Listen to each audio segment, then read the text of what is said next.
having making a big difference, but through their activities. I just want to touch just briefly on that idea of leadership and to transform institutions and transform societies. One thing we're very proud of, and you'll see it over my shoulder here, this idea that we promote responsible leadership. And that means for us that we create citizens of their own organizations, of their local communities, of their nations, of their societies, citizens of Africa that can really have an impact. And we're conscious of our role of citizens. Citizens who have a sense of integrity for their profession, for their responsibilities to their organization and their wider communities.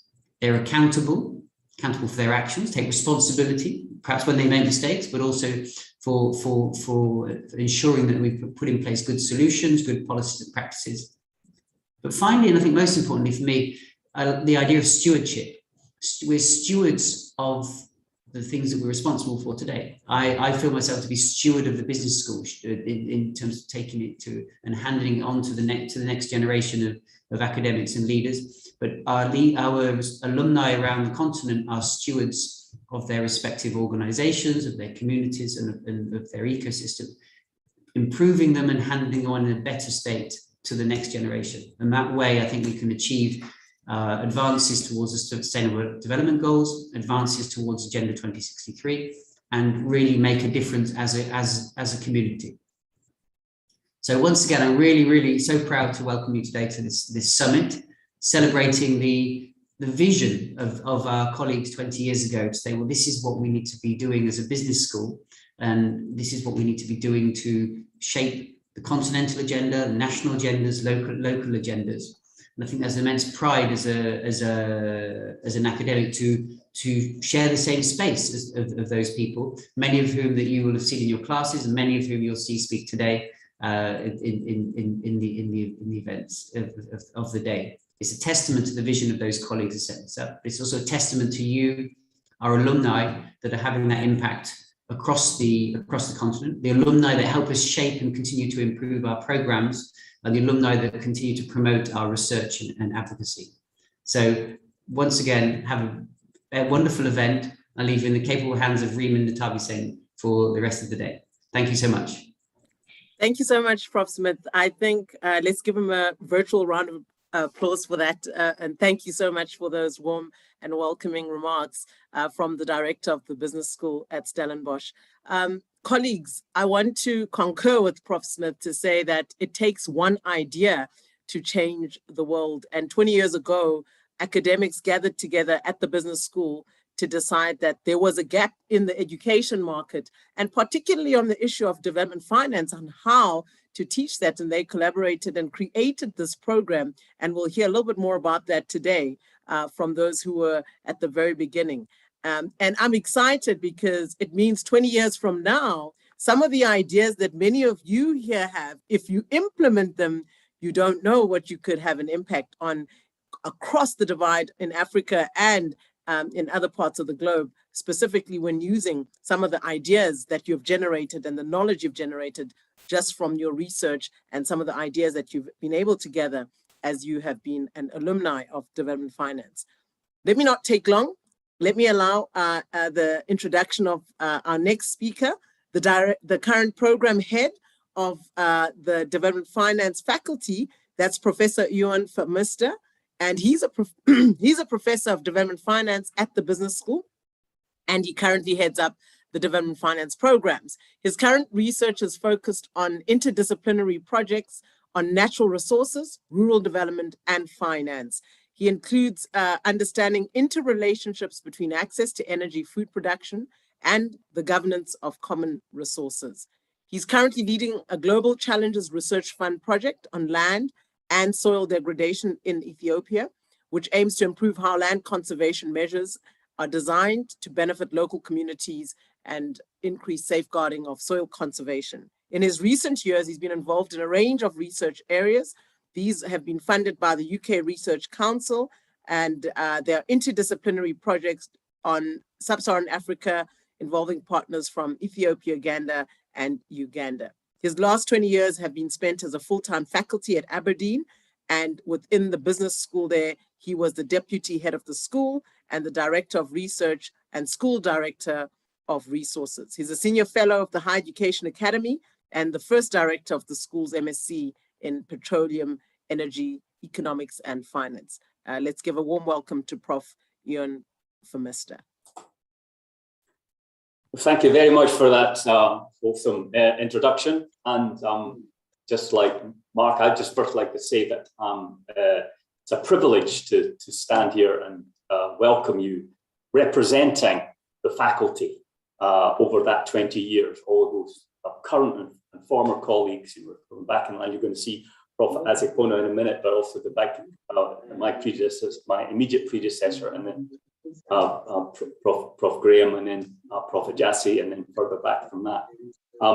But of course, all the colleagues, for the alumni, you'll remember, of course, it's not just us academics that are important. The professional staff are as an important part of your experience and your development here. I just want to say that for me, as a relative newcomer, I take it as a privilege to sort of stand here and represent that body who's helped develop this unique program over the last 20 years. So the first thing I want to say that and it's maybe a statement of the obvious, is that we treasure our alumni. You think and celebrate you. You are obviously, your achievements are your own. They're the evidence of your commitments and your abilities, etc. But they're also a part of our. We appropriate them in a sense. We want to say, well, they're part of us as well. They stand a tribute to your individual endeavor, but also your time at the business school. And why are you important to us? You're important for that reason, but you're also important for in a broader sense, because development finance is necessarily entrepreneurially and business focused, and we need it. We need to come out of us particularly academics, come out of our ivory towers and make sure that we continue to provide both programs, but also research, which is orientated towards real world problems relevant to what is needed within the industry. And I think one of the great things about the summit is it gives us that opportunity to reinforce and reinvigorate our relationships, so that we can continue doing that in the future. I'm also very excited with the program and like to applaud and thank in advance all the speakers. It looks a very exciting program, looking at the current state of play. It links very much to what Mark has mentioned about responsible leadership, and I'm very much looking forward to the day. So welcome and thank you for being here, and so I look forward to listening to the many presentations and to the engagements. Thank you very much. Thank you so much, Prof. Thank you for that and that hearty welcome from the program head of development finance. I want to give an outline. Some of you may not have seen the program. You don't know what to expect for today. So let me just give you a heads up in terms of what to expect right up until lunchtime. So what's going to happen now that we've done our formalities in terms of introductions from the rector, from the dean, from the director of the business school and the program head, we're going to start with our keynotes. And our keynotes are outlined in the nice program that has been shown to you, outlining. We're going to have before our break, which is around lunchtime, we're going to have at least 4 keynote speakers who are talking on different topics and themes, from trade and finance, mobilizing finance from the private sector, how to use development finance for sustainable development. And these are, in the context of the business school, these are the 4 keynote speakers who will be speaking before 1 o'clock. After 1, we will have engagement after, not after every speaker, but after every 2 speakers, and you will be enabled to interact with the speakers. Either you can put your points in the chat function, or you can simply raise your hand and we'll see if there are hands up be ready to switch on that camera for us and be in the appropriate attire. So when we move from that, after lunch, we're going to look at having a direct engagement with everyone who's here. It'll be kind of a networking session over lunch. You can eat during that, but all the faculty, all the alumni from postgrad to MPhil to PhD can catch up with all their old mates. And very importantly, what we want is to really strengthen the alumni interaction and the catch up to lead to outcomes that enable us to have engagement post today and also engage with each other with definitive outcomes as you will engage in the breakout rooms. So we welcome you to come back for that. That will start promptly just after 1 o'clock and all the way up to 1:45. We will then have a panel discussion with some executives from thought leaders, economists, heads of departments from our different alumni, specifically at 13:45.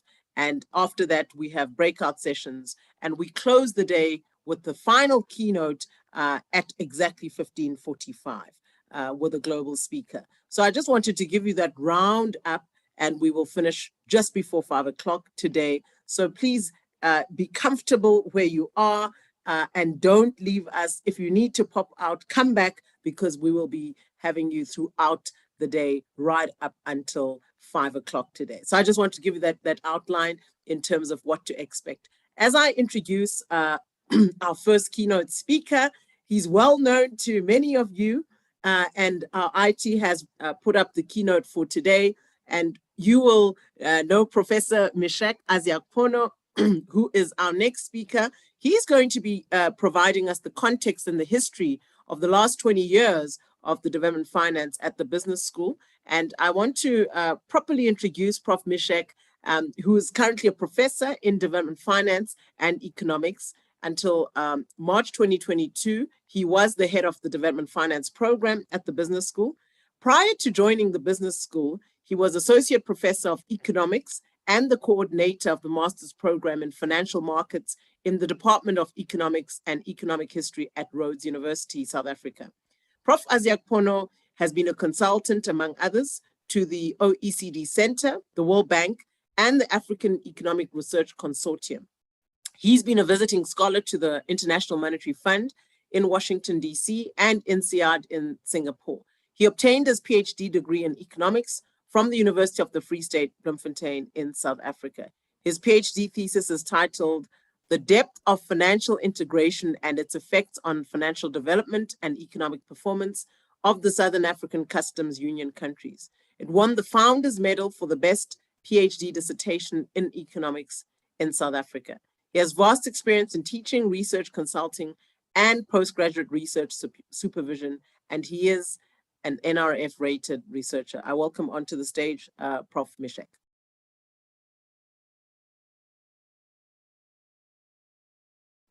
Prof, over to you. You can unmute. Thank you very much, Dr. Muleko. I really appreciate the kind introduction, and it is my pleasure and privilege to be here today to be part of this very important event. Having been part of it for many years now, I'm so happy to welcome all the alumni to this very special occasion. Are you seeing my slide now?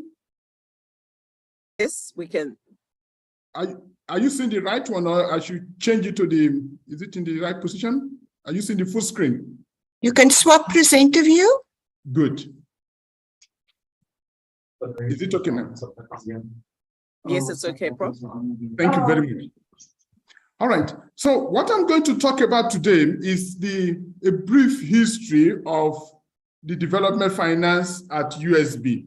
And for our great alumni, the key point of this presentation is to help you to appreciate the institution that you've been part of and to continue to be proud of it, because not only within the development finance, we've been doing great things at the school. So I would like to share with you this picture of the development. So in addition to being first in development finance, which I'm going to talk about, the school is proud to have many firsts. So I'm going to talk about that briefly.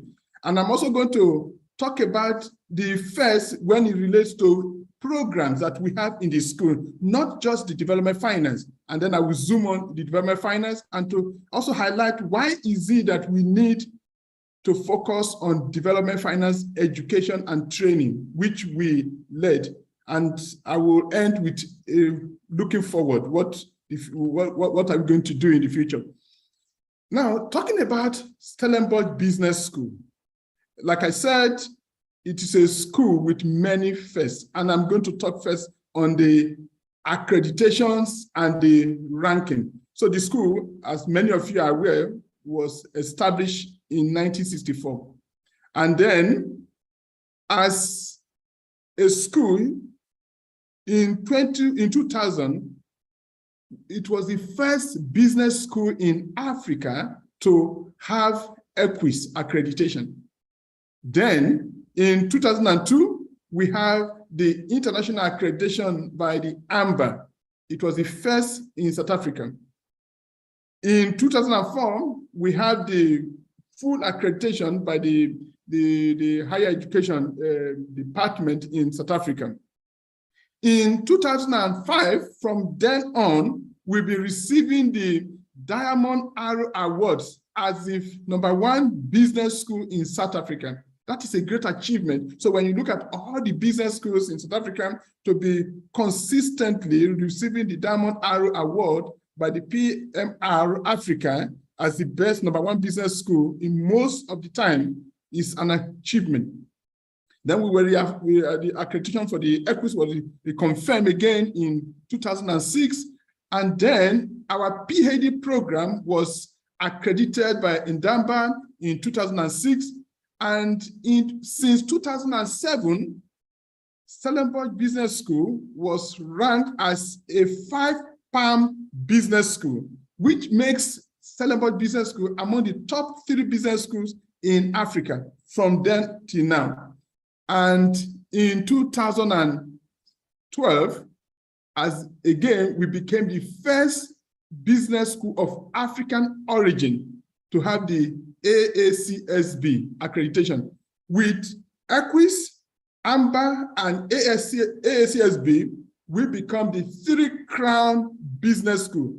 As at the time we got this in 2012, we were among the league of about 50 business schools around the world that had this. And even now, only very few business schools have these 3 crowns. So that is the school that you belong to, where you are an alumni.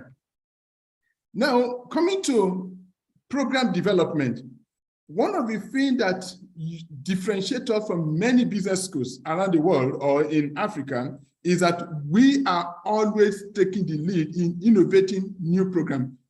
And that is evident in many of the programs that we have. So for instance, we were the first business school in 1998 to introduce the MPhil degree in future studies. And we also have the postgraduate and PhD in that area. And it is very unique to us at Stellenbosch Business School. In 2003, we started the MPhil in the Masters in Development Finance. And then in 2010, MPhil in Management Coaching, again, one of its kind. In 2012, we redesigned the MPhil in Development Finance, and then we renamed it as MPhil instead of the Masters in Development Finance with a new look and a new emphasis on the program. In 2013, we started the PhD and the postgraduate diploma in Development Finance, which I'm going to talk a little bit more about later. And then in 2019, we started the Management of International Organization, MBA. Again, the only one, the one of its kind. And MBA in Healthcare Management, Healthcare Leadership. These 2 programs are very unique at the moment on the continent, and they are very special. And then we have the MBA Project Management. If you look at in terms of designing and developing program, like I said before, we are always at the forefront. It is only when we have led the way that other institutions will then follow us. And that is very unique. And you can be very proud of that as alumni of the school. Now, let me talk a little bit more about the development finance in terms of the context and the history. So I'm sure you will be familiar with many of these faces that you are seeing. From the first person who headed the program, who initiated the idea of development finance at Stellenbosch, and then they established the program, Professor Nicholas Biakwem. He was the pioneer head of the program. And then we had Professor Thomas Wolfgang. I'm sure you will remember him fondly when he was the head and also as a faculty and also supervising quite a number of the students. And you will remember him very well. And of course, myself from 2010 to 2013 as the head, and Professor Charles Ajasi, and Professor Michael Graham. And again, I came in 2021, and now Professor Ian Freemason. These are the people that have been working tirelessly to lead the program in addition to all the faculty that we have. So our faculty, as you can see, you have passed through many of these, and these are the best when it comes to research, knowledge of Africa, and helping you to understand the African continent. You've gone through many of these. I'm sure you can relate to many of these faces. And the older ones that were there that have taught on the program. So you will remember Richard Tinsley, project finance and infrastructure finance. You will remember Professor Victor Murinde, Professor Ikide, and Ayayi. These are stalwart people that have taught on this program, have contributed immensely to ensuring that you have an incredible knowledge on the program historically. And the legacy that was started at the beginning continue even till now, and it will continue into the future. What can we do with this able team that we've been working with over the years? I'm sure you will remember Norma Simon, the PA in the development finance group, and the mama of the program, Debbie Jacobs. You will remember her fondly and how she contributes, she paid attention to the needs of development finance program over the years. And Professor Wim Hivers, the academic director back then, and who was meticulously ensuring that things are done right in the program, we really appreciate them. Ashlyn, Edwina, more recently, and you remember Mandy, Sonia, Mungezi, Peter, and Melanie. All of these have contributed tremendously on this program. Now, coming to why is it that we focus on development finance training?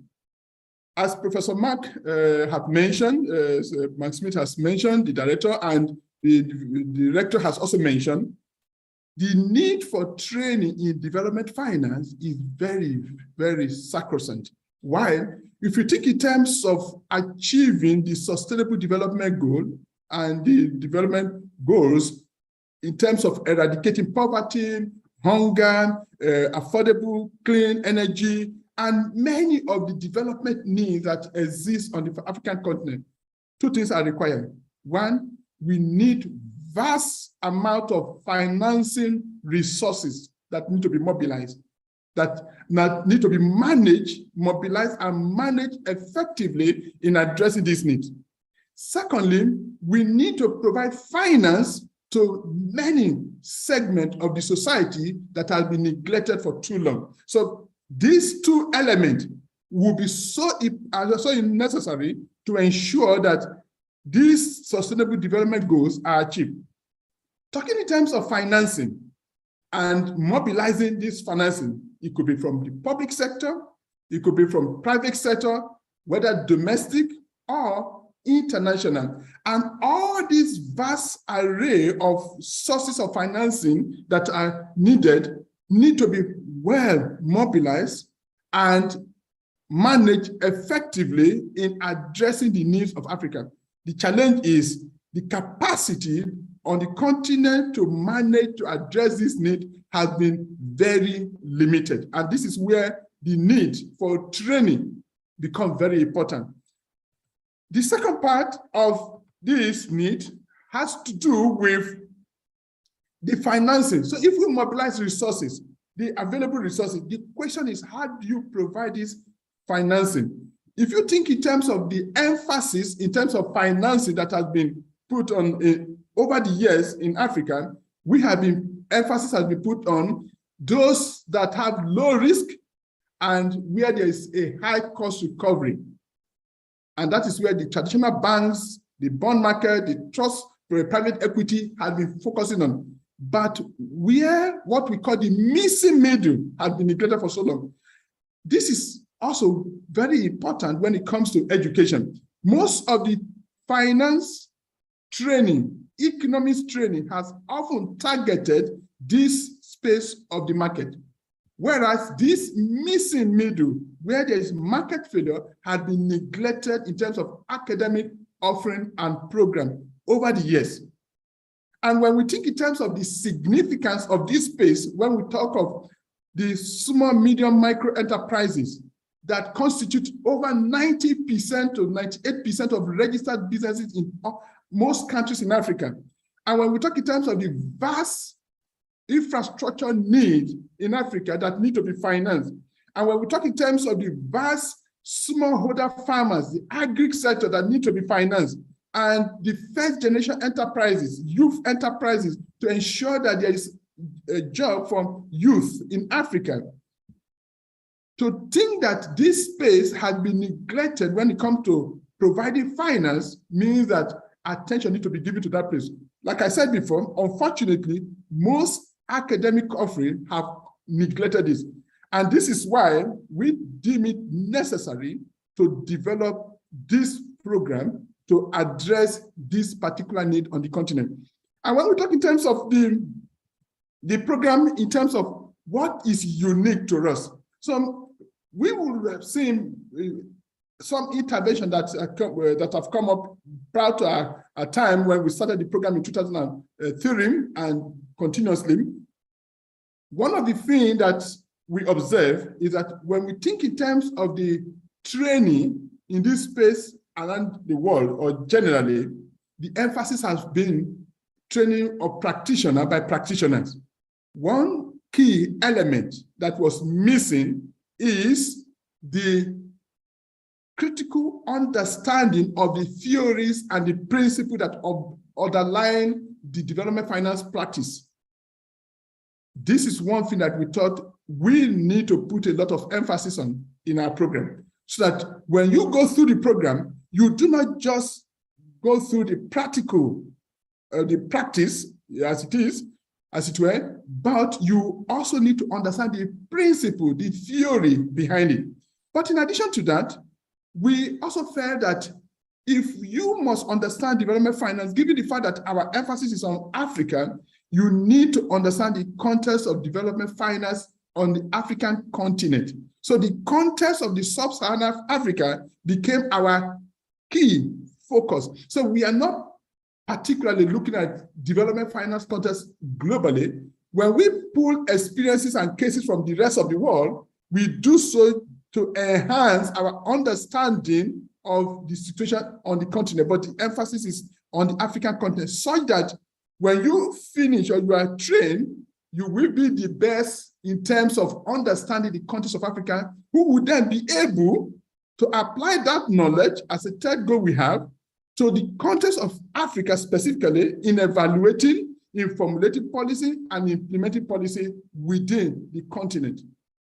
Then we also thought that we need to create a network of industry practitioners, not only within South Africa, as many programs have always been doing, where we focus on a particular region, but we want to focus on the entire Africa. Why? Because we believe in the goal of the African Union that African integration requires collaboration, working together of a team. And that is one of the goals that we have pursued. And lastly, we also believe that our graduates must be competent researchers.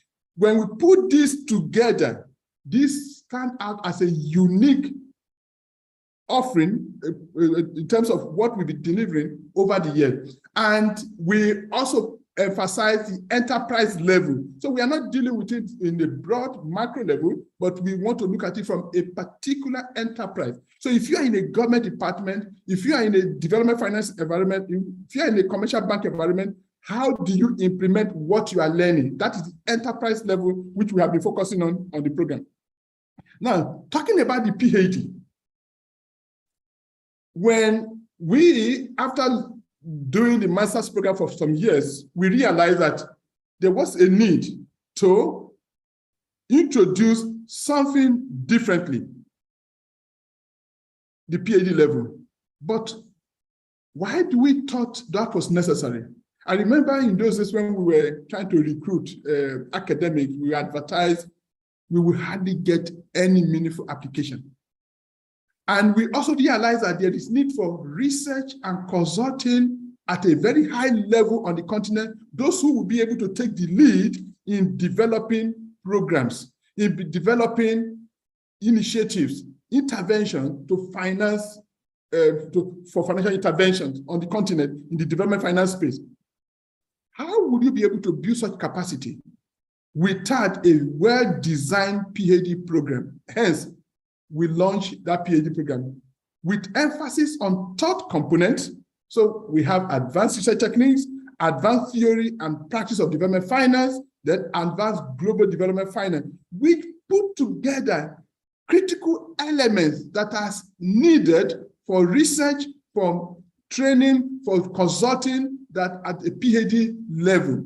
And many of the graduates can then be able to go into academic, or they can do consulting and also work in research department of other development finance institutions and so on. And we have seen that happen.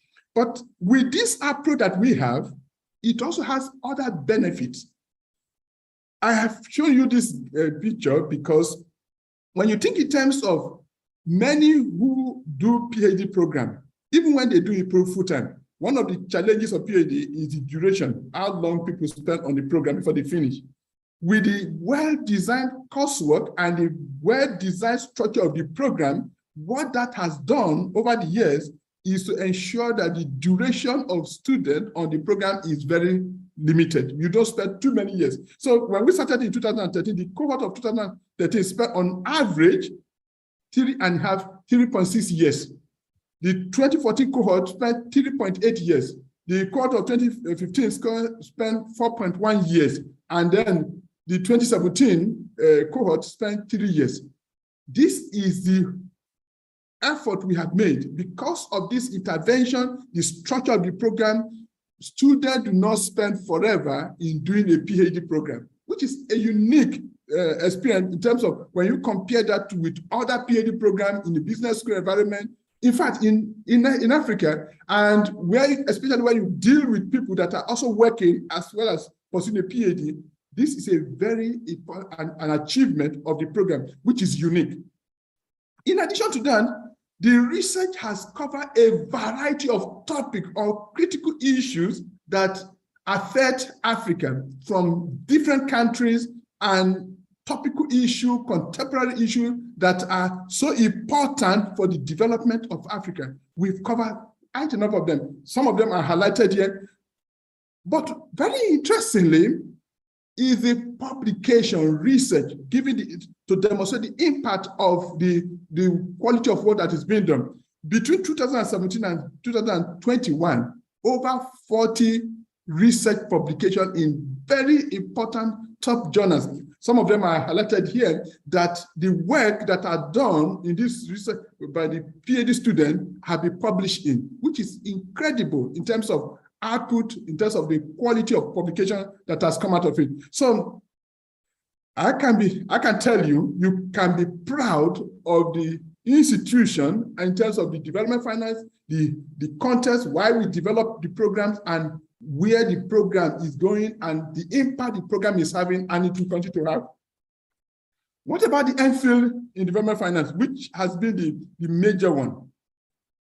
One of the things that we've been doing on this program to ensure that we address the critical skill need on the African continent is to constantly study the needs on the continent. And as our understanding of development needs, development finance needs on the continent deepens, we have also had the need to review what we are offering, how we are offering it, to ensure that our graduates acquire relevant skills, the skill that is useful, so that when they get impact into their place of work or when they get into the market, they are able to make the critical contribution. So in 2003, the program started.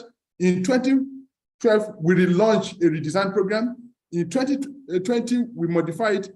And after the COVID in 2020, we carefully look at the trend globally, and we thought it was necessary to redesign the program and to launch a new program that addressed the contemporary needs of African development on the program. Hence, we redesigned the program, and in 2023, we are launching a newly redesigned MPhil program that will be coming. And what will be happening on this program, the role of technology is going to feature prominently. The role of entrepreneurship as a critical element of the way to address development needs in Africa, given the vast youth unemployment, is going to be addressed very importantly across all the modules in the program, in addition to the core module that is also introduced. And then the research has been reorganized in such a way that it will even make it easier for students to complete and to do quality research. I'm not going to go through this, but many new modules of elective has also been added that address the critical needs. Among them, for instance, sustainable finance, trade finance, trade policy and finance, especially in view of the new trade agreement in Africa. We know that there is a need for trade finance, and that has not been introduced among many other modules that you now have option to do as elective. And you can also see in terms of graduates coming out of this program. From the early beginning where we had challenges, we have perfected our support for the student, our effort to ensure that research can be done well, and any obstacle that makes the student not to complete the program easily, we have improved on them. And as you can see, the performance in terms of graduation rate has increased tremendously. When you compare this with many master's programs of this nature around, you will see the sharp difference in terms of the throughput rate, the graduation rate, and this is the trend that we have over the years. And not only that, we have people that have graduated over 30 countries we produce students from. And in each cohort, we have vast number of students. So this is a unique experience that we've had on the program. Again, research done on the program has covered a vast array of topics that address specific contexts that where innovations can be implemented, where new ideas can be implemented. All of this has brought in knowledge that you as alumni are implementing in your various places of work and wherever you are working at this moment, which is making a lot of difference, because we believe that the research must speak to the particular context in an environment where the research addresses a need, and that has been done effectively. The PGD is another area where we have undergone innovation. Not only that we were the first, when we started it, we had an idea. In 2022, prior to that, we did a comprehensive study of what do graduates at the postgraduate level need. After a careful review of the postgraduate programs at Stellenbosch Business School, and including the development finance, we thought that the program need to be improved in a way that we equip our graduates in a special way. And what we do, we then have 4 foundation modules that give a broad-based knowledge of what graduate at a middle-level as a management will be able to have to lead any organization, irrespective of whether you are in the development finance or whether you are in a different setting. So you'll be able to play a role anywhere. In addition to that, we then have specialized modules that target specifically development finance area. So you have a better knowledge to manage as a development finance graduate. but you will also be able to understand the specific needs of the development finance environment if you happen to be in that environment and you continue in that environment. So in that way, you are not disadvantaged anyway. In fact, you are better equipped to be a better leader in the world of work where you may be. So that is the change that has been done, and this is very new. We launched it last year, and it's now growing stronger continuously. So where are we going now? This is my last slide. Where are we going now in the future in terms of looking forward? 3 pillars continue to drive what we do. 1, uniqueness. We want to be unique. 2, practicality. 3, relevant. When we talk about this, we will also be focusing on 3 aspects. While we address uniqueness, the practicality, and the relevance, we will continue to emphasize the enterprise level. Secondly, we will now put a lot of emphasis on entrepreneurship. And then the role of technology is going to be central to all our training going forward. When we talk about uniqueness, here we are going to be looking at, we are going to develop the enterprise level, like I mentioned, entrepreneurship, an element that will make the program to be distinct from any other program that may be offering development finance training anywhere around the world or in Africa. So that when you finish, you will stand out as a graduate that have come from this school. When you talk with your peers will look up to you for leadership in terms of the knowledge that you're supposed to have. 3, practicality. We are going to put emphasis on applied skills. So you are not just learning the theory, but you are going to see how this knowledge will be applied. And in this way, we are going to be developing, and we are going to be using more cases or case studies in all our modules. And that emphasis is going to be on the program going forward. We're also going to reinforce this training with assessment that help you to bring this knowledge to the fore in your learning in the school. So our assessment is going to help you to see how to apply knowledge more easily. And in terms of relevance, we will not stop to continuously innovate and develop the program. We will continue to study the market. We will continue to interact with you as alumni to see where is the future going, what is needed, as we have already been doing. And when we see where the future of the market is going, we are going to redesign the program so that the program will be relevant in an ever-changing world. And lastly, our mode of delivery, we want to be sure that it is convenient, it is accessible, it is cost-effective. And that is one of it we have done when we introduced the blended option, where you can now study anywhere. A student can study anywhere and will not need to travel most of the time, but it will not lose out on the value that we have achieved in terms of networking, in terms of the quality of the training, so that you can have access, it will be convenient, and it will be cost-effective. So this is where we are coming from as a program, and where we are in terms of developing the program, and where we are looking forward to doing. And I can assure you that we will not stop working hard to do this, to ensure that you are always proud of having studied with Stellenbosch Business School, and that you will hopefully come back again to do another program if you have not done one before. Thank you so much, everyone. And Dr. Maleko, I hand over to you. Thank you, Prof, for your very, I'd say, passionate delivery. I'm reminded what it was like to be in class with you. And I see some of the comments from our participants and delegates today are citing exactly that it's always great to remember how passionate most of our development finance alumni are themselves, because I believe many of the inputs that many of the participants and the individuals who register for these courses themselves are actually looking to solve a problem in their country, in the area where they're working, or to understand better finance, how to use finance towards development. And I think for me personally, I can speak to that as a development finance practitioner. I couldn't understand, and this was back in 2005, how it was that we couldn't particularly look at how finance can be used for development. And I remember looking for a program that spoke to this in South Africa at the time. And I actually was in asset management or in the pension fund sector. And I was looking and I couldn't find anything. And lo and behold, there was a newspaper article, thank goodness for advertising.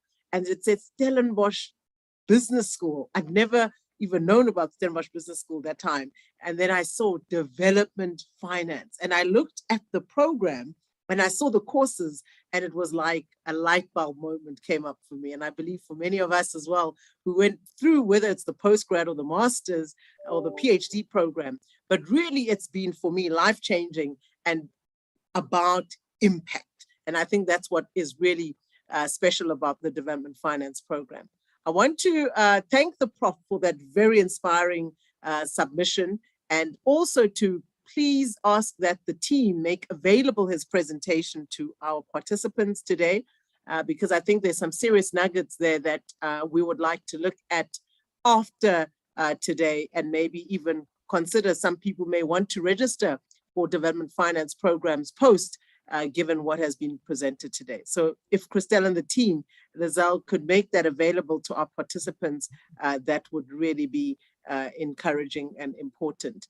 One of the things that for me was exciting before I introduce our next speaker was just the faculty and the support. Some of you may remember back when the program was simply established and in the early 2000s, isn't it amazing when they talk about Debbie, who has been one of the key people, and I don't know if she's here today, but we as students are really, I'd say, have so much gratitude to the admin support, faculty, of course, but really the people that we know and that know our problems are those people whom we would ask for extensions and share some of our challenges with, and really just to thank the administrative team that have been really at the heart of enabling access to many of us for the program.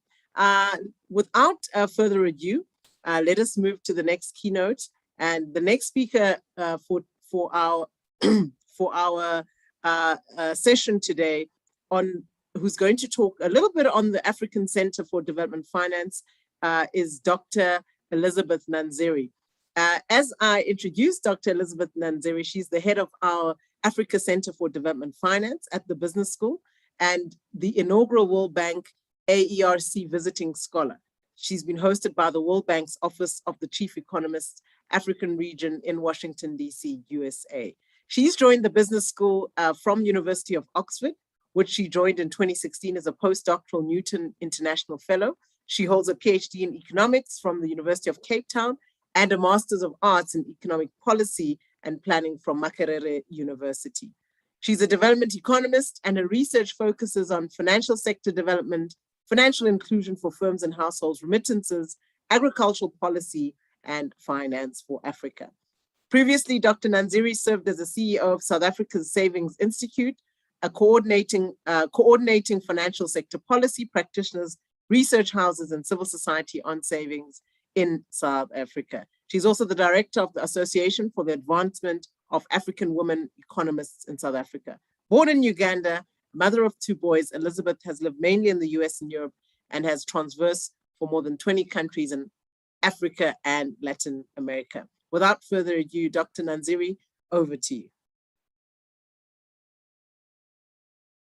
Please unmute. Unmute. Thank you very much. I think that is the common word. You're on mute. So we still cannot get used to working online. It is indeed a great pleasure and an honor to join the alumni of Development Finance as a new addition to the Development Finance team. I am so glad that I am finally meeting all of you in your portfolios, wherever you are. Thank you very much. So my task is very, very brief. What I'm going to do is to talk to you about the newest addition to the Development Finance fraternity, a brainchild of the Development Finance team, born very recently but the one that I'm so proud to host, or to rather coordinate. So the African Center for Development Finance, the newest child, as you can see him jumping around, was only born in 2017 by the team that they have showed you earlier. And this child has got only one vision, a broad one at that, to become a leading academic center of excellence for applied and sustainable policy-oriented research in all fields of development finance, and to contribute to capacity building on the continent. Capacity building being very important if we have to actually realize the SDGs that I think our director talked about in the beginning. So how do we break this down? Let me do that very quickly. The center operates on under three topical areas.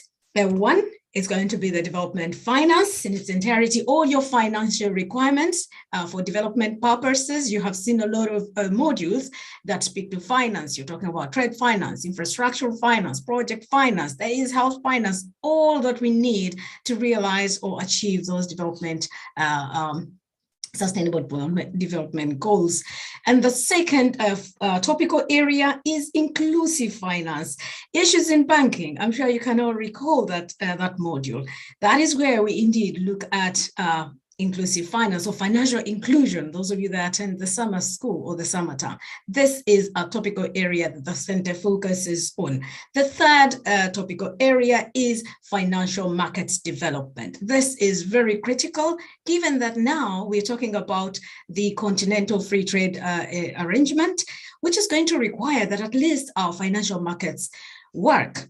That they are developed if we have to raise the capital that we need. We will not talk about moving goods across borders if we don't have the necessary capital.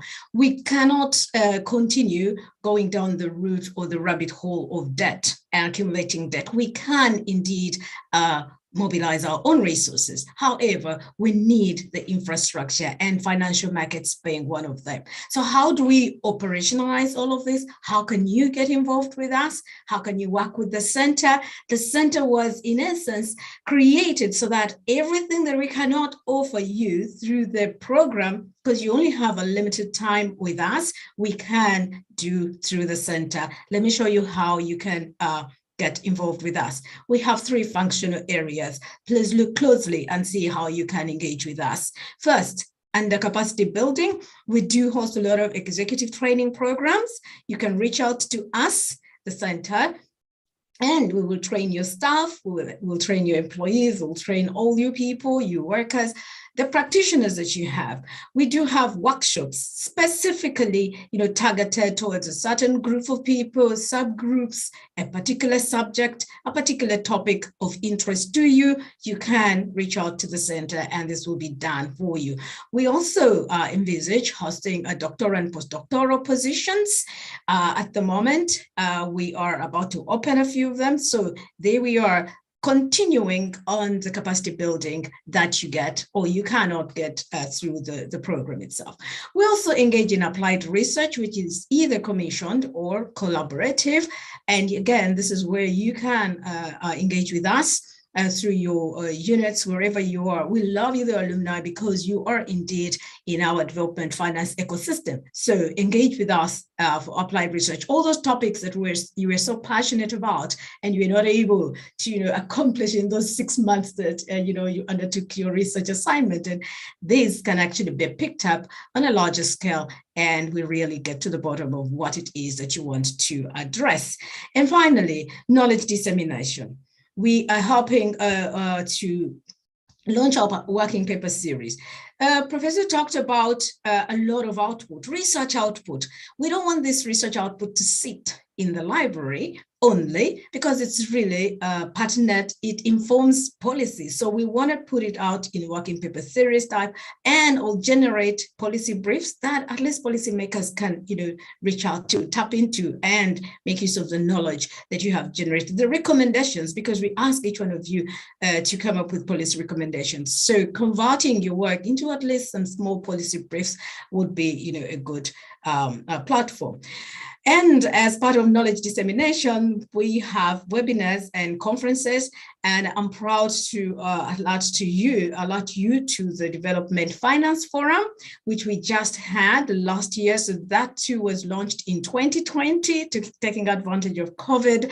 That forum is also global in nature because it brings across all speakers in development finance, ecosystem and space, discussing issues that are relevant at that time, pertinent at that time. If it is COVID, the issues discussed will be COVID. This year, we're talking about sovereign debt and its implications to the achievement of the Sustainable Development Goals. So the forum is every year in August.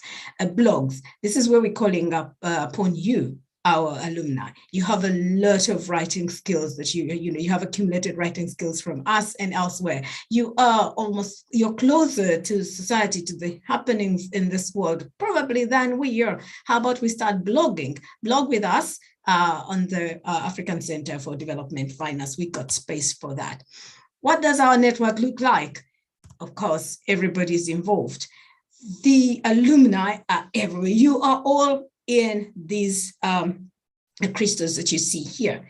You're either a policymaker, you are maybe in the private sector, you might be part of the civil society groups, including small businesses, and we've been engaging a lot with some of you in that space. You might be in development finance institutions or multilateral financial institutions. You might be in the academia or think tanks. This is the network that we are working with. So everything that you have seen in our functional areas, if you call upon us, these are the individuals. We have individuals positioned in these spaces that we can work with. So we're calling upon you now that you have been, you're regrouping, reach out to us. This is the space that we can, you can continuously be had. You do not have a classroom maybe to be had. You might not be the spokesperson in your workplace, but you have a center. Yeah, we have created this platform that at least you can have a space and a platform where you can continue to engage with the world and the issues that you're so passionate about, and with the business school at large. So reach out to us. That is our email. And thank you very much for this brief moment. Bye bye, danke, merci beaucoup, nkosi kakhulu, and thank you very much. I wish you all a pleasant and great deliberations for the day. Thank you. Back to you, Moleko. Thanks, Dr. Nanziri. And we know that you, together with Prof. Mishak and Prof. Famester, will be here the entire time. So if people want to interact, engage, please don't go anywhere. You will be able to engage directly with our speakers throughout the day who are faculty and those who are going to speak. And I'm going to welcome our first keynote speaker from outside the business school, but close to our family, because she is from Afrexim Bank, and she is going to provide us a perspective on trade finance for development. How many of us know about the continental free trade area? How many of us know about the opportunities that it may open up for us? And I'm going to simply allow for Mrs. Awani, Kanayo Awani, to present to us what they are doing in respect to trade finance as a business. But before I do that, let me introduce her. And Mrs. Kanayo Awani is the Executive Vice President of Intra-African Trade Bank in Afrexim Bank. She holds a master's in public administration in international trade and finance from Harvard University, the Kennedy School of Government, United States of America. She also holds the Edward S. Mason Fellowship in Public Policy and Management from the same university. Mrs. Awani has extensive banking experience, having worked for Citigroup in Nigeria for about 17 years in various functions, and the last was that of Vice President and Head of Industrial and Commercial Corporates. She joined the African Export-Import Bank to pursue development finance in 2009 as Director, Trade Finance and Branches. She was appointed the MD for Intra-African Trade Initiatives in 2016, and in 2022 elevated to Executive Vice President.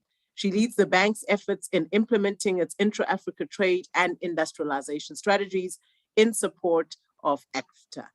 Mrs. Awani is also the chairperson of the African chapter of FCI, which is the Global Factoring Association. A very warm welcome to you, Mrs. Awani, and I hand over to you. I am going to officially hand over to Reem to take over this portion of the discussion. Reem, over to you as well to take over from here. Welcome, Mrs. Awani.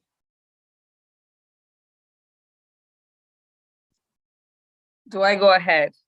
Please, absolutely. Thank you so much. And we're very grateful to the leadership of Stellenbosch University, particularly the organizers of today's event, for this auspicious opportunity to contribute to the debate and discussions on finance for development.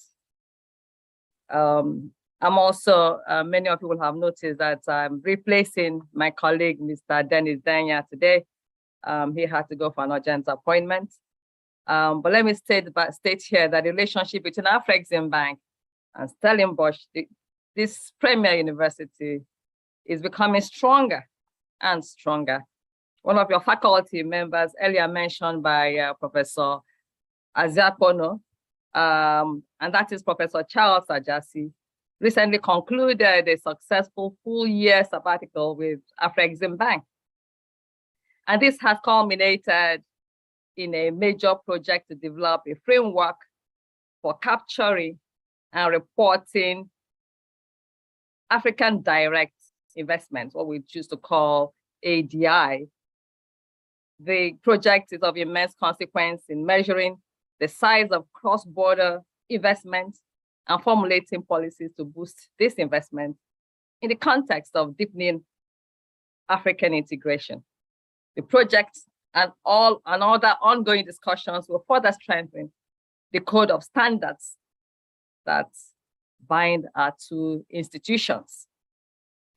Let me state here on a personal note as well, that it's actually providential that I'm stepping in to make this statement today, because I've recently enrolled in this esteemed university to pursue a doctorate in the same field, focusing on the African Continental Free Trade Agreement, Free Trade Area, and as well as intra-African trade and investments.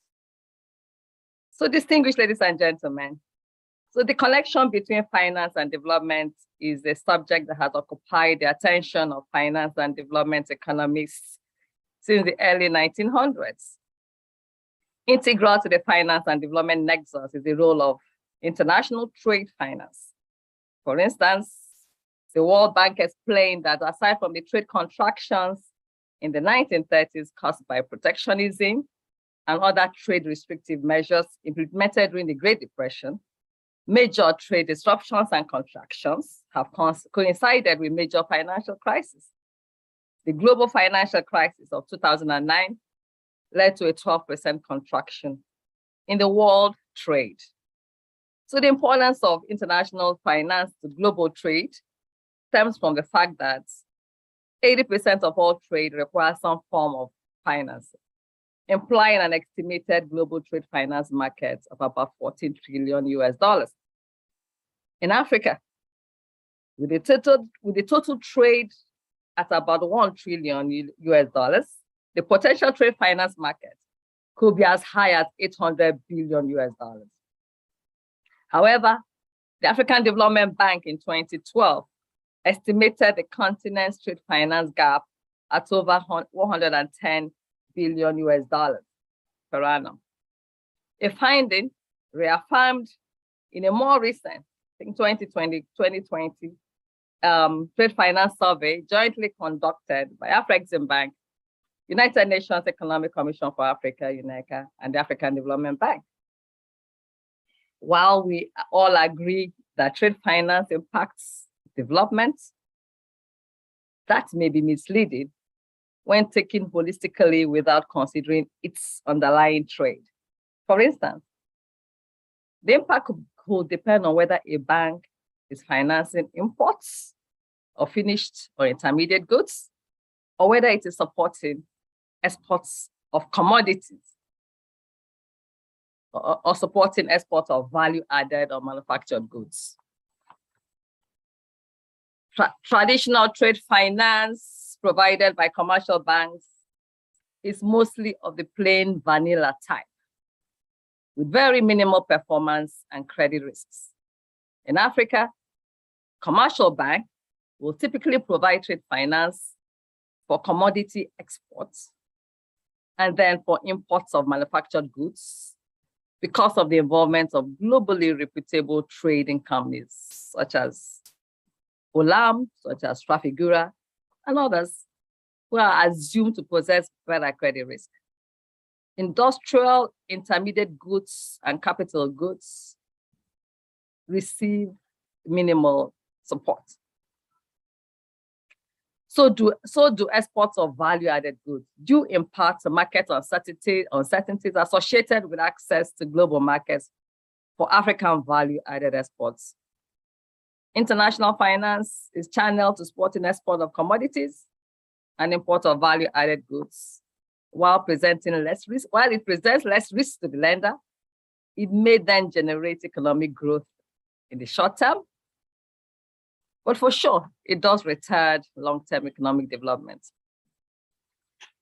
Clearly, traditional trade finance providers promote the growth of domestic absorption, but not structural transformation, which is the goal of export policies and programs. Activities such as 1, financing export manufacturing using pre-export financing instruments, and 2, financing exports to or imports from developing to least development countries are considered high risk and unattractive to commercial banks. While these are the main sources of structural transformation and long-term economic development, they also present the greatest performance and credit risk to commercial banks. Hence, most commercial banks will typically avoid these activities.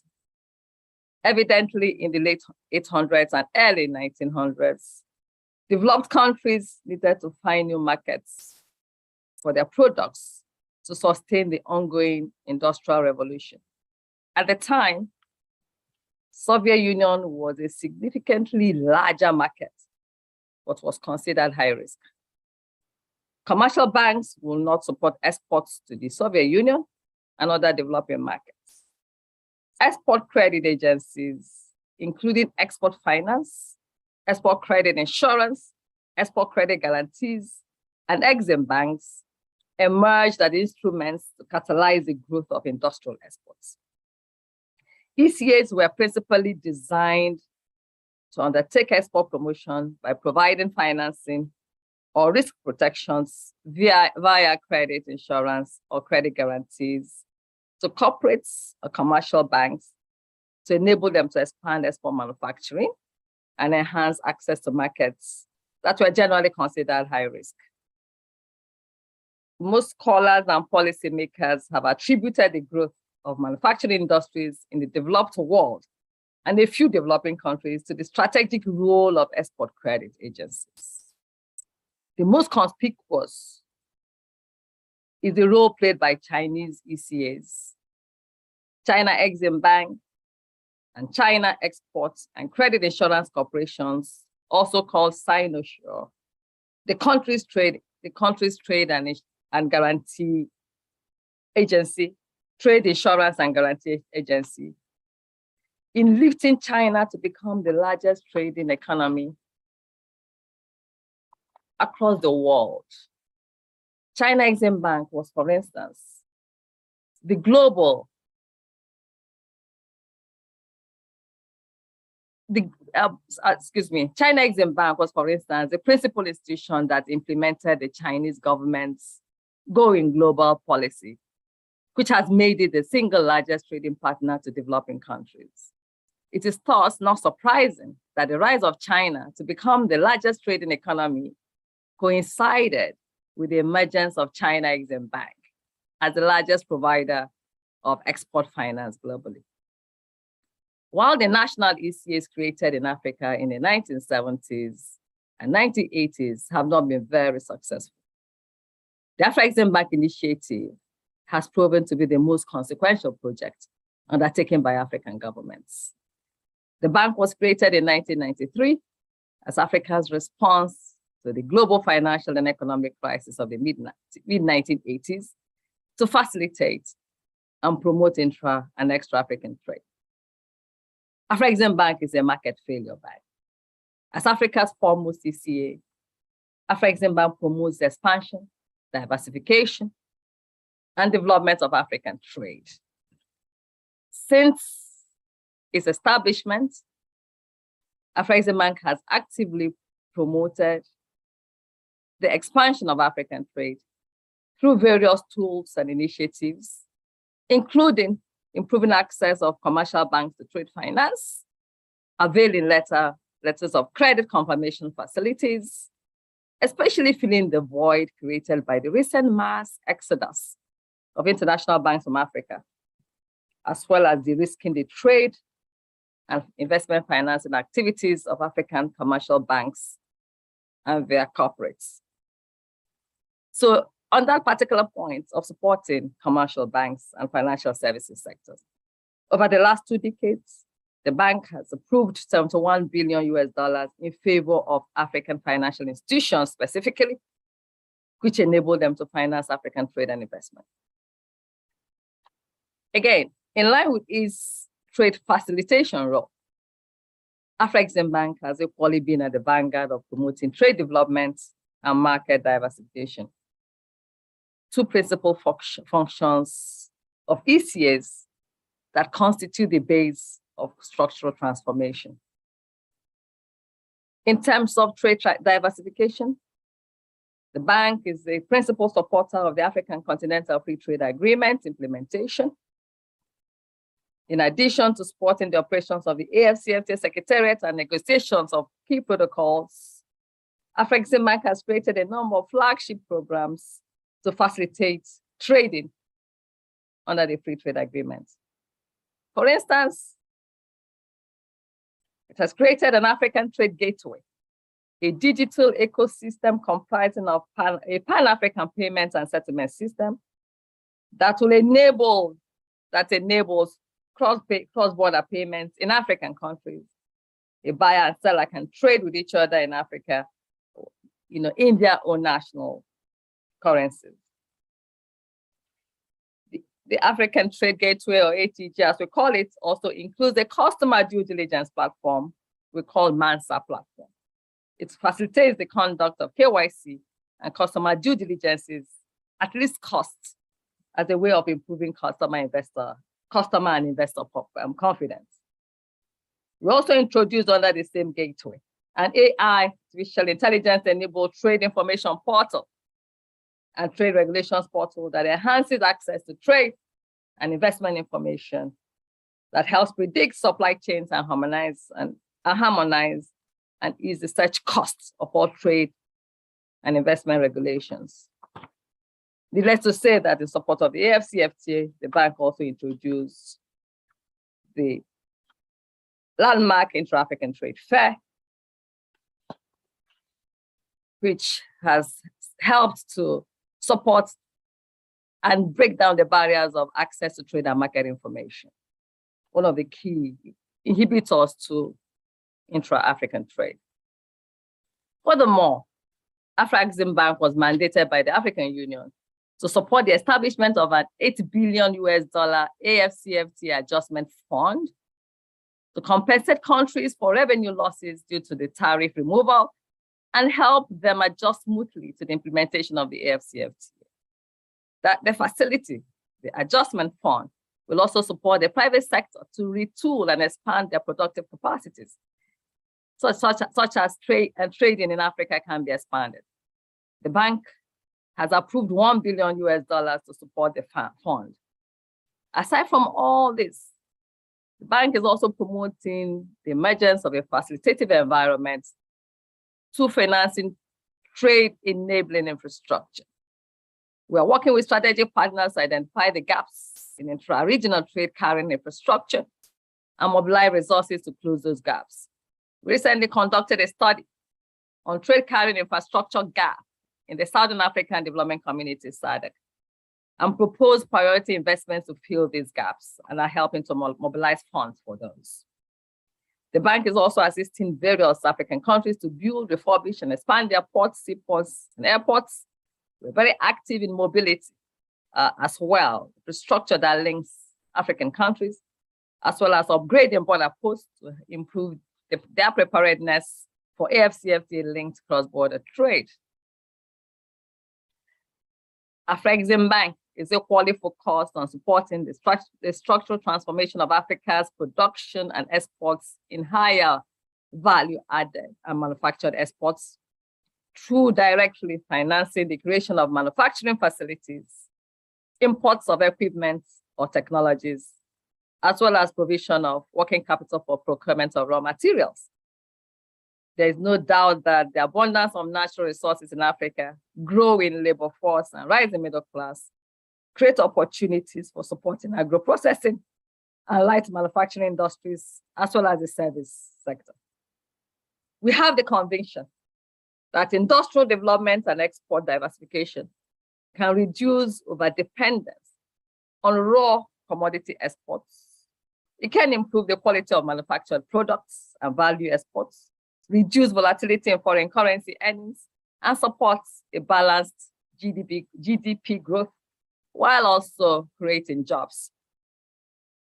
The bank's efforts also include supporting the development of hard infrastructure, such as the creation of industrial parks, special economic zones, and quality assurance centers to deal with the issue of quality infrastructure.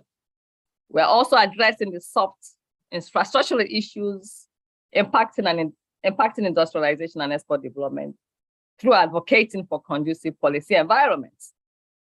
One of those is supporting the EU in an Africa quality policy in the quality infrastructure space, as I mentioned. We're also supporting capacity building of Africans in selected priority sectors, supporting SMEs. It was interesting to hear it mentioned earlier, the missing middle, through our SME development programs, while also catalyzing foreign direct investment flows into Africa's trade and export sectors through the Fund for Export Development in Africa, FEDA, which is our impact equity fund. So in addition to that, Afreximbank also provides equity. The bank's recently launched African Collaborative Transit Guarantee Scheme would allow the seamless and least cost transportation of goods across multiple borders through the issuance of a single technology-enabled transit bond, very useful in the case of Africa, where we have at least 16 land-linked countries. In addition to these initiatives, Afreximbank is actively promoting the development of the continental culture and creative industries targeted at harnessing Africa's abundant youth talents. In this regard, we are, through our Creative Africa Nexus program called CANEX, supporting the development of a globally competitive entertainment industry. Through film financing, funding the development of world-class music and movie studios, as well as training programs for music writing and production, we're also helping to build a strong continent fashion industry that takes advantage of the abundant resources within Africa by financing the development of textile parks and supporting the participation of African fashion designers in global fashion shows as a way of showcasing their unique designs and talents, as well as deepening access to the continental global markets. One of those showcasing of those talents is what we do with the city of Portugal, in the city of Porto, in the Portugal fashion runways. While pursuing these development initiatives, Afreximbank is also cognizant of the need to support and contain the transitory shocks that could derail Africa's economic progress. So in 2020, Afreximbank launched a pandemic trade impact mitigation facility to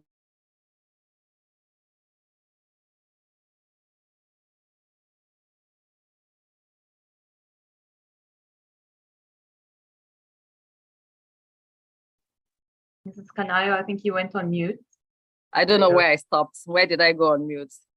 Did you hear what I said about the creative industries? Yes, you can continue from there. So I had said that we're also helping to build. So through our Creative Africa Nexus, just to be on the safe side, I'll start from there. We're also helping to build the development of a globally competitive entertainment industry through film financing, funding the development of world-class music and movie studios, as well as training programs for music writing and production. We're also helping to build a strong continent fashion industry that takes advantage of the abundant resources within Africa by financing the development of textile parks and supporting the participation of African fashion designers in global fashion shows as a way of showcasing their unique designs and talents, as well as deepening the access to the continental and global markets. And I talked about our flagship program in that area, which is the Portugal Fashion Show in the city of Porto that holds in March and October every year. While pursuing these development initiatives, Afreximbank is also cognizant of the need to contain the transitory shocks that could derail Africa's economic progress. And that in 2020, Afreximbank launched a pandemic trade impact mitigation facility, PATINFA, to mitigate the health and economic impact of the pandemic on African countries. PATINFA enabled African countries to meet imports of essential food and medical items and to honor maturing debt repayment obligations. The bank disbursed about $8 billion under that program. The bank also created a $2 billion facility that enabled African countries to procure vaccines at a period of vaccine nationalization in advanced countries. More recently, in response to the Ukraine crisis, Afreximbank introduced a $4 billion Ukraine crisis adjustment trade financing program to proactively mitigate the immediate adverse impact of the crisis on African economies. The Ukraine crisis has significantly increased the price of food, fuel, and fertilizers, as well as other commodities, and caused sharp decreases in tourism revenues and increased pressure on the fiscal and current account balances of African countries. Given the frequency of external shocks, the bank is finalizing a dedicated emergency crisis mitigation program to deal with global shocks as and when they occur. When in place, this pre-approved program will enable the bank to swiftly respond to the shocks to significantly mitigate the impact of such shocks. These are many other initiatives which are not mainstream trade finance products, but typically ECA type programs that will undoubtedly help to transform the structure of African trade and help diversify our commodity-based economies, while also retaining value in the continent and creating millions of jobs and wealth along the way. So as I close, these exciting programs and initiatives present new opportunities for academics to study their dynamic impacts and for the business community to take advantage of the opportunities that they present. We are, and I in particular, because of the background I gave earlier, are available to discuss the various elements with both the academics and the private sector. I thank you for your kind attention. Thank you very much.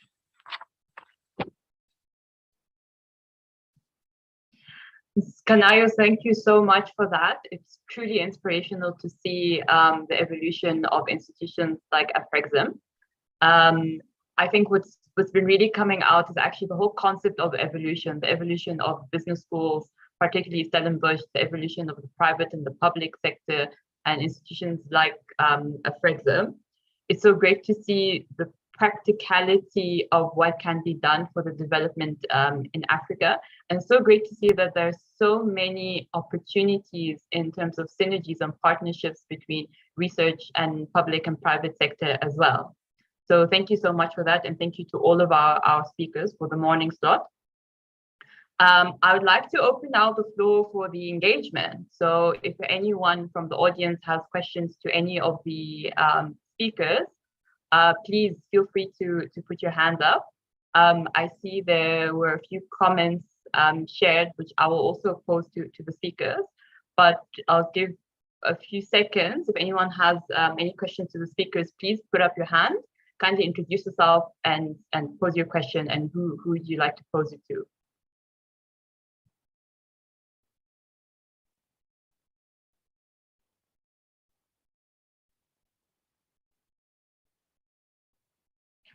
Okay, so I see from the chat that there are a few questions specifically with regards to the development finance programs. And Prof. Meshach, maybe you'd be better placed to answer these questions. Is the school looking at introducing courses or modules like climate finance or blended finance, or is the school considering some of these concepts? Thank you very much. I think that's an interesting question. Like I mentioned before, one of the things we are doing is to look at the needs on the continent and then restructure our program to ensure that we respond effectively to that. So one of the electives that we have now introduced, in addition to the environmental finance that we used to have, is sustainable finance. And these two modules will be able to address the climate finance issues that we are talking about. So we have recognized that need. In fact, from the survey that we did to our alumni, the responses identified that, and we have incorporated that. Great, thank you so much for that. Dr. Elizabeth, I think you have your hand up. Would you like to add to that? Yes, thank you. Thank you very much, Reem. Yes, I wanted to add that the center recognizes as well, or we have recognized that we cannot probably cover everything and all the courses that we require, that need attention during the short period that we have in our either on the MPhil or PGDA programs.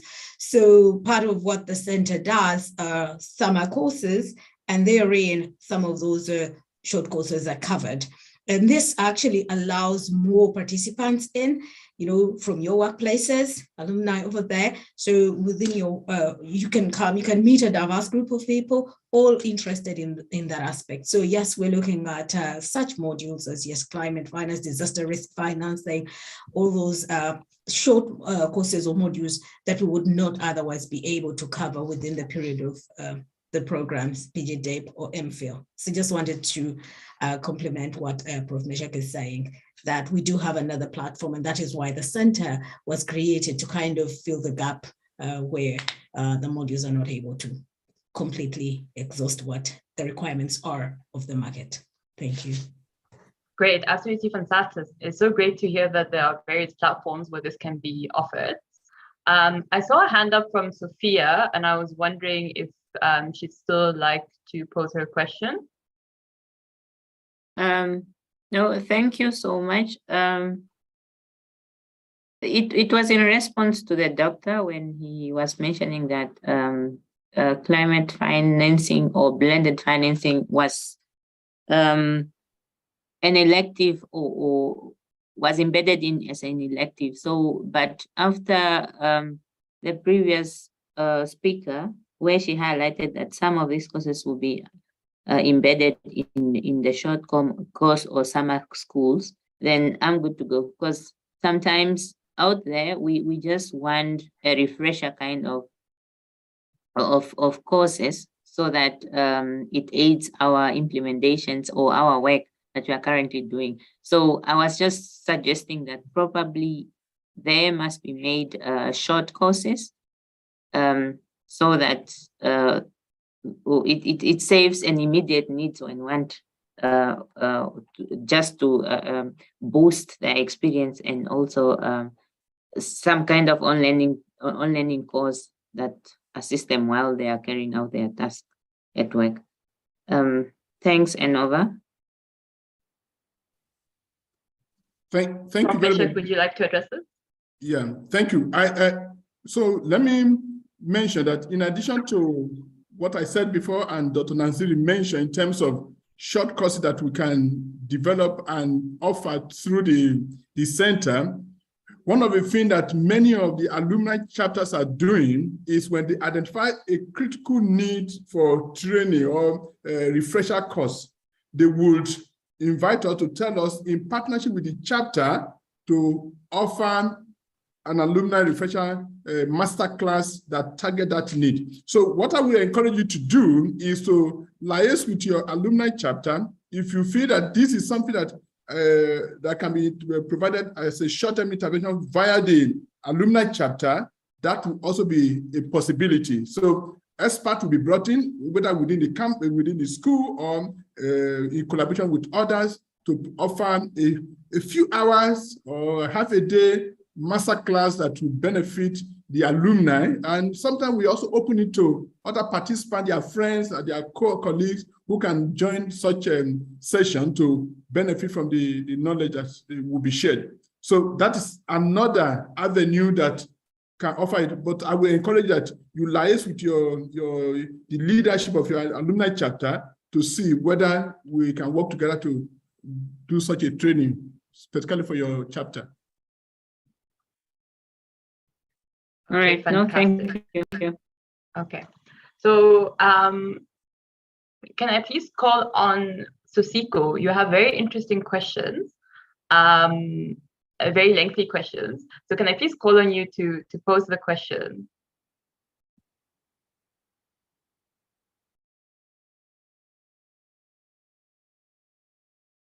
So in essence, Prof. Meshach, while I have you on the line, these are questions that are directed to you. So the colleague is saying that in Zambia, like many other African countries with high external debt which hampers its ability to attain sustainable development, how can the country or countries similar or in similar situations like Zambia leverage off development finance solutions to unlock this potential? Yeah, thank you very much. I wish you attended the forum last week. In fact, the subject of sovereign debt is what was given attention. I will encourage you or anyone that did not participate to perhaps check for the recording so that you can listen to it. Experts from different, with different experiences, practitioners deliberated on that subject. But let me respond by saying that one of the key elements that our program is addressing in terms of what needs to be done is how do you mobilize resources? And one of the resources that need to be mobilized is external debt. Unfortunately, for many countries that are mobilizing these resources, they also lack the capacity or management skill to manage these resources effectively. And that is one of the things that has been happening when it comes to external debt. You secure a debt, which we need. The point is not that we don't need it, but we need to have secure external debt for the right purpose, and we also need to utilize it effectively to address the need for which it was secure. If it's not properly managed, it will not. So when we look at development finance solution in terms of how do you use development finance solution to unlock it, one of the key emphasis I will mention is that as part of the solution, attract the right debt. Do not go for debt when it's not needed. And when you secure the external debt, ensure that it is utilized effectively. It does not have any value if you obtain debt, external debt, to finance an infrastructure such as road or electricity project, and that fund is not utilized for that purpose. What then happens is that you have a burden that is created, but without a revenue generating investment that will help to pay back the fund in terms of unleashing the potential of the economy. So development finance intervention in terms of how you use the fund is absolutely very important. I don't think it's something that can be exhausted in a short conversation. I would really encourage you to go to the recording of the forum of last week. It really focused on that, and a lot of policy dimension or how development finance can be used were addressed. Okay, thank you so much for that answer. Definitely the topic on debt sustainability and debt management in African countries is very topical. Definitely worth unpacking more. Mrs. Canayo, maybe if I can pose to you this last question. Prof. Mark Smith emphasized the role of responsible leadership and the need for responsible leadership to really drive African solutions to solve the development needs. And seeing how AFREXIM has evolved so much and is so versatile in the sense that is able to address current issues, but also has an eye on the future. What insights can you share for future leaders in order to really motivate them and the required leadership traits to really solve for African needs? I'll say that what we have done is to, in a sense, take the bull by the horn. You know, we developed a strategy. We run on strategic plans, 5-year strategic plans.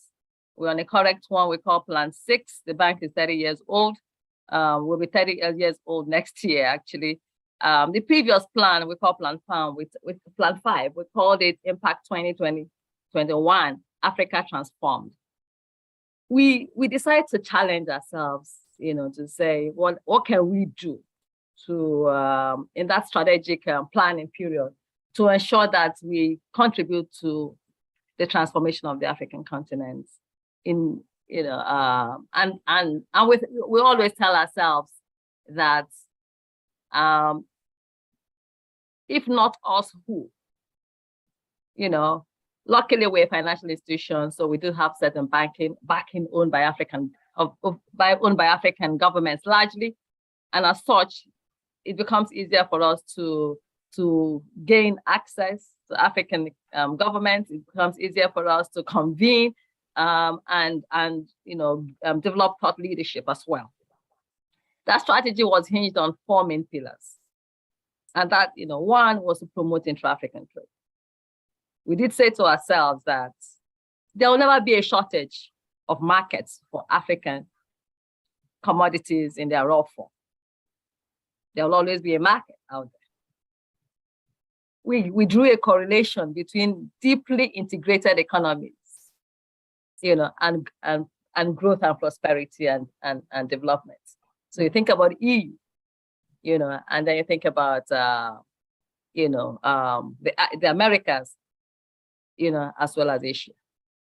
So we thought we needed to promote on it, at least to deal with issues of our vulnerability to commodity shocks, take advantage of the AFCFTA as well, draw on the political enthusiasm of African leaders who thought, let's go for it. It's been on the plan for so long, let's deal with it.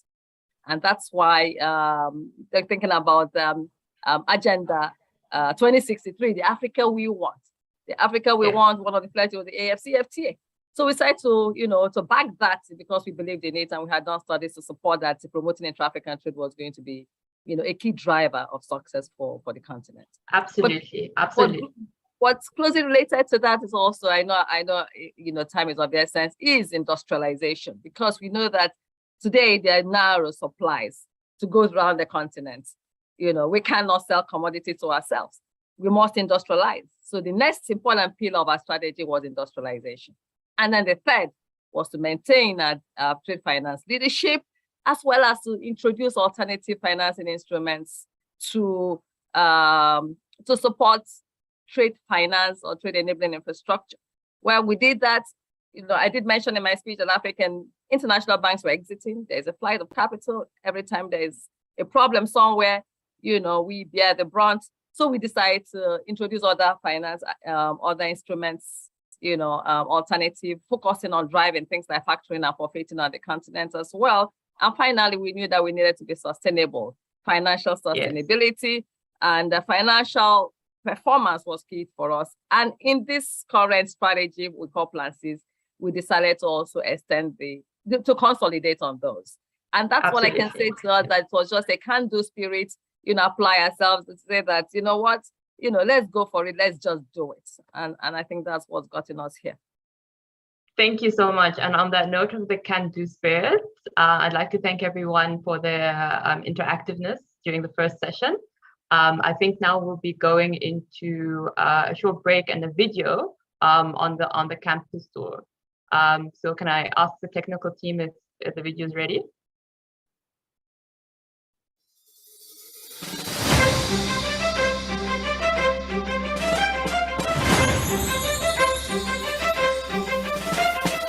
Welcome to Stellenbosch Business School, the home of responsible leadership. My name is Henry Boyson, and this is our Bell Park campus. Let me show you around.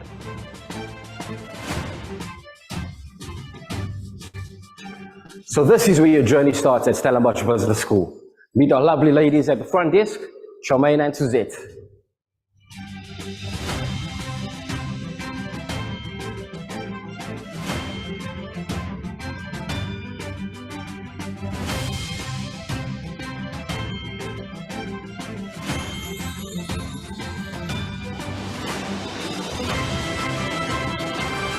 So this is our space bar. It's a place where many meetings and brainstorming sessions take place. Like this one, for example, by our Futures research team. And this is Doris Viljoen. She's going to tell us a little bit about Futures research. At our school, well, our school is one of the only places in the world where you can actually do a degree, postgrad diploma, master's degree, even a doctorate in future studies. And alongside that, we have the Institute for Futures Research. We do commercial consulting to outside clients to help them with their longer term plan. The future is now. Let's go grab a coffee. So, our students we regard as the most important people on this campus. Well, I've got another important person. Her name's Lucinda. She makes an awesome coffee. Thank you. Just how I like it.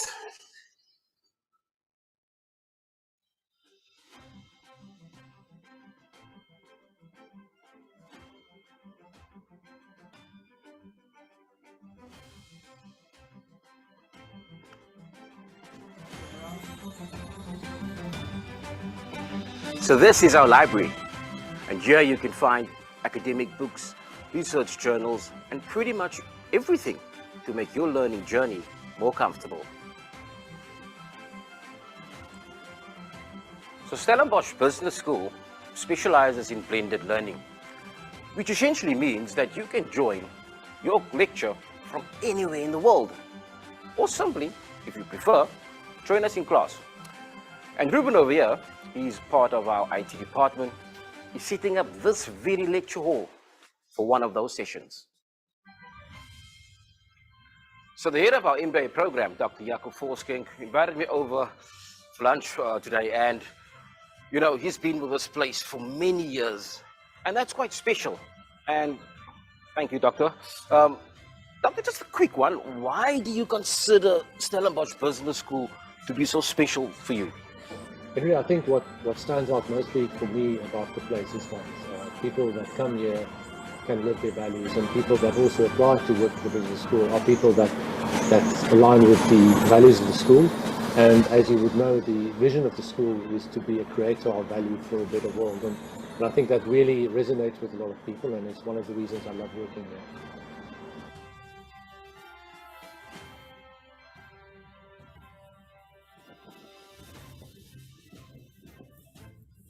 Thank you for joining me on this tour today.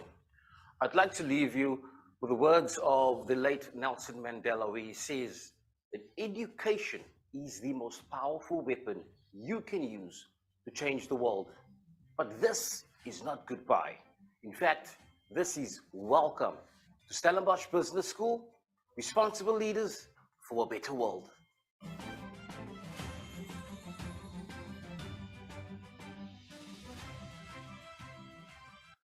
Hello, my name is Mark Smith and I'm the Director of Stellenbosch Business School.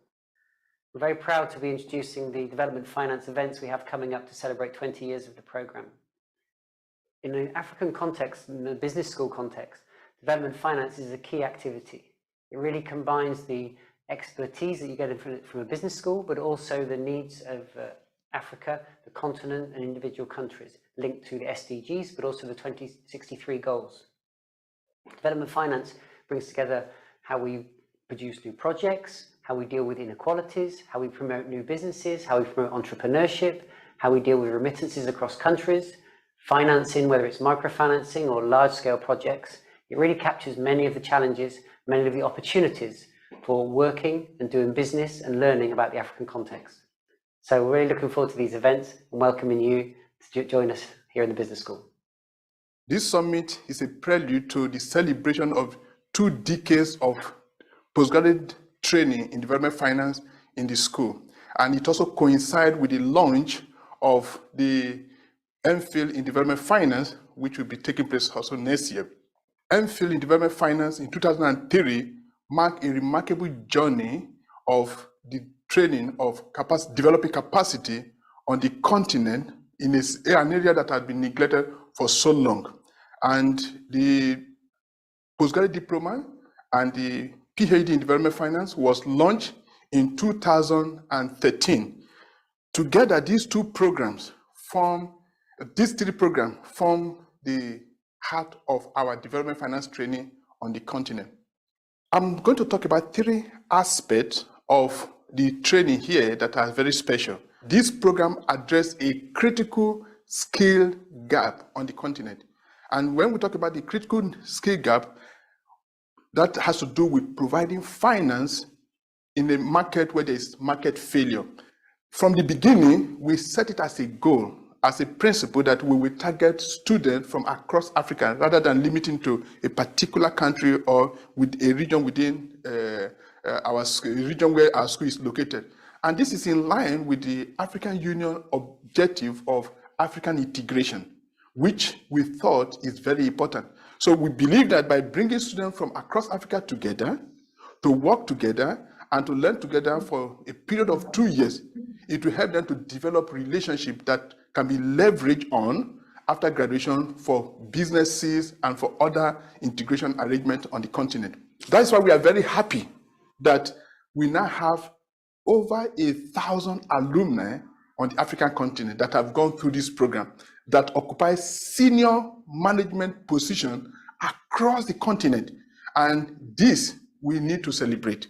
So overall, this program, we have not only introduced a very interesting program in the past. Look into the future, our program continues to be relevant and going to make a lot of changes on the continent. So I'm very delighted that you have all been part of the program and that you are part of this summit. Thank you very much. So the African Center for Development Finance was constituted in 2016.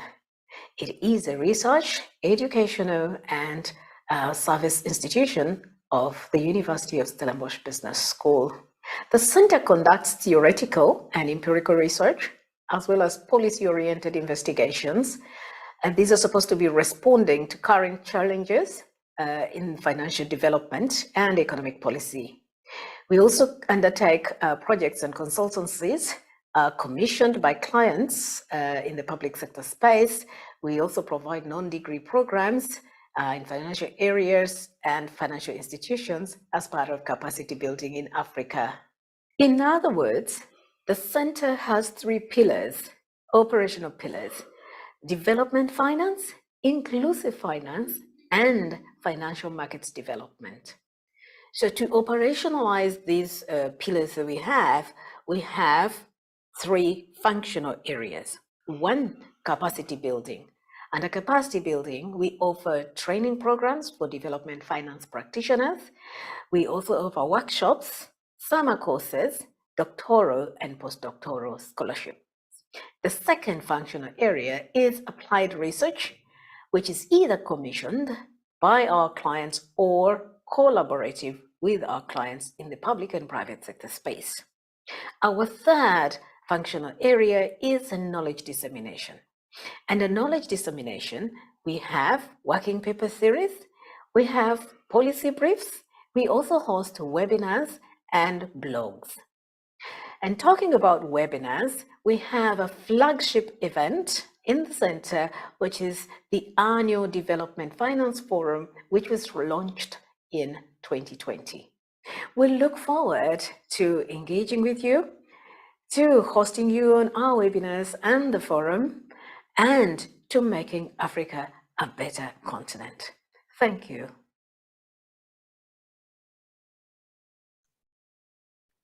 Fantastic. I think this entire day has really given me a sense of pride.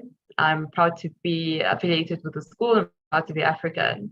And I'm so privileged to introduce our next speaker, Mrs. Leila Muqaddam, who was appointed in 2021 as the Director General for Southern Africa for the African Development Bank as Country Manager and Resident Representative. She was also the Resident Representative of AFDB in Morocco and Egypt from 2014 to 2020.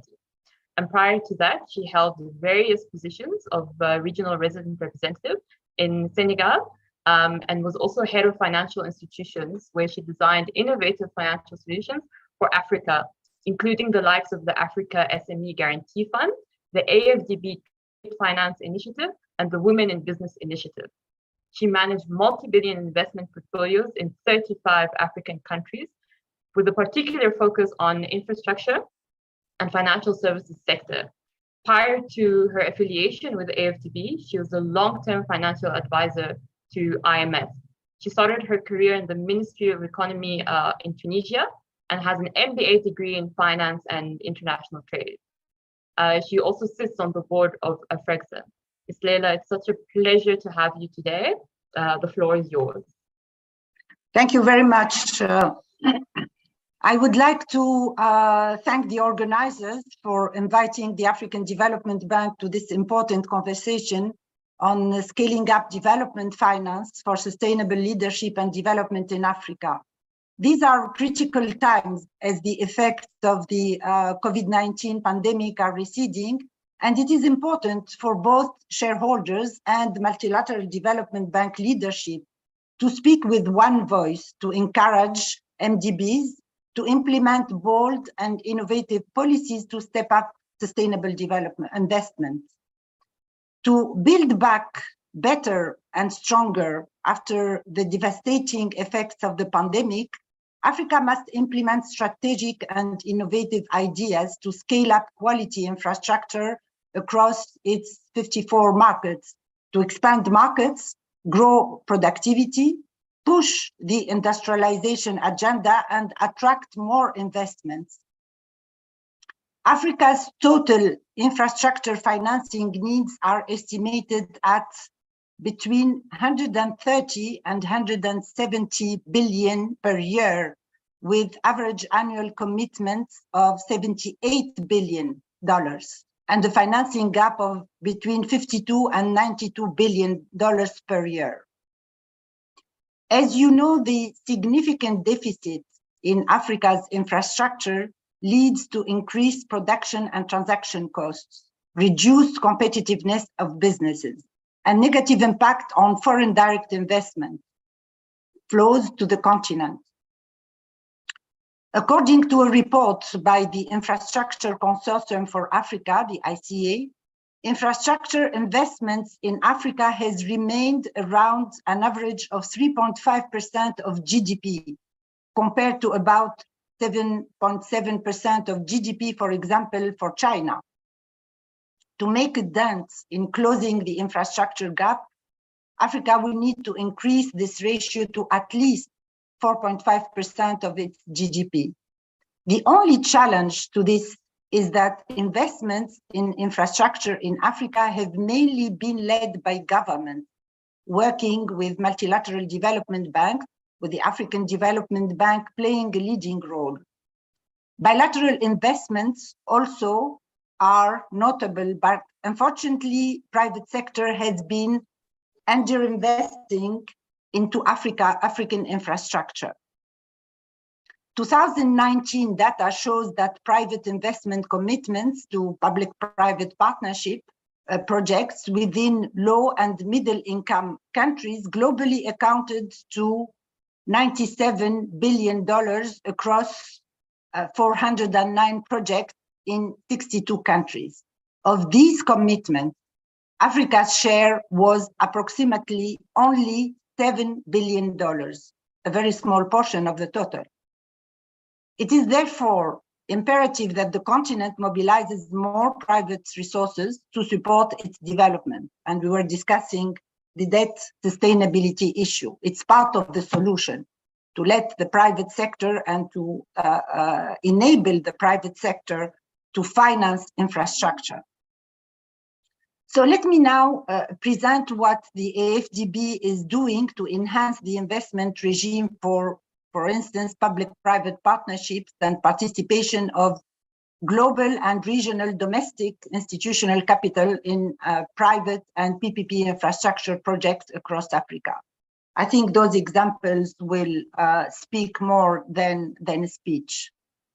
With respect to the mobilization of private sector financing through increasing adoption of PPPs, the African Development Bank is playing a leading role across the continent. The African Development Bank has adopted a PPP strategic framework to support and encourage governments to adopt PPPs as part of their financing mix in a sustainable and debt-responsible manner. However, to increase PPP deal flows for private sector and de-risk PPP projects will require significant upstream funding. That's why the working to create the conducive enabling environment for PPPs through the appropriate policies and laws and setting up PPP units in government as the counterpart to interested investors. The African Development Bank is setting up the Africa PPP Development Fund, the APDF, as a dedicated vehicle to assist countries with top-notch from end-to-end transaction advisory services for their PPP enabling environment, planning and prioritization, structuring, negotiations, and monitoring. Resourcing this fund will be catalytic to unlock $1 billion investments opportunities for private sector. On the midstream, the bank's role includes infrastructure projects preparation facility and in the future transaction advisory support, and downstream in terms of directly financing projects and or providing risk mitigation instruments. In addition, we host the Africa Legal Support Facility, which amongst others provides legal advisory services to African governments in the structuring and negotiations of complex commercial transactions such as infrastructure concessions and PPP. The African Development Bank is also deeply engaged with infrastructure/PPP project preparation and development through the NEPAD Infrastructure Project Preparation Facility, which supports African countries and regional economic communities to prepare regional infrastructure projects in energy, transport, ICT, and transboundary water. Since 2005, the facility has mobilized downstream investments of about $24 billion. The AFDB also set up Africa 50 to focus on infrastructure and PPP projects development and financing to improve bankability of key infrastructure projects across Africa. With respect to capital markets development to attract global institutional funds, our work has spanned direct involvement to deepen debt capital markets across Africa, as well as specific instruments to connect the debt capital market, the DCM, to infrastructure PPP financing. And these include, first, the mobilization of climate finance. Alongside the AFDB conventional private sector investment activities, the bank hosts a number of funds and platforms where resources are leveraged to support private sector operations. As examples, we have the Sustainable Energy Fund for Africa, VCEFA, which is a multi-donor special fund managed by the AFDB that provides catalytic finance to unlock private sector investments in renewable energy and energy efficiency. We also put in place the African Adaptation Acceleration Program, the AAAP, in partnership with the Global Center for Adaptation, the GCA, which will provide a platform for private sector investment in adaptation and resilience projects by mobilizing $25 billion to scale up and accelerate adaptation actions across the continent. Also, the Adaptation Benefits Mechanism, the ABM, which is an innovative mechanism for mobilizing new and additional public and private sector finance for enhanced climate change adaptation action. And finally, last but not least, the African Financial Alliance on Climate Change, the AFAC, a platform for the bank to work with the financial industry and private investors to support private sector participation in climate finance delivery, to name a few. We have also put in place the balance sheet optimization, what we call the BSO, to crowd in private investment in infrastructure. The AFDB, European Commission, Mariner Investment Group, Africa 50 and Mizuho International recently announced the launch of Room to Run, a $1 billion synthetic securitization corresponding to a portfolio of seasoned Pan-African credit risk. Room to Run is the first ever portfolio synthetic securitization between a multilateral development bank and private sector investors, pioneering the use of securitization and credit risk transfer technology to a new and previously unexplored segment of the financial markets.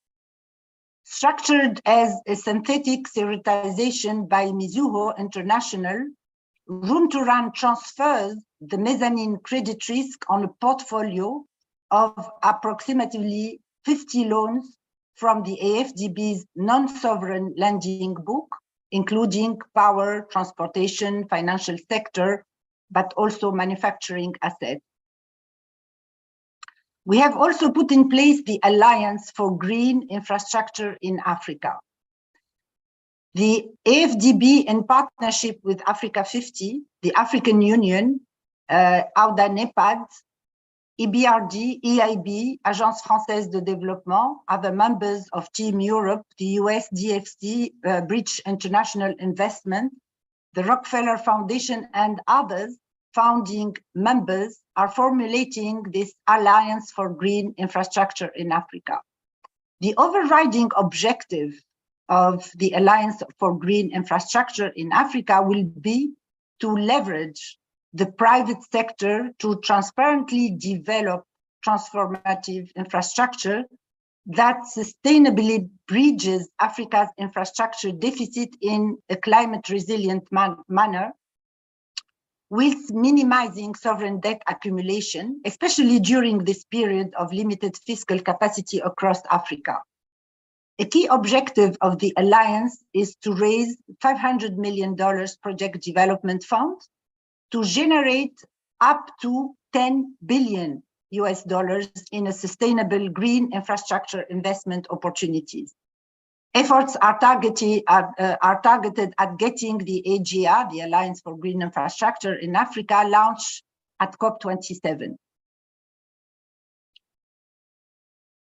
Ladies and gentlemen, our work is not only intended to attract global institutional funds, but also domestic and regional funds in Africa.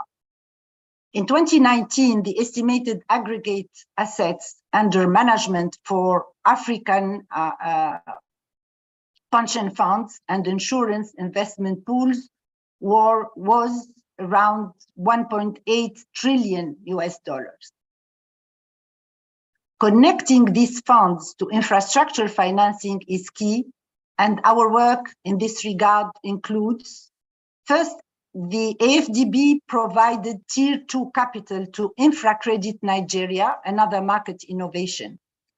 Here, the Nigeria Sovereign Investment Authority in partnership with Guarantee Co., a subsidiary of the private infrastructure development group of the UK, developed and established InfraCredit Nigeria. InfraCredit Nigeria is a monoline credit guarantee agency that credit enhances infrastructure bonds issued by private and PPP projects, so as to attract the US dollars 30 billion domestic pension funds and other global and regional institutional investors to finance infrastructure. To date, it has supported 4 infrastructure bonds, one of 113, the equivalent in the Nigeria currency, 113 US dollars million in power and transport sectors. So these 4 projects, and these include the first 15-year local currency corporate green bond, long-term. There is the potential to replicate this vehicle across Africa in select markets to catalyze the $2 trillion US dollars worth of assets under management with African with the Nigeria fund, pension funds and insurance investment pools into infrastructure development and the productive sector. Second, exploring infrastructure asset recycling with Africa 50 can be an effective solution that enables Africa to mobilize its own and external resources to fund an infrastructure-led recovery program. It helps unlock capital currently tied down in state-owned brownfields infrastructure assets by offering all or controlling stake to credible private institutional investors. Then governments can recycle all or part of this unlocked capital to fund a new PPP infrastructure project. Third, credit enhancing instrument. The AFDB utilizes partial credit guarantees and partial risk guarantees to credit enhance financing and provide risk mitigation instruments for infrastructure and PPP financing. For the first example, an example is the Nedbank Green Bond, a green Tier 2 capital instrument issued in July 2020. Nedbank issued, linked with the Sustainable Development Goals, a first of its kind in South, and the latter is to counter guarantee government payment obligations and further de-risk projects for investors. These are used to mitigate identified political and commercial risks within infrastructure projects. The African Development Fund Private Sector Credit Enhancement Facility has been really instrumental in allowing the bank to increase its share of non-sovereign operation. Then I think we have heard about the African Investment Forum, the AIF. So the bank is working with other regional and global development institutions and has set up the AIF as an investment marketplace to accelerate the closure of the continent's investment gap. It operates as a multi-stakeholder, multidisciplinary transactional platform dedicated to advancing projects to bankable stage, raising capital, and accelerating the financial closure of deals. It is the platform through which private sector resources are mobilized. AIF current has a growing portfolio of 118 deals valued at 114 billion US dollars. The 22 edition is scheduled to be held on from 2nd to 4th of November 2022 in Abidjan. Then we have also put in place the third-party funds management platform. Given its limited equity headroom, the AFDB is exploring the possibility of creating a platform to manage third-party funds to invest along with its fund-of-fund business. This platform will be seeded by the FDB and will look to raise third-party funds for major sovereign wealth funds and global institutional investors that are seeking impact investments and returns, but do not have the capacity or bandwidth wide to invest low amounts such as $15 to $30 million in generalist SME growth funds of the typical size of between $60 and $120 million per fund. The post-COVID recapitalization opportunities could catalyze interest in this platform. In addition to these different instruments, our infrastructure projects are focused on integrating Africa and hence strongly support the implementation of the AFCFTA.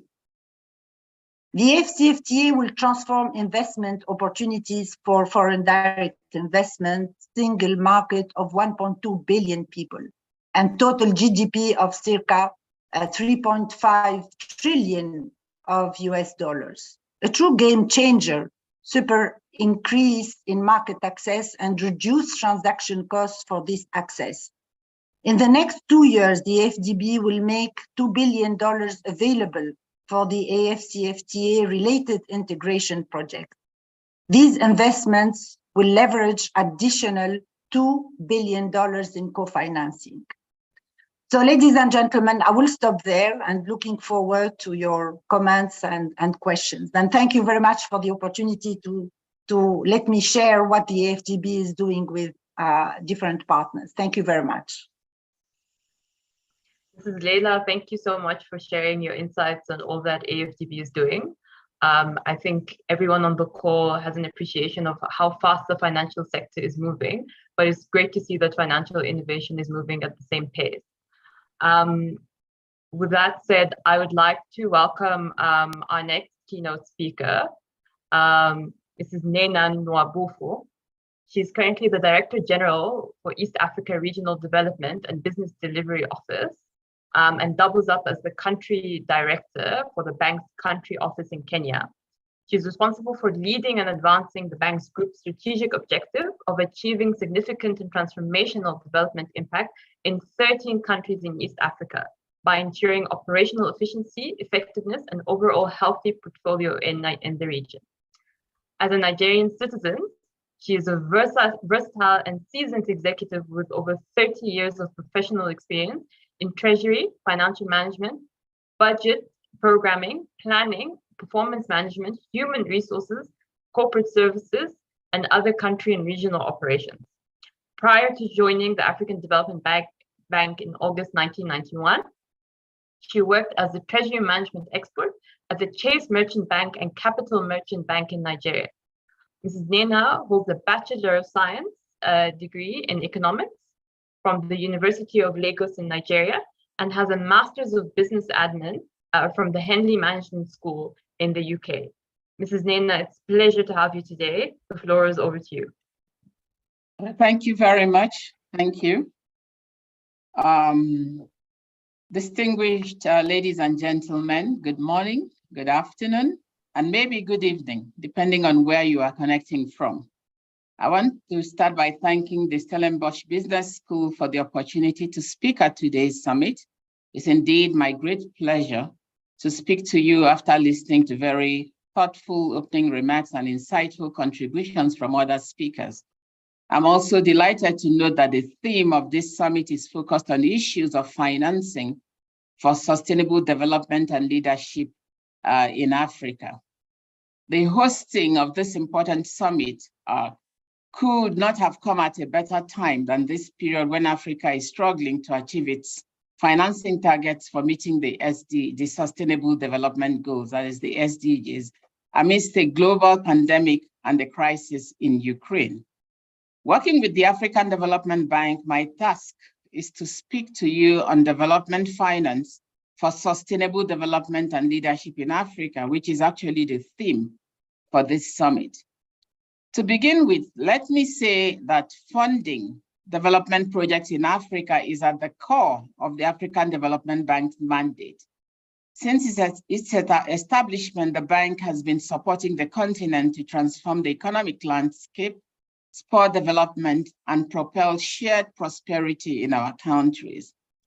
Our work is currently framed around what we call the high fives. First, high five is Light Up and Power Africa. Second is Feed Africa. Third is Industrialize Africa. Fourth is Integrate Africa. And the fifth, we call it the High Five, is to improve the quality of life of the people of Africa. And in the past 5 years, the High Fives have impacted about 335 million people in the continent. And the UN says that if Africa achieves these High Fives, it will achieve 90% of the SDGs and the Agenda 2063 of the African Union. So achieving the High Five is at the core of development in Africa. And to reach this goal will naturally require adequate financing. But before I delve into this area, it's worth mentioning that the development finance landscape has witnessed a dramatic transformation since the early 2000s. For the past 2 decades, we have seen a range of new financing options for development projects. There are new actors, new goals, such as those that relate to global health programs, climate change adaptation and mitigation, gender equality, social inclusion, and etc. Indeed, today, when we speak of development finance, we don't just refer to the conventional official development assistance, commonly known as ODA, from bilateral donors and multilateral development banks, that's the MDBs, but also we have private financial flows. In fact, since the beginning of the 21st century, financial flows from donors have become a minority share in the overall makeup of development finance in the continent. Private financial flows have emerged as a significant part of development finance. Many African countries are accessing significant funds through equities from foreign development finance and placements by venture capital funds and issuance of bonds in the international financial markets. My colleague Leila also spoke about the room-to-run transactions that involve synthetic securitization, which provides opportunities for additional financing for African countries. The risk associated with raising funds from the capital markets is, however, the high cost of debt servicing that could jeopardize growth prospects. Be that as it may, this approach allows private investors to take increasing part as funders supporting national development priorities. And taken together, these changes reflect a paradigm shift on how finance is mobilized to meet development priorities. But there are questions to answer. Are these trends delivering the expected dividend? Are they meeting expectation of governments? To what extent are they contributing to achieving the SDGs in Africa? The answers to these questions are far-fetched, given that development agendas in many countries are not attracting the needed investments. Estimates from UNCTAD suggest that about US $3 to 4.5 trillion annual investments are required worldwide to achieve the SDGs. However, less than 1/3 of this amount is raised every year. Out of the amount raised, only a trickle comes to Africa, despite the fact that Africa needs between 600 billion and $1.3 trillion. No doubt the financing gap in Africa is daunting. For instance, with infrastructure, which includes energy, transport, communication, water, and sanitation, the financing gap is estimated at 130 to 170 billion annually for infrastructure alone. Health is 66 billion. Education is about 39 billion. Climate change is about 24 billion. Meanwhile, the current development finance architecture is equipped to deliver the volume of resources required even to recover from the COVID-19 pandemic, let alone achieve the SDGs. And to appreciate how development finance can contribute to achieving the SDGs in Africa, we must first understand the basis of development finance. In principle, development finance is meant to be an accelerator of the virtuous circle of development, a reasonable bet on future higher growth in developing countries. When successful, development finance is expected to trigger additional private capital investment, provided the recipient developing country also put in place policies that contribute to delivering positive spin-offs from the assistance received. If everything should work well, developing countries are expected to progressively substitute foreign direct investments for grants of official development aid and loans. To some extent, we can say that in most African countries, development finance such as ODA grants and loans from bilateral donors and MDBs has helped transform economies. However, this has not been without criticisms and challenges. Some critics say that development finance condones local corruption and poor governance, and it forces developing countries to hastily implement conditionalities without full assessment of its negative impact on their local economy. But be that as it may, we should appreciate that development process is more complex than just financing, and also countries may have their unique impediments to growth. Hence, we cannot in any way discount the significance of development finance, because if anything, it allows developing countries to buy time and create incentives for local structural reforms, combining it with sound macroeconomic policies through which countries with good governance can ignite sustainable development. So where are we currently in bridging the financing gap for development projects in Africa? There's a general recognition for adopting innovative financial options and making sustainable investments across multiple sectors as a sure way to closing this gap. As a matter of fact, using ODA to close the financing gaps in poor countries remains prominent. But we know very well that ODA is not the silver bullet to ignite growth of economies and achievement of SDGs in poor African countries. In order to achieve meaningful development, countries across Africa need access to new sources of finance and debt relief measures, as well as innovative financing solutions. Governments and businesses also need support to make strategic investments in the burgeoning African continental free trade area. So let me emphasize that while the financing gap in Africa is wide, the potential to mobilize the needed resources is equally huge. If Africa can succeed in mobilizing just 1% of the funds from the global markets, which is estimated at 300 trillion, we can close the SDG financing gaps. However, we have to understand that mobilizing adequate resources in the context of limited capacity by many African countries is not automatic. Countries with low capacity will, for instance, need to stop illicit financial flows, use remittances productively, and adopt innovative financing mechanisms such as carbon tax and ensuring that online service companies pay taxes for services consumed in our respective countries. Maybe it is also time to consider restructuring the ODA. For instance, ODA can focus on countries with special needs, such as those in fragile situations.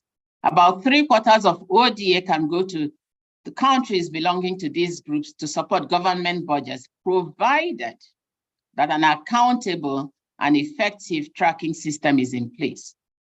Another important avenue for meeting the SDG financing gap is by mobilizing domestic resources through taxation and other non-debt income sources, such as proceeds from sale of public enterprises. It appears obvious that African governments need to build fiscal capacity with efficient monitoring, administration, and compliance institutions, as well as expand their tax bases.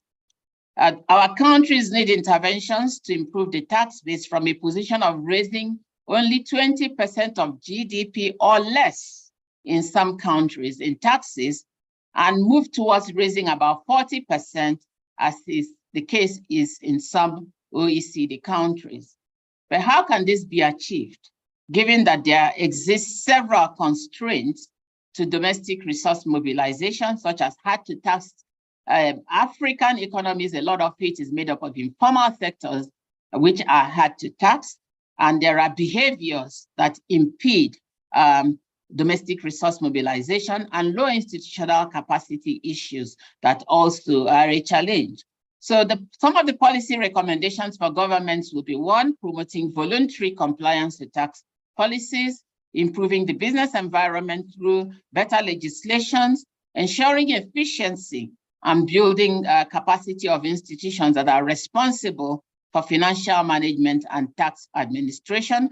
And lastly, also harnessing digital technology potential, which will also support taking a broader approach on having records of both formal and informal entities. To promote voluntary compliance, governments can engage in awareness campaigns on the importance of tax compliance. More importantly, governments should visibly use tax revenues for public welfare, such as the provision of quality public goods and services. Another area of interest is in improving the business environment and institutions. In many African countries, tax legislation and rules are overly complex, posing significant threats to business growth. Transparent and streamlined tax regulations must be adopted with a view towards increasing certainty around the implementation of any tax legislation, while ensuring that tax enforcers' powers and mode of operation are adapted to achieve the desired objectives. Another avenue to improve domestic resource mobilization is to harness the potential of digital technology, which offers great potential, particularly in the way tax administrations can improve their efficiency and help taxpayers comply. For example, digital technology allows pre-filling of tax declaration using third-party information, thereby easing the tax compliance burden, because taxpayers can simply check and confirm the pre-filled information. Digitalization of players in the formal and informal sectors can also enable governments to track contribution from these players. Mobile technologies and services also present ample opportunities for domestic resource mobilization, given that transactions are electronic and readily taxable. In 2021, the mobile industry generated about 500 billion of economic value across sub-Saharan Africa. Definitely, the expanding mobile money ecosystem offers new opportunities for governments to raise funds. Also, governments need to take a broader look, a broader approach on informal entities. To promote formalization, policymakers could take a broader strategic approach, which will seek to register informal firms in order to protect their rights, their entitlements, and assets as entrepreneurs, not only for the purpose of taxation. The attractiveness of joining the formal sector can also be enhanced, for example, by providing greater access to financial resources and information, pension schemes, social insurance, etc. Lowering the regulatory burden may also help promote formalization. For example, also registration of a business can be a daunting process in many developing countries. The related costs in terms of money, time, and information acquisition can contribute to firms choosing to remain in the informal sector. Ladies and gentlemen, I want to also emphasize that the implementation of these measures cannot be successful without the commitment of people in authority.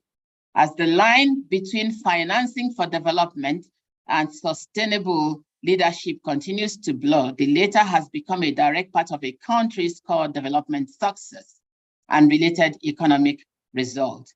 Development finance cannot operate in a vacuum of good leadership, especially in these times where we are faced with the threat of climate change and other global challenges. Africa needs leaders who can, one, take bold and decisive actions on climate change to ensure environmental sustainability. We need leaders with strategic foresight who can see and quickly embrace opportunities on one hand, and on the other hand, anticipate and take decisive steps to mitigate or manage risks. Thirdly, definitely we need leaders who can adapt to changing circumstances. When leaders show good capacity to manage their countries, especially reducing corruption and ensuring value for money on financial assistance received from donors and development partners, they can attract investors because they have proven records of aligning development strategies with investors' interests to pursue long-term development objectives for their countries. Perhaps part of the development finance should also be channeled to building the capacity of African leaders on how to manage and sustain national resources. And we should also add natural resource management for sustainable development of their economies. As I conclude, let me emphasize that achieving sustainable development and leadership in Africa will remain a mirage unless bold measures are adopted at national, regional, and global levels. Business as usual approach will not work. There's a great need for substantial improvements in national policies, significant improvement needed in international cooperation, extensive mobilization of public and private sector resources to finance development projects, and most importantly, ensuring that we have efficient financial management systems that will make each dollar go very far. Policy and institutional environment would equally need to be conducive, consistent, and coherent in order to maximize synergies and minimize trade-offs across the SDGs. And finally, the implementation of the SDGs in Africa will require creating strong alliances among various development actors, namely governments, private sector, civil society organizations, and all of us as citizens and the international community, including bilateral and multilateral development partners. I thank you for your attention. Thank you very much, Mrs. Nwabufo. Thank you for that insightful presentation and excellent insights as you have provided us food for thought. And we are officially going to allow engagement on the last two discussions from both Ms. Lela Mokadem and also Mrs. Nena Nwabufo in terms of their presentations. I have noted some questions in the discussion so far, and I'm going to allow for panelists to respond and our speakers to respond. And I'll direct a question to Leila from John Sichundu, who asks you the question, what do you think Africa can do to upscale its infrastructure development in respective countries? The private sector, which you said should lead infrastructure finance, may not be allowed by governments to undertake it, their exclusion, because governments use infrastructure to loot financial resources in their countries. What is your comment, Mrs. Makadem? And then let me allow you to answer, and then I will take any other questions from our delegates. Thank you, Lila. No, thank you very much. It's a very pertinent question. And part of my response is that time has changed now. And we see the debt sustainability issue. The debt is rising, as well as the the request by the population to have the public services needed, and for the governments to free resources for social expenditures. In fact, it's not for the private sector to lead infrastructure, but private sector participation along with the governments is essential. And governments have to rethink the way they finance development. Otherwise, they will not be able to manage their countries. And we have seen in many countries how the lack of resources for public services and social expenditures has ended.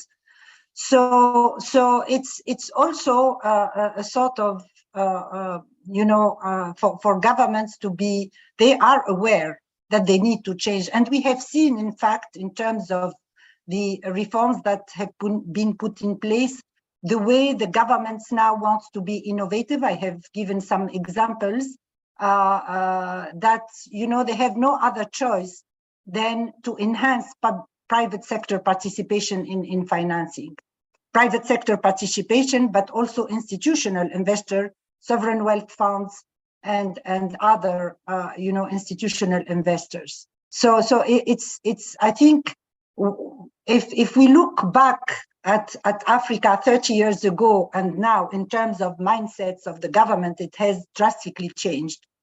And if you see the governance index as well, because it's part of the landscape, we see that many African countries have drastically improved their governance index.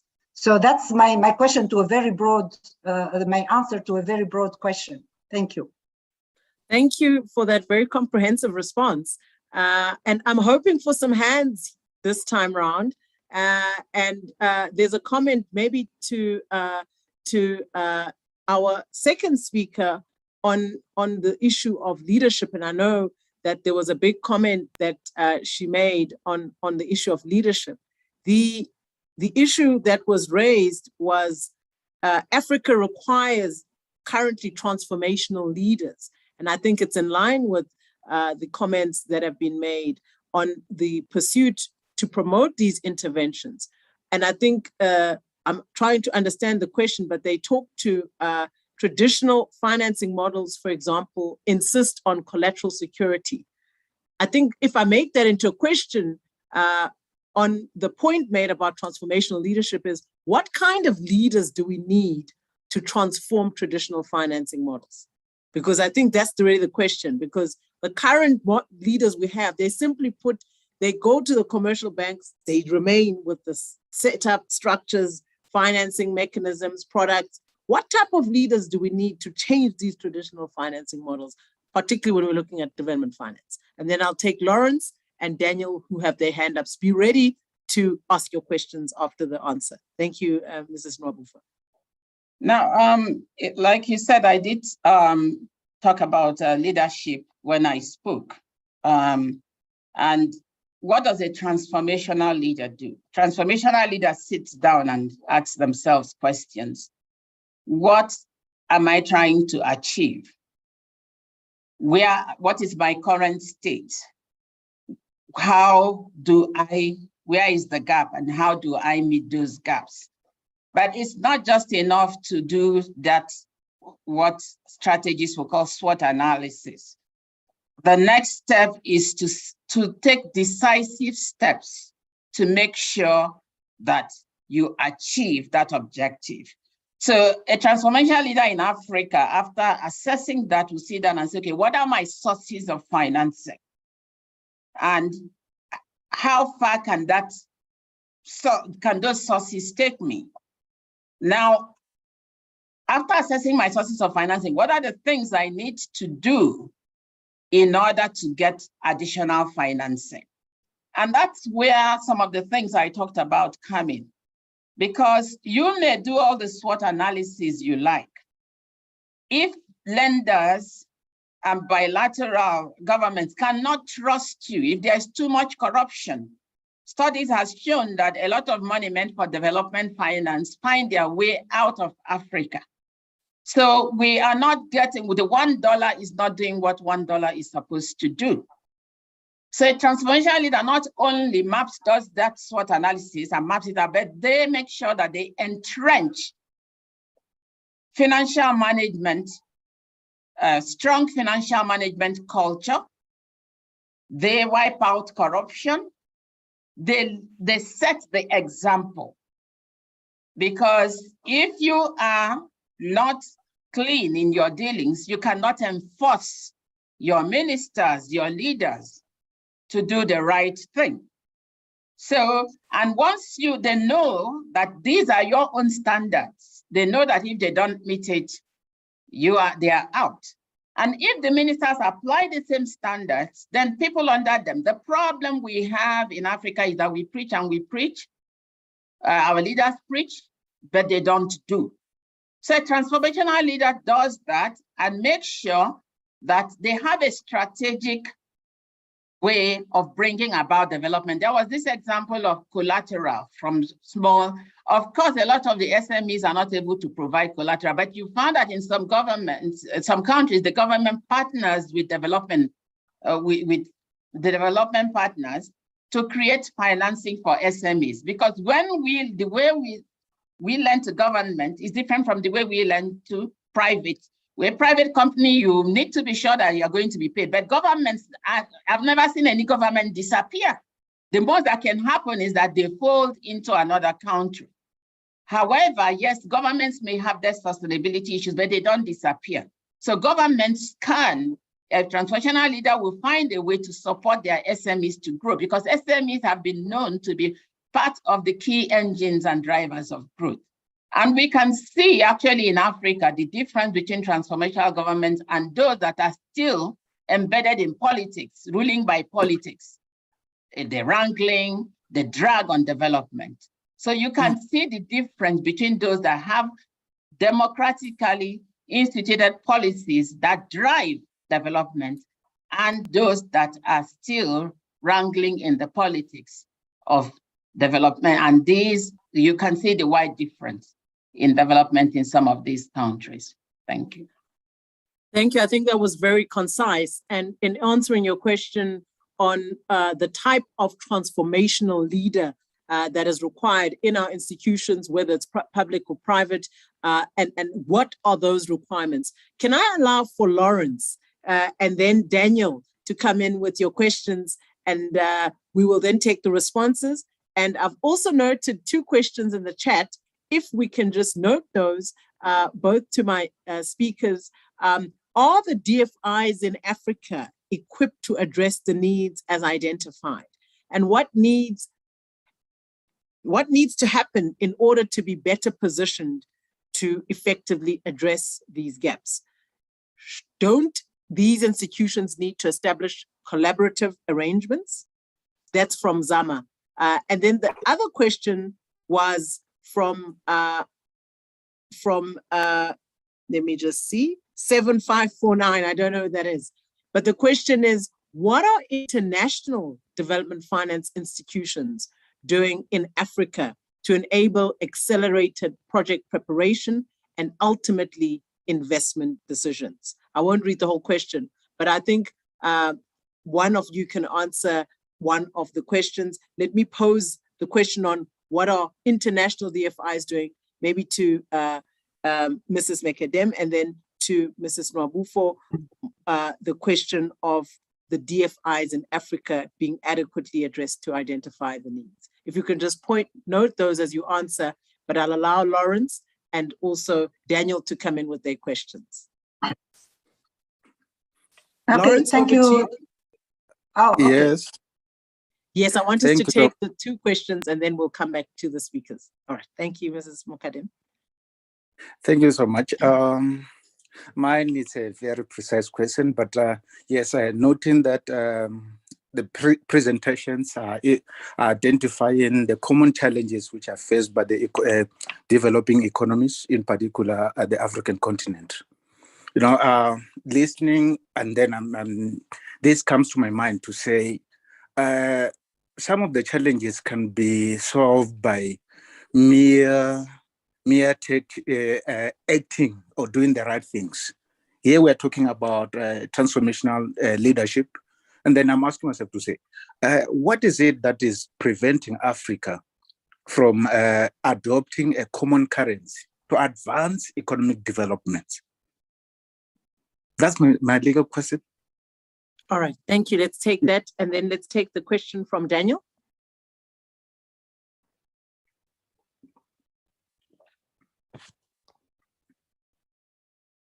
All right. Thank you very much. Okay.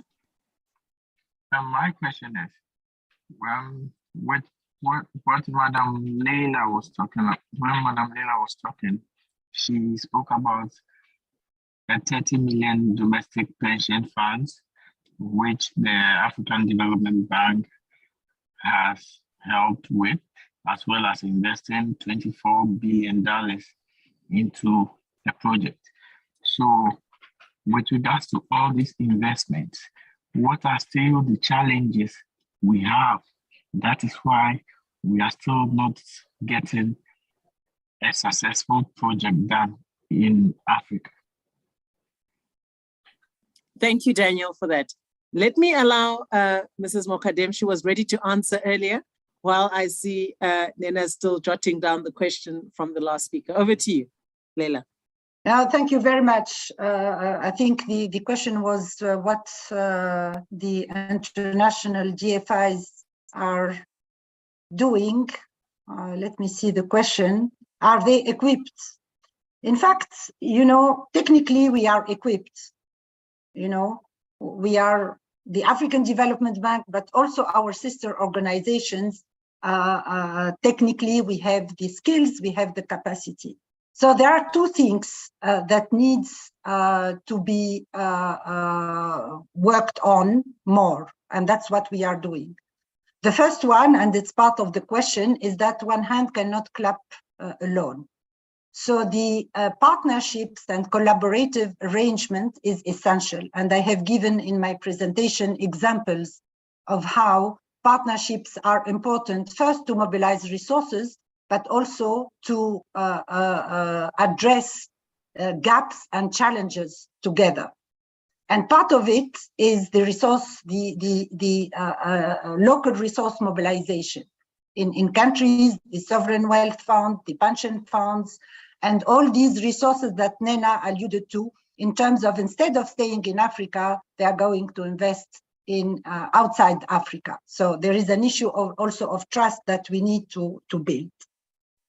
The second one is the amount or the magnitude of the gaps that we are facing, and we have, Nena and myself, given some numbers, is huge.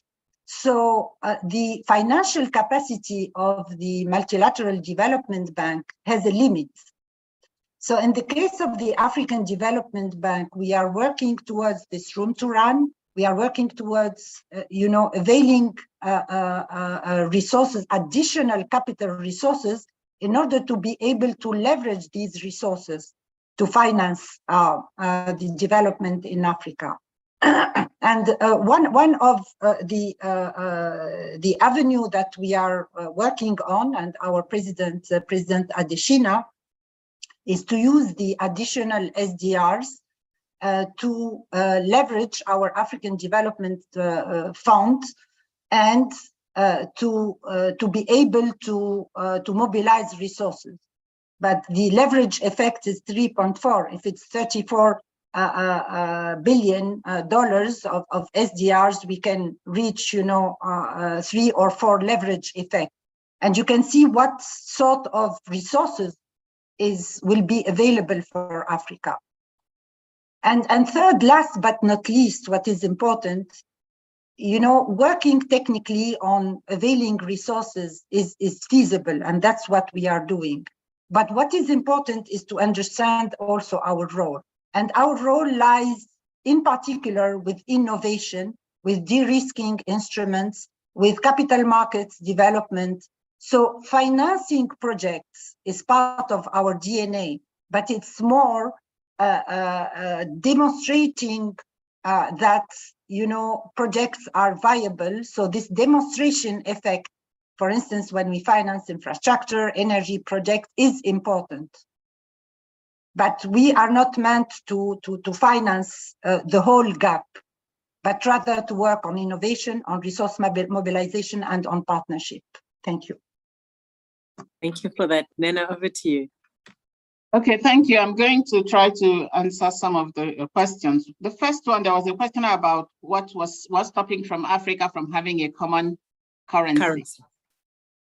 It's a common currency. It's not something that one person, even the AU, can pronounce on. It deals also on sovereignty of many, 54 nations. So there has to be a political will by all those nations that they want to be part of this currency. Now, within the African continent, you also have people in the West Africa Francophone, the Central Africa Francophone, that also have an existing agreement also with the French Treasury. So there are a lot of political levels of engagement and consideration that is required. So you find that locally, in some cases, there is a pushback by some of the countries feeling that it will swallow up their currency, or even if you have a common currency to facilitate trade to flow to some countries. So the political will, our leaders probably need to sit down and review this and maybe take lessons from what has happened in the EU to look at the advantages of a common market and a common currency.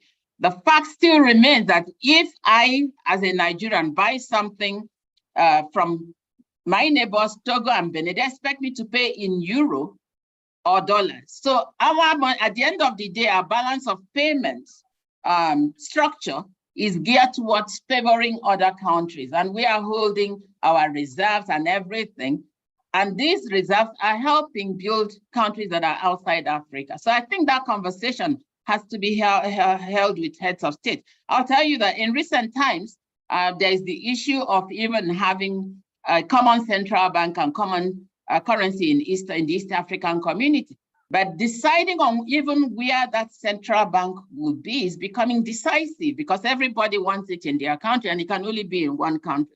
So at the end of the day, we are busy competing amongst ourselves and we are putting ourselves, it's like we said, everybody has a PhD in Africa and PhDs pull him down or pull her down. So let's all remain down. I don't want anybody, to step up. So it's a political will issue. Now there's the question on project preparation and ultimate investment decision.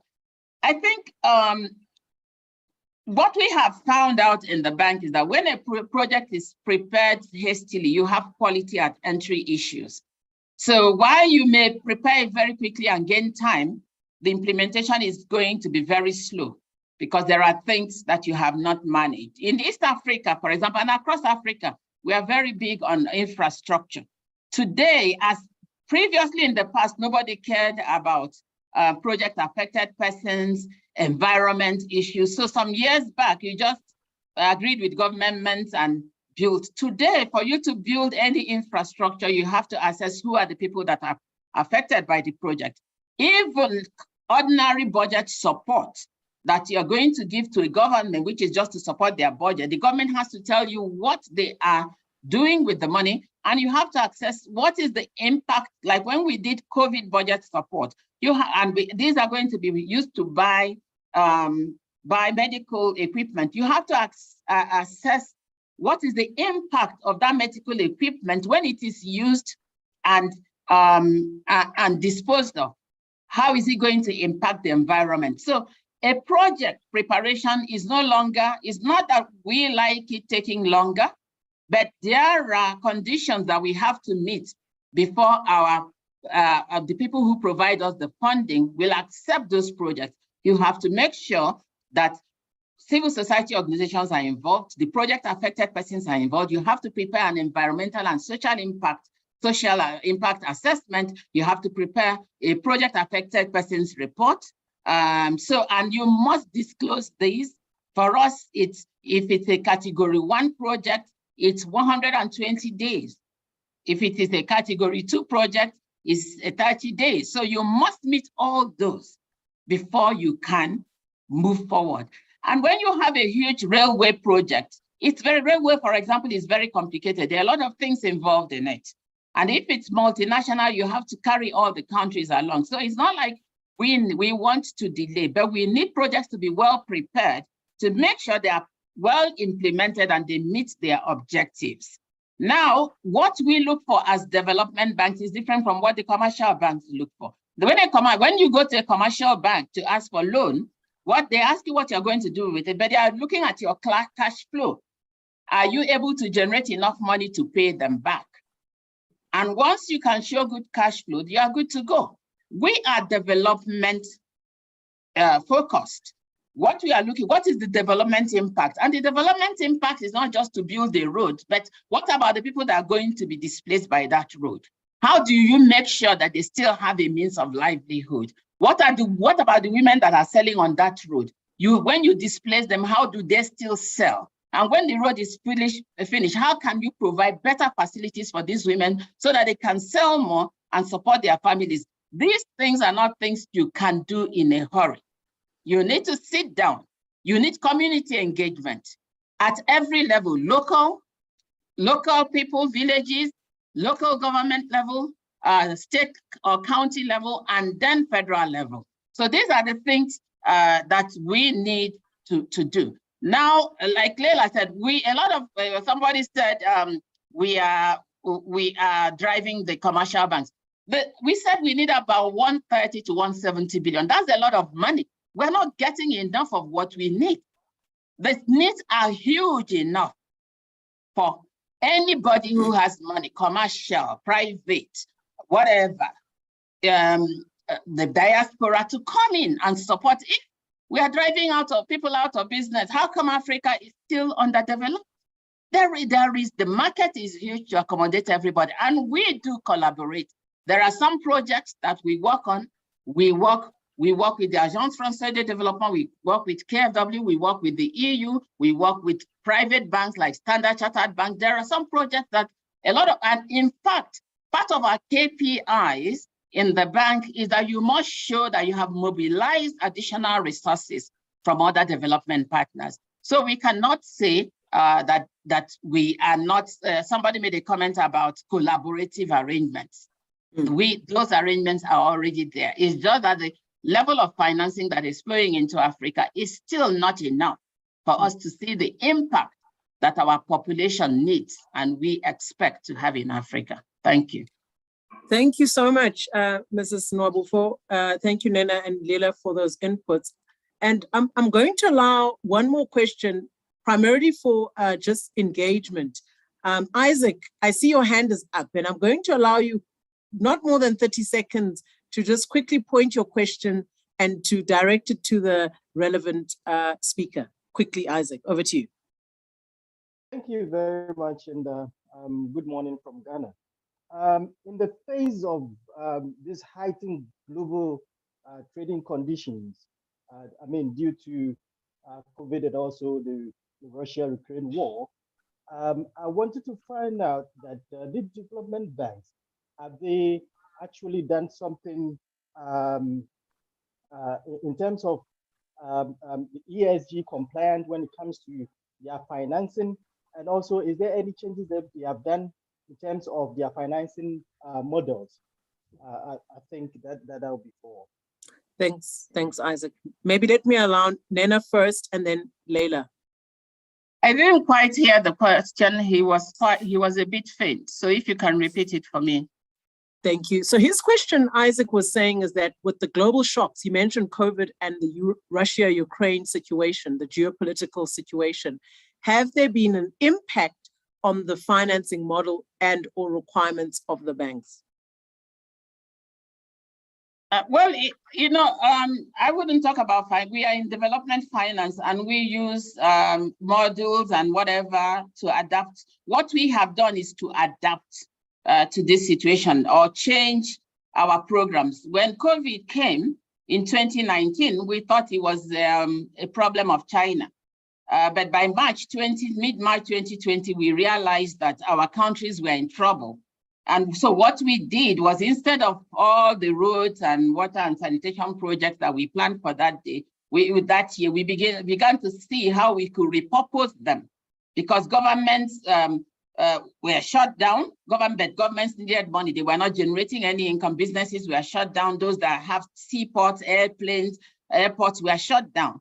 So we realized that even governments that had already approved their budgets had to quickly review their budgets, and there were huge deficits. So what we did was to rechannel our funding for that year into budget support. So we adapt the situation. Now, this year, we have the impact of the Ukraine one. What we have seen is that that fertilizer isn't coming, maize isn't coming for most countries that depend on maize mills. So prices of food, prices of oil, price of fertilizer, a lot, and it's a trickle-down effect.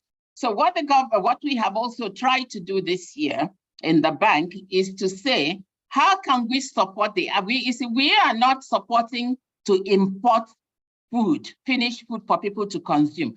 Africa has the capacity to feed itself and feed the rest of the world. We have God bless us with weather, with land, with everything, but we are not using it. Africa spends about $30 billion to import food that it should be producing itself. So our focus this year has been to support governments to see how we can support them to increase their agricultural productivity so that come next year's planting season, we will have enough food, or as much food as possible in Africa. And one of the things we've also tried to do is to try and support countries that grow wheat, especially in East Africa and the Horn of Africa region, who are very prone to drought, because there are seeds that are drought resistant. So we are trying to support them to get those seeds to ride on the climate change challenges that they have with drought so that it will not affect their productivity. So these are some of the things that we are doing. There's a comment about what we are doing about experiencing challenge mismanagement of funds, pre-financing and post-finance. Now, first of all, pre-financing, I'm not sure what that means, because if we've not financed it, then it's not the funds of the bank. Anybody who has dealt with the bank, most governments, if they have a choice of bilateral, this probably would prefer, because we have strict rules of that you must meet, even for a disbursement. And normally, let's clear this out, because the person says reporting on the very little to no reporting on project progress on various African countries undertaken by AFDB. AFDB was rated this year as the most transparent multilateral development bank across the world, #1. So nobody can say that we have a problem with reporting. The second thing I want to say is that when we finance projects with governments, we don't give the government the money. So when a contractor is building a project, building a road, as they build based on agreed milestones, we send the money directly to them. They submit their bills to government, and the government then submits it to us. And we must do at least 2 supervision missions every year to make sure that what the project said it has achieved is what it has achieved. And if we see any problems, we suspend disbursements until those problems are disbursed. And by the way, when a project is completed, we are obliged to prepare a project completion report to assess the original objectives of the project and what has been achieved. And that report is sent all the way to our board of directors and published on our website for everybody to see. So I take exception to the comments that there is a lot of uncompleted projects with very little to no reporting on project process on various African countries undertaken by AFDB. I take exceptions to that comment. Thank you very much. I think, Nena, you have clarified, I think from the AFDB side, the transparency and the level of reporting that you do announce. I'm going to allow Leila just to quickly maybe come in just for not more than a minute, and then I want to wrap up to the next section. Over to you, Leila. No, thank you very much. I think Nena was very comprehensive in her response on what we have done to respond to the different crises. I think there are 2 or 3 words. So we are flexible, we are reactive, and we are on the ground, Nena, for the Eastern region, myself on the Southern region, to be listening to the government and reacting. And on COVID, we have put in place the $10 billion COVID response facility. On the Ukraine-Russia geopolitical situation, we have put in place 1.5 billion of emergency food production response. And both have been done in a record time, knowing our processing And as Nena said, all our requirements in terms of meeting our policies, internal policies in terms of transparency and good governance. There is another question very quickly on the maintenance and how the definition. Due to time, Leila, I'm going to ask that maybe you just type the response in the chat for perfect. that one, so that we don't take more than we should. But before we close this session, I want to say a very, very warm thank you to Mrs. Nena Nwabufo for that comprehensive submission and just really giving us insights on what is done in terms of financing for sustainable development and leadership. And I want to underpin that, because key to any of the goals that we want to achieve in Africa is the people, is the leadership. And we know that it was because of leadership development finance was established. It is because of leadership development finance still exists. And it will be because of leadership that we still capacitate Africa's future development finance practitioners as the business school. So I want to thank you very much. Can we all give her a virtual clap and thank her, both her and Ms. Leila, for those very comprehensive, insightful, and I'd say excellent insights from both the East African region and also the southern region of the African Development Bank Group. Thank you very much for those insights. I want to also thank you for your engagement and as the people who are part of the discussion for that really lively discussion and for participating. Continue to put your questions and comments in the chat function as we head toward the afternoon. So I'm going to thank you so much. We're going to now play a video for you. Do not log out. Please stay. Our speakers, please see this video on our alumni journeys. And we will then immediately after this have a short break and allow for the afternoon session to start. I'm wondering if Reem is here to just give direction on after the leg stretch, how you will get into the breakout sessions and what the objective of those sessions will be. If she will take a quick 1 minute to do that, and then the videos will play. Thank you. Sure, thanks, Ntabi. So right after the video and the very short break, we're gonna come back. So in the short break, have a leg stretch, grab a bite, and then please come back at around 1:10, where you will be automatically placed in a breakout session according to your cohort group. So if you started your PhD, your MPhil, your PhD in 2018, for example, you'll be placed in the 2018 group. And the objective of the session is really to network, to have discussions about the future of Africa, the role of development finance in solving for Africa's sustainability issues. And then right after that, so we'll have around 25 minutes for the breakout session. And then right after that, we'll come back and then we can share insights from what was discussed in the breakout session. For those that are on YouTube or tuning in via Facebook, you are more than welcome then to have a lunch while we are on the breakout sessions. Thanks, Ntabi. All right, so everyone off to the stretch break. Listen to the alumni video before you go and grab a lunch. And remember the networking session, you can eat while you do it because everything is virtual. So grab a break, quickly listen to the video, and I'll hand over to our technical team to play it for us. And we'll see everyone back shortly. Thank you so much. My message to the Stellenbosch Business School leadership is to continue and maintain the high caliber of the staff and of the students, as this is a key differentiator for the program and elevates the discourse. My personal wish is to be here with all of you 20 years from now when we celebrate 40 years with thousands more alumni and ensuring that this program has the desired impact on our continent. Congratulations. 3 things I enjoyed about my experience was 1, the network that I built, 2, the passion of the lecturers, 3, the facilities that supported my completion of my studies. Congratulations on your 20th anniversary, and I wish you the very best. Good day, my name is Elizabeth Shipanga, and I am a USB Business School alumni. I did development finance from the year 2018 to 2019, and it was an incredible experience.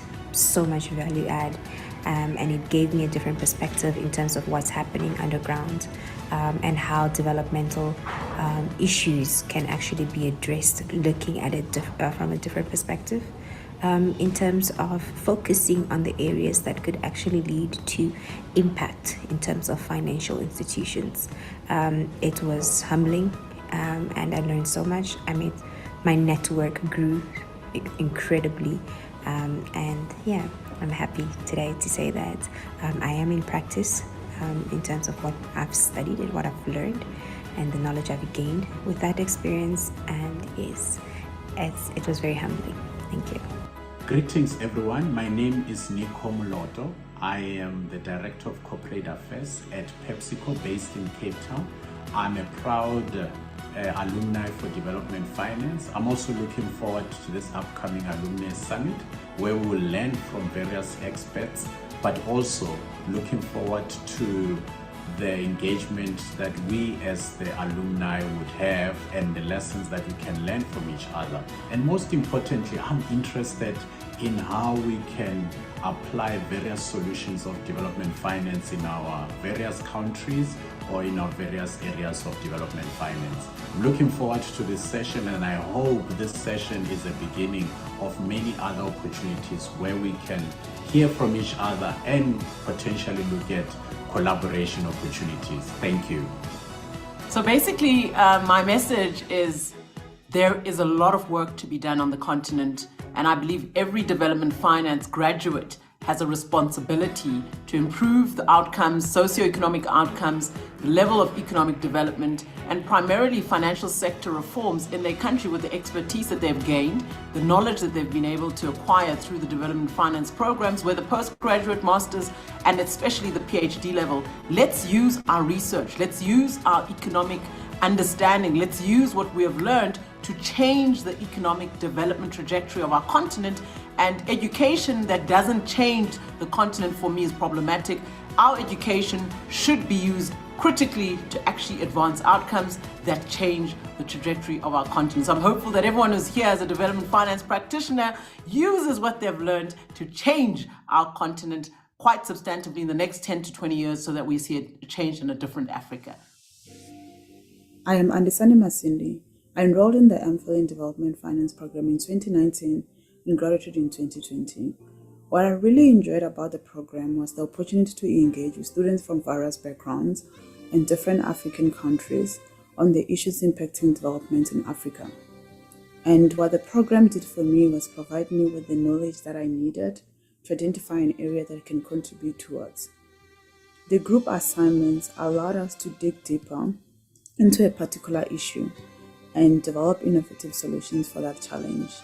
And that really gave me the framework that I needed to apply in my career and the tools that I would require when I address any challenge which involves development and also work on a solution together with other partners. I am currently working within the food and agriculture space, and I am working on a project with other stakeholders to address food insecurity challenges in South Africa. This program has really given me an opportunity to learn about how I can potentially add value and to also pivot my career. My name is Wendy McCallum. I joined the Centre for Sustainability Transitions as a researcher after I concluded my MPhil in Development Finance at the Stellenbosch Business School in 2021. I graduated the program not just with a degree, but with a network of like-minded people who are passionate about leading development. The business school provides many different platforms for an alumnus to keep abreast of hot off the press research and get involved in building professional networks. I've had the privilege of working with staff and other alumni in the Wisdom and Wine Club, and I continue to be involved in development finance initiatives like the Development Finance Alumni Summit.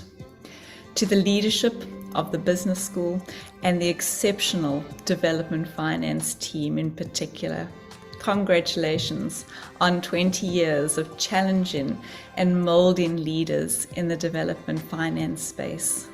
Together, may we continue to push the boundaries, may we continue to innovate, and in doing so, may we lead the building of a bright African future. My message to the Stellenbosch Business School leadership is to continue and maintain the high caliber of the staff and of the students, as this is a key differentiator for the program and elevates the discourse. My personal wish is to be here with all of you 20 years from now when we celebrate 40 years with thousands more alumni and ensuring that this program has the desired impact on our continent. Congratulations. 3 things I enjoyed about the experience was 1, the network I built, 2, the passion of the lecturers, 3, the facilities that supported my completion of studies. Congratulations on your 20th anniversary, and I wish you the very best.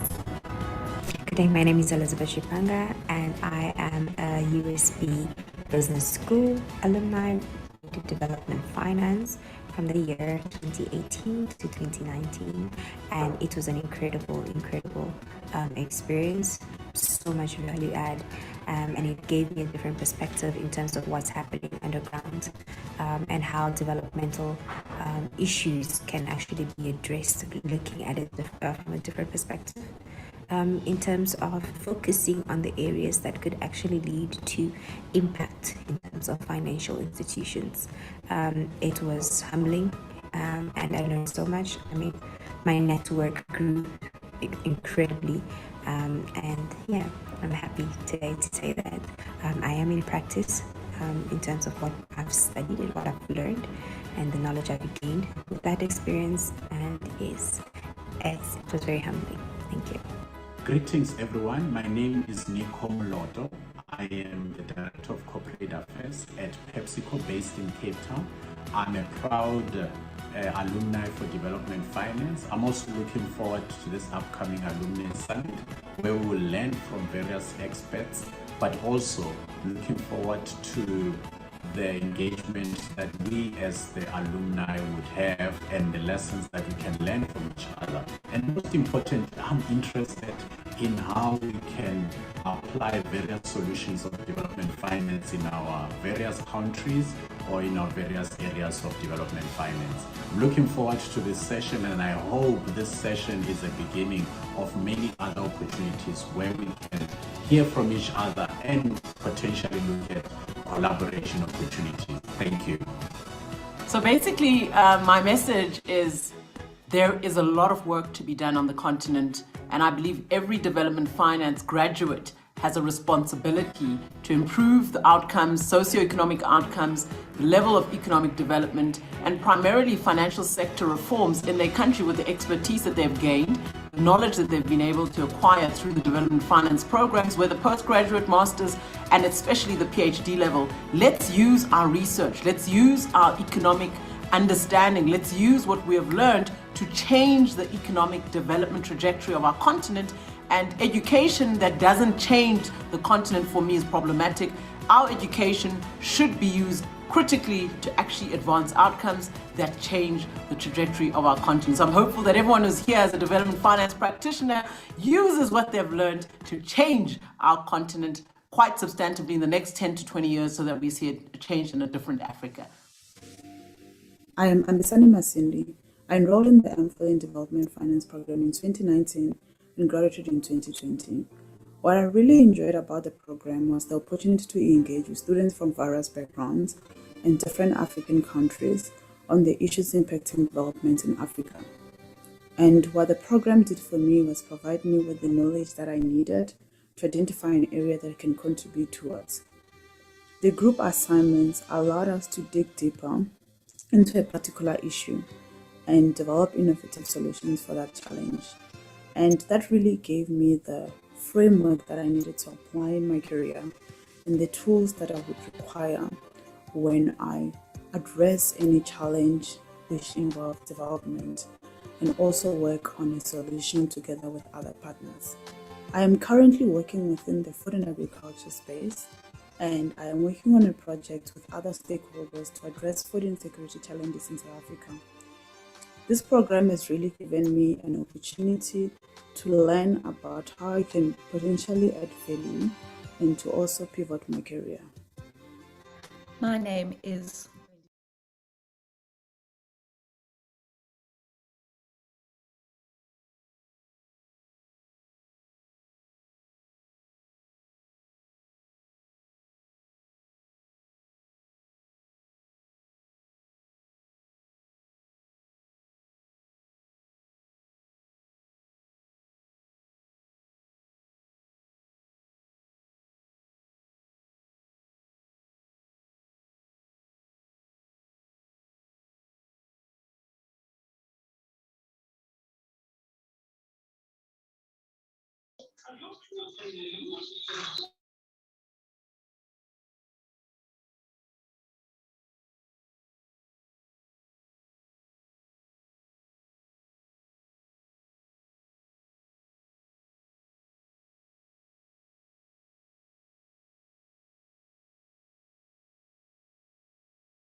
What?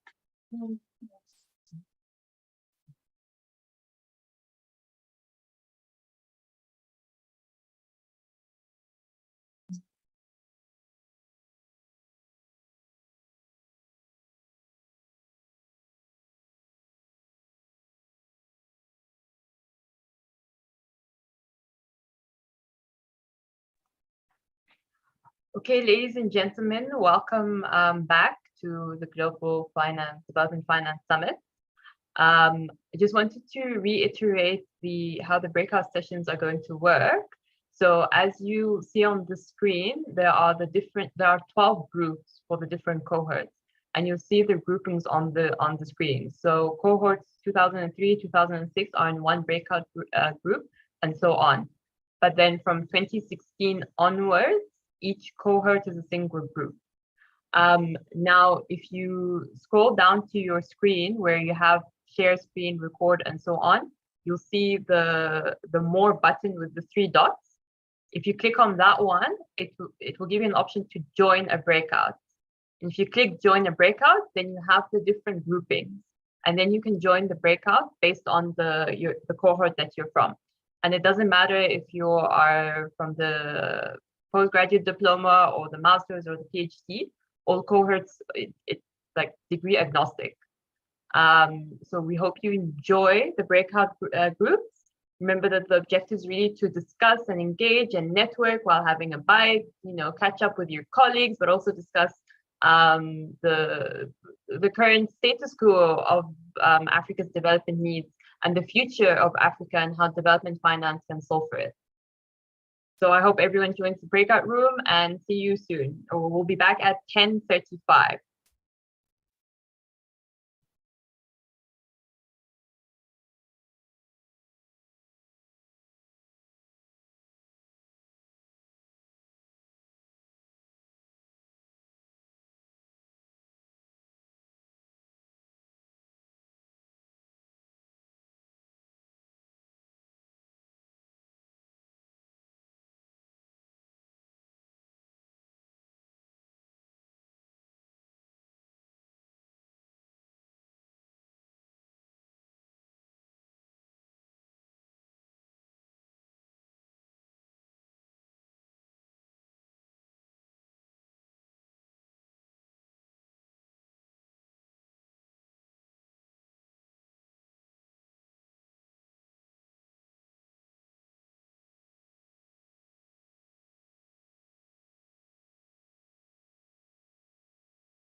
Shilongo, Rosa.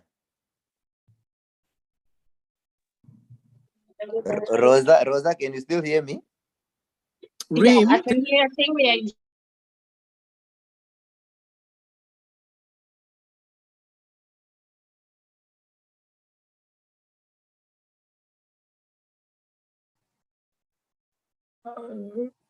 can't people go back for the next 10 minutes? Otherwise, we're going to hang out here for 10 minutes idling. We go back for groups. I think I'd suggest that because we only start at 13:45 the next session. Can I get a direction, Reem? Is that correct? So we have the engagement feedback of sharing the feedback from the breakout sessions for the next 10 minutes. Okay, Yeah, so, yeah, okay, yeah. so yeah. that's what you want. Okay, great. So then you'll take care of that. Over to you. Yeah, I will. Okay, cool. Let's just give people a sort of 1 minute just to settle in back into the room, and then we can start. All right. How did you find the breakout session?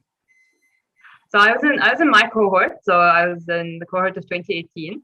So I met a few lovely colleagues that were doing the MPhil, or they finished the MPhil and the postgrad. So the topic of discussion is really around, you know, who that has graduated was able to sort of apply the learnings back into the industry or into the economies that we sort of operate in. And one of my colleagues shared very interesting insight that, you know, when you do these postgraduate degrees, it's not really to get a promotion or anything, but it's really to sort of expand your knowledge base and be part or pioneer the solutions for Africa. And not necessarily, you know, take a seat and wait for the solutions to come, but really be part and parcel of the solutions. How's your breakout discussion? So I saw a couple of colleagues from back in 2000. I was in the two different groups, but let's say 2006, 2008. And we were just laughing about how some of us took longer than others. And we may have stretched over the boundaries of each of the groups, but it's okay. We finished eventually.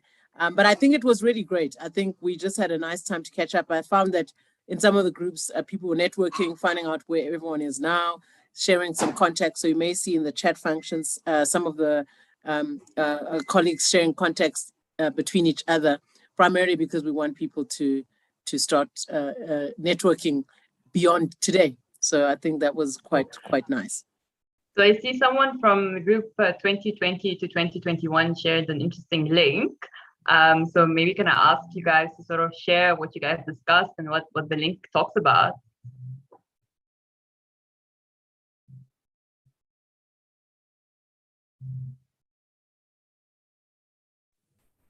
So Simthembili, would you like to sort of share some insight?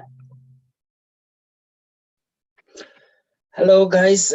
We actually had a conversation about how nice it was in the classes and also what benefits did we get out of what we studied, which is the Masters in Development Finance.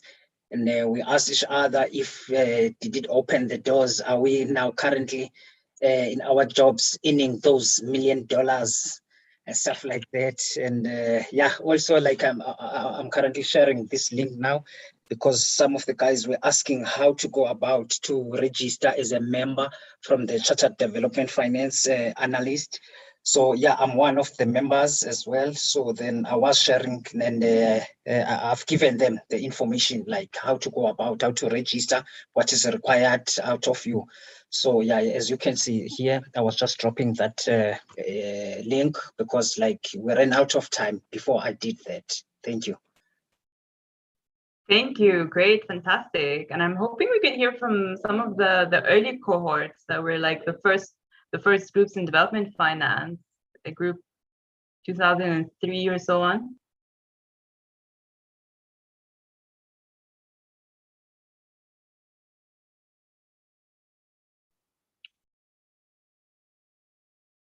Come on, guys, it's a safe space to share your insights.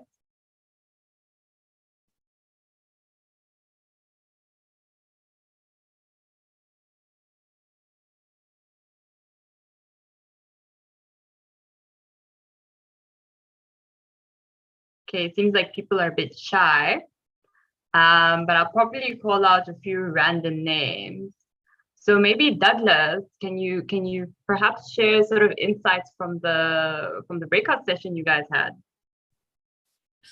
Hi there, good afternoon. You really had to pick on me. I guess it's because my name popped up on the screen. No, I think our session was more just a good catch up and sharing one or two anecdotes and a joke or two here again. And of course, just formally congratulating Ntabi Singh as well on achieving her doctorate because we kind of all traveled the same route, etc. She was also quite instrumental in when I was doing my thesis as well. So, it was also, so from my side and our side in the group chat, it was more just to connect and network, and hence that's the reason why we're just exchanging a couple of email addresses. So that was about it. Thanks. Thank you so much. Anyone else would like to share insights before I pick on people?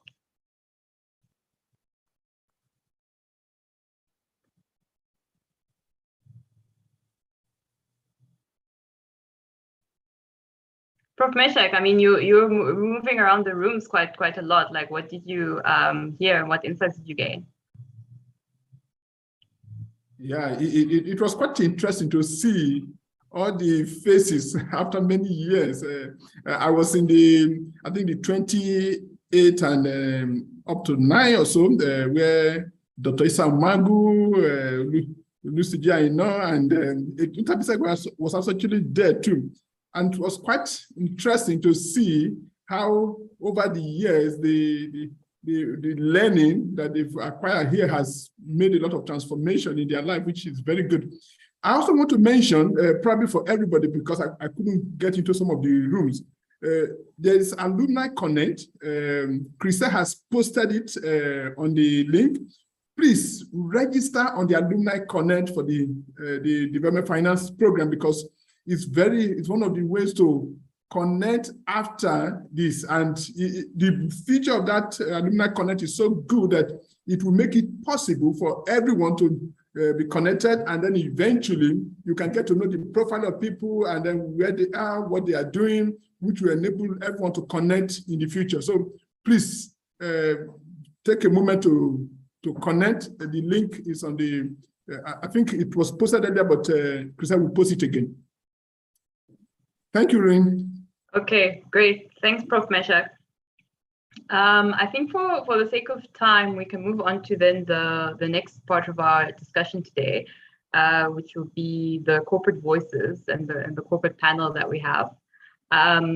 Really, the objective and the purpose of this panel is to engage with industry leaders and leaders in various forms and various parts of the corporate world, to really share on insights in terms of latest developments and challenges in development finance for Africa, their insights in terms of what are the experiences of the alumni, what's the future of the development finance needs in Africa, any insight for sort of further refinement and solutioning together.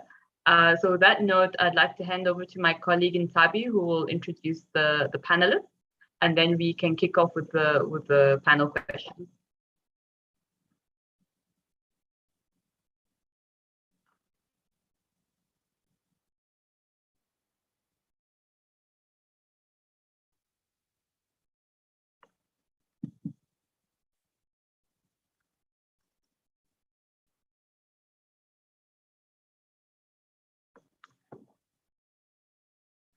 Is Ntabi online?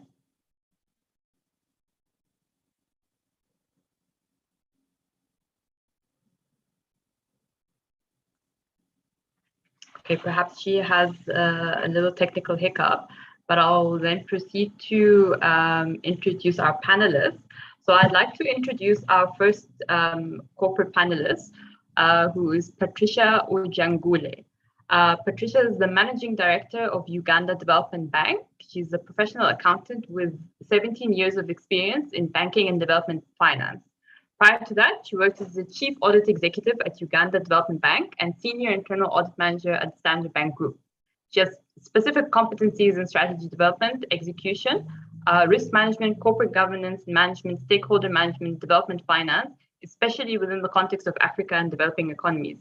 She holds a MPhil in development finance from Stellenbosch Business School, so also one of our alumni, and holds an executive master's degree in business admin from Eastern and Southern Africa Management Institute from Tanzania.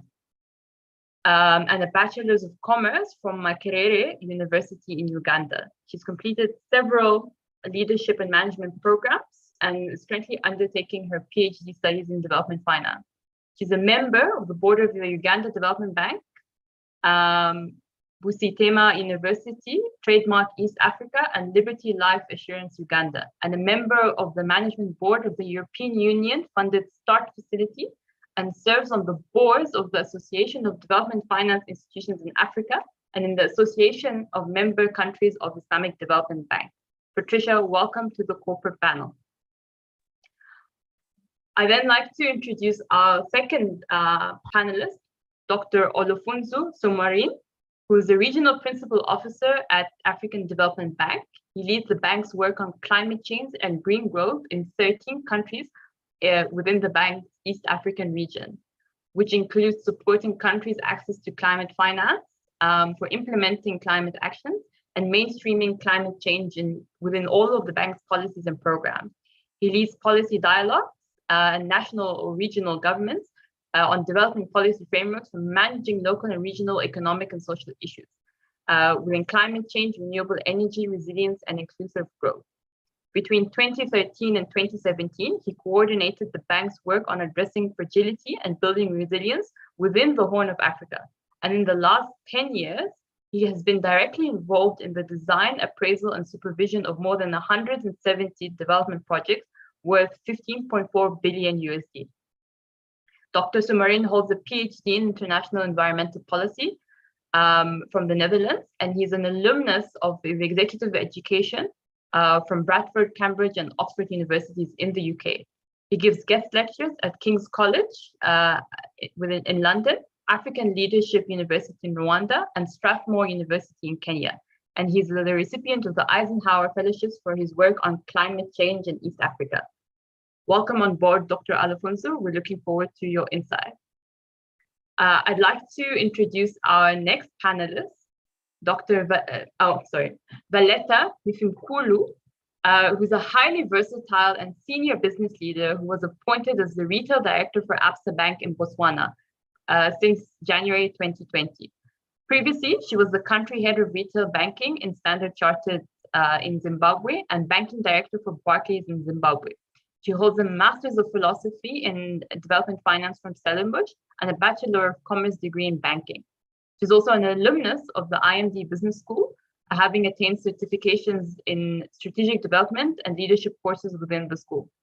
Valetta brings significant value thanks to her diverse experience, which spans over 22 years in commercial banking, mostly in areas of strategy, retail, business banking, corporate affairs, marketing, change, and customer experience. Valetta currently serves on the advisory board of Ba Isagu University Faculty of Commerce Advisory Board, and she previously served on boards of Junior Achievement Zimbabwe and IYF Zimbabwe Works Advisory Board. Ms. Valetta, welcome to the panelists, and we're looking forward to your insights that you will share. Our next panelist, Olusiji Aina, is a development economist and impact investing specialist with over 20 years in strategy, financial inclusion, renewable energy, project management, agribusiness, enterprise development, human capital development with the World Bank, USAID, and EU-funded projects. He has over 10 years of experience in banking, institutional and commercial banking. He obtained his master's in development finance also from the Stellenbosch Business School and EMP from Lagos Business School. He holds a certificate in enterprise development through value chains and market systems from International Training Center in Turin, Italy. He's a chartered development finance analyst, chartered global investment analyst, associate chartered institute of the Economist of Nigeria, fellow Institute of Information Management, and a graduate of statistics. He's a research fellow and a final dissertation stage in his PhD at UniCAF University, and has attended several leadership programs globally and recently with the Institute of National Transformation. Olesici currently serves on the board of several national and international organizations, providing strategic leadership, among which are African Intellectual Resource Organization, New Moon Incorporation Canada, Inventivepreneur Chamber of Commerce and Industries in India, USA Africa Trade Council, among several others. Our next corporate panelist is Vian Mans, also a great colleague of mine, who has been a human capital professional and holds a BCom degree in human resource management and a BCom honors degree in human resource management from Northwest University in South Africa. He's currently part of the First Rand team in Namibia as the group's talent enablement head, a position which he took after 9 years with human capital experience within the group. His role includes human capital manager and learning and development manager. And as the group talent enablement head, he's responsible for learning and development, talent management, and succession planning within the group.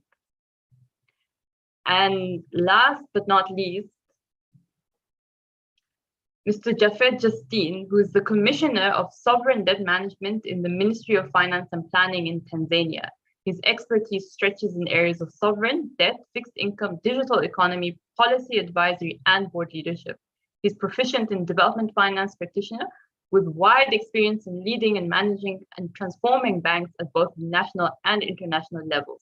But prior to this, he was the managing director of Tanzania Agriculture Development Bank, the only agriculture policy bank in East Africa, and the managing director of Tanzania's Women Bank, NMB Bank, regional head African Banking Corporation in charge of Tanzania, Zambia, Zimbabwe, Botswana, Mozambique, Rwanda, in Tanzania. Rising from financial analyst to commissioner of sovereign debt, Jafet highlights his capacity to transform financial institutions to move beyond the transaction portfolio and towards a more holistic approach that adds value to ecosystems altogether. His approach not only repositions institutions towards a more strategic and competitive direction, but also cultivates an enabling policy environment for collaboration and systemic resolutions. To all our panelists, thank you so much for joining our conversation today. We look forward to your insights. I'm already overwhelmed by all the bios that I just read. It's absolutely fantastic. But I'd like to hand over to my colleague Ntabi to then kick us off. Thank you, Reem, and a very warm welcome to all our panelists this afternoon who are joining us. Can I ask that only the panelists switch on their videos so that for the recording purposes, but also the first question that I'm going to ask to everyone today is just share, not too long, you don't need to do a PowerPoint presentation for this, but just tell us from your point of view, what are the latest developments or challenges for development finance regarding the issue of sustainable economic development in Africa? Just your perspective, and I won't take by order. Let's go at random, and if you wish to be last, that is also fine. So let me repeat that. Just your latest view on the latest developments and challenges facing development finance for sustainable economic development in Africa. And then I'm going to start asking individual questions. So just an introductory remark from all of our panelists. Thank you. Thank you. Okay, Patricia, over to you. Yeah, thank you. Maybe I can go first. Thank you for the opportunity to share my thoughts. So in terms of the latest development and challenges, I think the challenges have only grown, but personally, I like to say that challenges, present new opportunities. And I think when we look at it like that, then we start to see developments arising out of the opportunities that we need to kind of take advantage of as a result of the challenges. Now, context in Africa, we need development funding to finance national development agenda that every economy has. We need to finance sustainable development. And currently, we are talking about financing the post-COVID-19 world. Obviously, looking at what needs to be done or what we learned from COVID-19. So in my view, that only accelerates the challenges. But in terms of developments, I think like has been presented, there has been diversion or rethinking of where finance needs to go. And it's really aligning to the current trends resulting from the challenges. And what we observed was, even at country level, budgets being redirected. And I think that trend is currently continuing. So in addition to the needs for funding that already existed, when we needed probably to catch up, there is more that is, happening. Currently, the disruption of supply chains, due to a lot of uncertainty globally, because we know no investors like uncertainty. So that kind of makes governments continue rethinking how do we finance development. The other trend is the UK-Russia war, also causing, for example, global crisis, inflation, high prices of essential commodities. So as I've mentioned, challenges are only growing. But while challenges grow, I think they present us an opportunity to continue rethinking the current development finance architecture.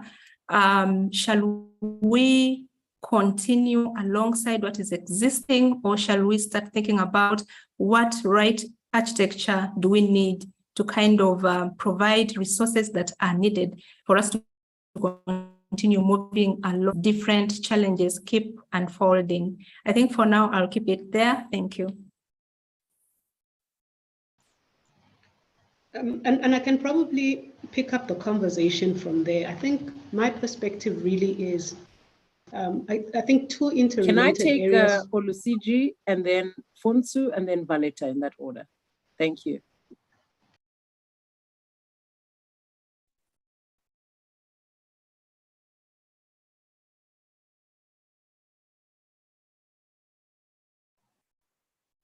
Am I the only one struggling to hear Olusiji? No, I also can't hear him. And he doesn't seem to be on mute. Maybe let's take Funso in the meanwhile while he sorts out the technical sound. I could hear him earlier. There's something wrong with the sound. If we could just sort that out. And then we'll take... Hi, can you hear me? Valeta. Yes. Okay, good. All right. Good afternoon, everyone. Greetings from Nairobi. And I have to say it's a pleasure to be part of this conversation. I really like the question you asked. And I think where I come from, we say you never answer a question with another question. But I think I want to attempt this by putting a question out there. And maybe in the chat room, you can just respond to that. Can we ever imagine a world where all the countries of the world are all developed? And there's no such thing as a developing country or a poor country. Is it possible to imagine a world today on our planet where every country has the status of a first world or a developed country? Now, there's a technical answer to that, which is yes. There's a political answer to that. And the political answer is it depends. And I'm going to leave you to reflect on either any of the two answers. What I think is very important when you hear the word development finance, oftentimes when it comes to the question of assets, we always talk about resource mobilization. So mobilization is a very key word that often go with development finance. And the way it's presented in most cases, on the reality on the ground, is that our biggest challenge is more like a mobilization challenge. How do we mobilize the quantum of money that we need to be able to achieve development on the ground? And sometimes the narrative around mobilization, or this so-called mobilization challenge, is very much within the realm of, within the notion that money is scarce, or finance is really, it's very scarce and limited, and you really have to do something out of the ordinary to be able to mobilize it. I want to make a submission quickly. Number one, globally, I do not think money is scarce. The quantum of money or capital that is needed to achieve and address development challenges across the world is currently existent in the global economy.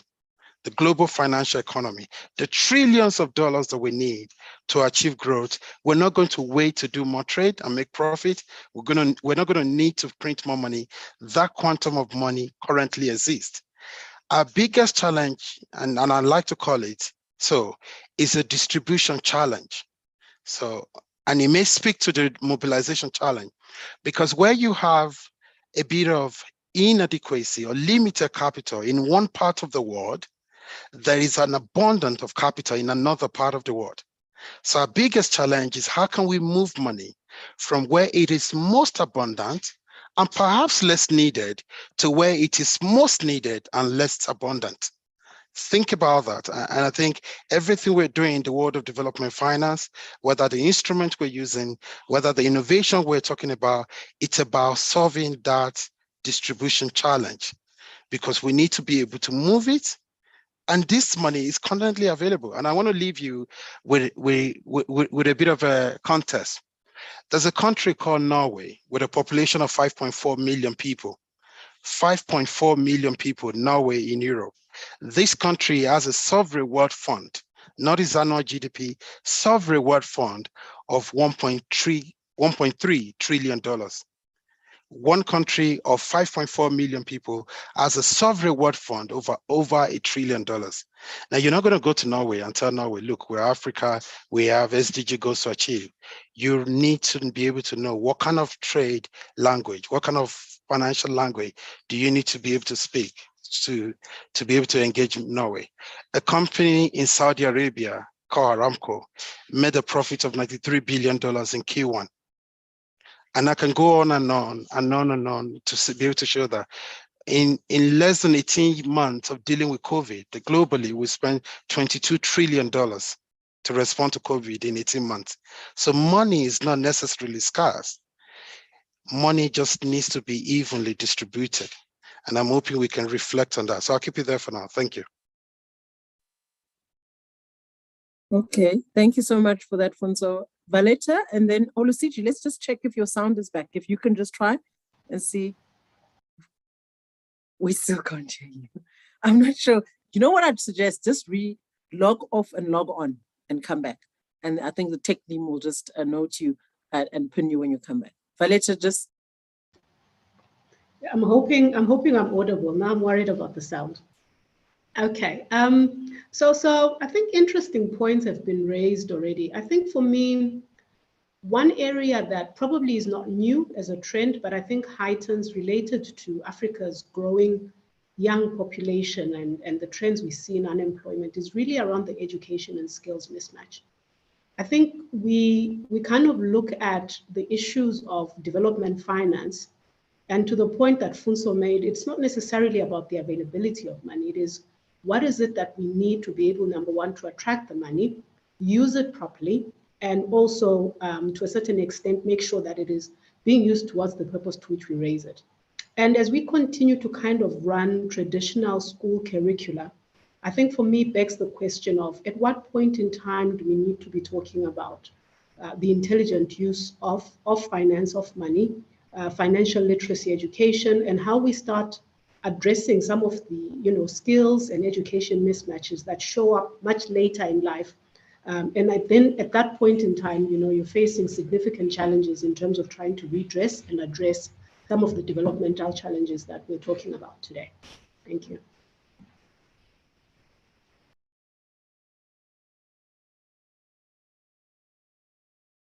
Okay, let's, Aluso's not back, but I think he has some technical difficulty. He was actually audible in the breakout sessions. I don't know what happened in between now and then, but I think we'll allow for him to make some inputs when he does come back after he's sorted out the glitch. Oh, we can hear you. Yes, just switch on your video so they can pin you. All right. Please. Thank you so much. I'm glad you're back. Thank you so much. You can go ahead. Over to you. Remember the question. Thank you. Again, it's my pleasure. Thank you so much for having me, and apologies about the technical glitch. And I want to appreciate all the speakers, Funsho, Valeta, and all they have said. But then just to add to what they have said, why we look at the even distribution of funds, globally, it's also very important to look at the peculiarity of the problems with African continent, with African countries, with the leadership of Africa. Peculiarity in the sense that some have very peculiar security challenges that even if you want to do trade, how convenient, how easy is it for them to be able to face some of the security challenges that African continent is faced with, largely from the West African Sahara region. Now, if you also look at that, you will look at the level of corruption, that the leadership have shown across the continent. So I don't really want to bore horse with the statistics in terms of what is happening in the country. But what is important here is that leadership must be addressed in a way that gives investors confidence, that give DFIs, MFIs the confidence to be able to engage, in trade, to be able to engage, in all manner of infrastructural development that can drive or stimulate economic development in most of these countries. So if the leadership problem is not addressed, if security challenges are not addressed, given for example, it's not a known-brainer that the level of insecurity in Nigeria is so high that no investor, no DFI will come and throw his money into this country if certain things are not addressed. Whether you are looking at it from the mineral part, the agricultural sector, the infrastructural development sector, or you want to even look at it in supporting small growing businesses. Either way, you have to be able to address that. So I think by and large, one major challenge, and my perspective on that, is the ability to be able to collectively address the security challenge, because sometimes one nation or one country may not be able to solve that. So if you look at ECOWAS, for example, they must be able to come together to resolve and address all the security challenges that is faced, in that region. If you also look at the SADC region, they must also be able to come together and be able to address some of those challenges and be able to face that. Because I remember sometimes in South Africa, it was more around the miners and all of that. So all of these will add a value in terms of how the redistribution of fund, can move around, whether you're engaging with the European Union, the USAID, or any of these major big, MFIs or DFIs. We must be able to assure them that our leadership structure, it's a way that can give them that guarantee that they can be able to invest or interact with all of these as far as development finance is concerned. So I don't want to bore us with that, but these are two critical points that must be addressed properly. Leadership and the level of insecurity across all of those regions, they must be addressed properly for we to be able to engage in that kind of conversation going forward. Again, thank you so much for the opportunity. Thank you, Olusegun, and we're glad that you could make it back. I'm going to hand over now to Reem to just take the panelists through some of the more interrogative and critical questions, and I hope you're going to be kept on your toes for the rest of the session by Reem. Reem, over to you. Great, thank you. Perhaps we can also just hear from Vian also what his thoughts are, but also Vian, if you can maybe also shed some light in terms of insights of the experiences of the alumni as well. Good afternoon, Reem. Thank you very much. And good afternoon to everyone on the call. I would have loved to put on my camera, but unfortunately, I'm experiencing some technical difficulties, having to sign in via my cell phone. So unfortunately, my camera is not working, so I hope that's fine. So yeah, just on the previous question, I think I definitely agree with what the panel members have actually brought up. I think the challenge of the mobility of money and the distribution of money is definitely a challenge in our developing countries. And I think also, just adding to that, I think inclusive funding is also something that is actually a challenge at this stage and can actually become a challenge going forward. Just in terms of the experiences and the impact of the students, I think not only on a personal level, but also on a professional and personal level, both. I think the impact was immense on the students that has gone through this program. FNB Namibia has quite a large population of alumni from the development finance program, and I've actually had quite interesting conversations with some of the students that have graduated from the development finance program. So I think also the development finance program gives more insight into the developmental issues that affecting the developing world, especially sub-Saharan Africa, as well as other developing countries. The program entails gaining more knowledge and skills in diverse sectors of development, such as funding, policy making, investment, corporate governance, microfinance, to name but a few. It also touches on how financial innovation and the use of technology can help reduce or even eliminate challenges affecting development in African countries.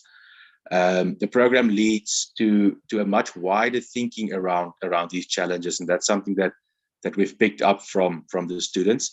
It goes broader than just pure economics or business challenges, because it brings the social, the political, environmental, and human factors into the mix. In addition, the opportunity to share ideas and learn from other students from across Africa is priceless, obviously. The program attracts students all over Africa, from Southern Africa, Namibia, Nigeria, Zambia, Botswana, Seychelles, to name but a few. And I think what adds to the positive experience is the fact that the program is attended by students from various backgrounds and fields of studies, such as economics, bankers, lawyers, engineers, etc. So I think, therefore, students are given an opportunity to learn and understand developmental issues affecting different countries and benchmark on shared solutions and success factors from across the continent. Thank you so much, Vian, for that comprehensive answer. Olusiji, maybe I'd like to bring your voice into this conversation as well, because you touched on the point of leadership, which has been a recurring theme throughout the day. Maybe if you can shed light in terms of how the alumni experiences got them ready for leadership on the African continent. Yeah, thank you again. Thank you again for that lovely question. I believe for the alumni, yes, for as many I can count on top of my fingers, I believe the alumni are doing pretty well in terms of, aspiring to the leadership positions across the continent. I know a quite number of my colleagues, 2008 set, who are already taking very, active positions, within their field, and as well as those who are playing active role, in jumping into the political leadership, and see how all of those things can be reshaping. So again, I say this because if you look at it way back from the alumni sector, we have the alumni running the West African Alumni Chapter has experienced 3 powerful leadership, starting from Issa Omagu, who was the pioneer, leader of the alumni, and then he became the global chair, of the alumni at some point. So again, it fall back to Shayo, who took over, and then currently I'm the chairperson for West African Alumni Chapter. And I also see that quite a number of our folks are also, in leadership position, whether at the Reserve Bank, whether at the Commercial Bank, as executive directors, as managing directors, advisory board members, including my humble self, who sits on the U.S. African Trade Council, on the advisory board of U.S. African Trade Council, and all of that. So all of that are preparatory ground, for us to be able to transition into the political leadership, which again, many of us are working, with government. I also sit as the chairman of the Economic Council for my state, working very closely with the Presidential Economic Council to see how, we can begin to reshape the policy, government policy on development finance, on economic development, and a whole lot of that. So I believe the alumni are not sitting back and just watching, things to roll by them.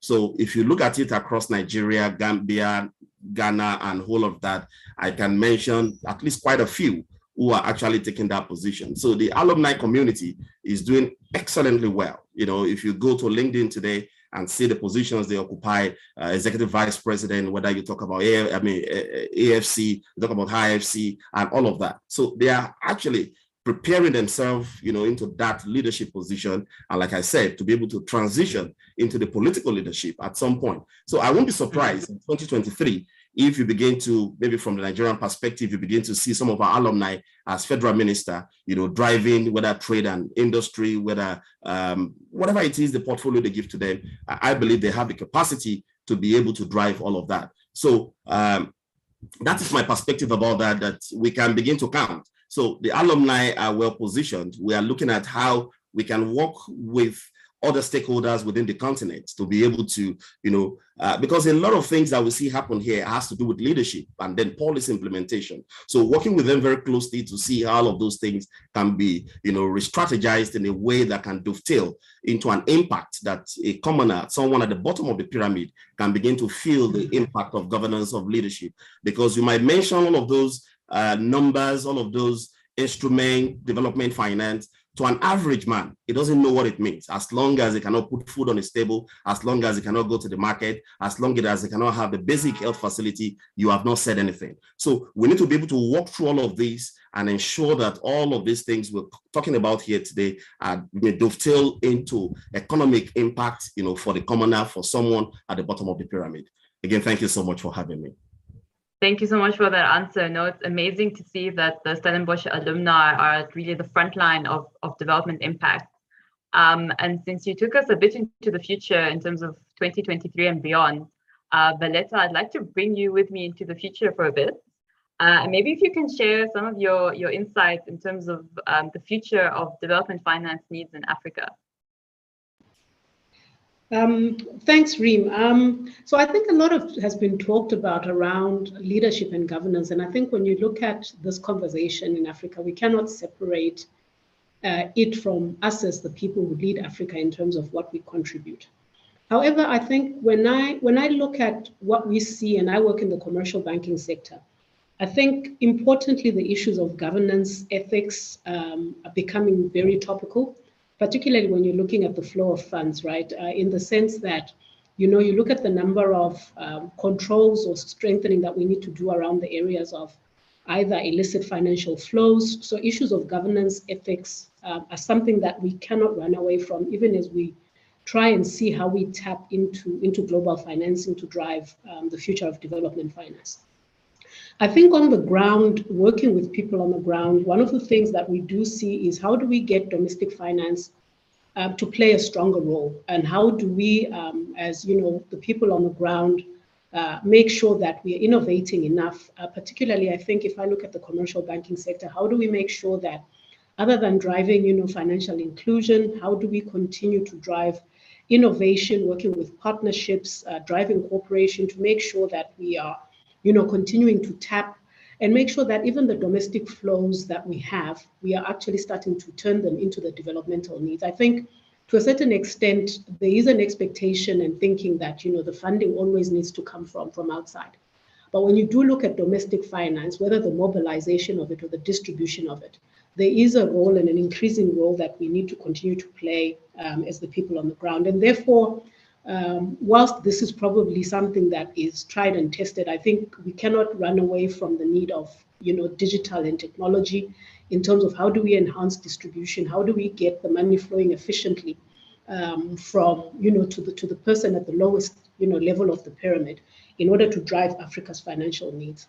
I think at a global level, one of the things we do find is that, the issue of data and information asymmetry, I think is a big need and a big topic of conversation. A lot of the decisions or things that impede, the flow of funds to getting them to where they need to be has to do with information asymmetry in terms of saying, to the points that were mentioned earlier, where are we spending the money? Is it being used for the right purpose? Are we able to provide information in terms of, how many lives were touched, whether you're looking at it from almost even at its most basic, pure social responsibility funding. I think the flow of information, how we get data to play a bigger role to inform that developmental agenda, I think is going to be a growing trend from where I sit from. And I think going back to the point I was making earlier around skills and skills asymmetry, certainly as sitting in the commercial banking sector, as we seek to drive innovation, create products that can start to address some of these needs. You do look at skills that are in short supply in terms of your data analytics, your ability to drive innovation and entrepreneurship within financial organizations, so that we can start to play a bigger role. And even if that bigger role is in key areas like how do we de-risk or drive risk innovation to start to help or drive financial inclusion right down to that lowest level. And I think these are not necessarily new trends, but I think they are trends that have been there that have continued to heighten in the developmental space, and that we still need to focus on and have a clear path to solutioning for in order to move forward. Thank you. As a follow-up question, do you see commercial banks focusing more on the development impact into the future? I think certainly more than before. And I think programs like development finance, and you find that there's quite a number of us in the commercial banking sector who have started to respond to the development finance program, and will be sitting here as alumni, because I think working in the commercial banking sector, you kind of sit back and you say the traditional models we've always used are not going to help, push, the developmental agenda forward, particularly as a person sitting on the ground and you find you're not able to give, loans to either women who are saving and trying to do their best. So getting it to that lowest level of pyramid, whether it is in SMEs and all of that, I think increasingly those topics are becoming more important in the commercial banking sector. Certainly, environmental governance issues are of, and social issues are of growing concern. And therefore, there has been a lot of innovation, I think, in the last few years in Africa around the commercial banking sector, looking at partnerships with telcos in order to drive risk innovation and give access to finance, to the lower levels of the pyramid. I mean, examples are there, whether you're talking M-Pesa, whether you're talking Jumo, there's been a lot of risk innovation where, commercial banks are really seeking to move out of that traditional space. Some of the things that we currently kind of looking at is, how do we create marketplaces? Because to a certain extent, you can drive funding, but also making marketplaces available to that SME who may have a fantastic product, able to get the finance, but may not have a place to sell. So there is innovation that's happening in collaboration with partnerships within the commercial banking sector to create digital marketplaces, to seek partners that can help the banks kind of leapfrog the traditional models and drive that out. So it's improving, it's not all the way there. And I do think that conversations like this ones involving the banking sector, banking regulators are ones that will probably, help drive that agenda forward a lot more. Thanks. Thank you so much for that answer.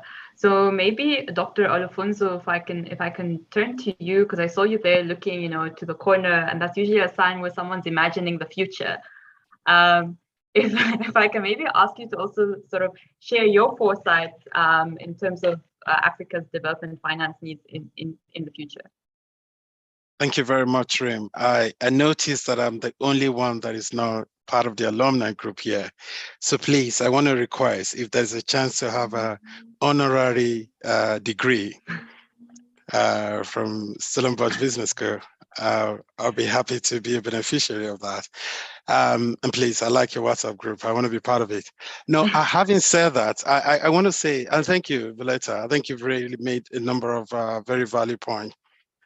In addition to what she said, I want us to look around ourselves, around the countries that we live in, and we can see a lot of investments or a lot of programs or a lot of entities, a lot of things going on that are rather trapping capital in a very dormant way, as opposed to releasing capital in a very productive way.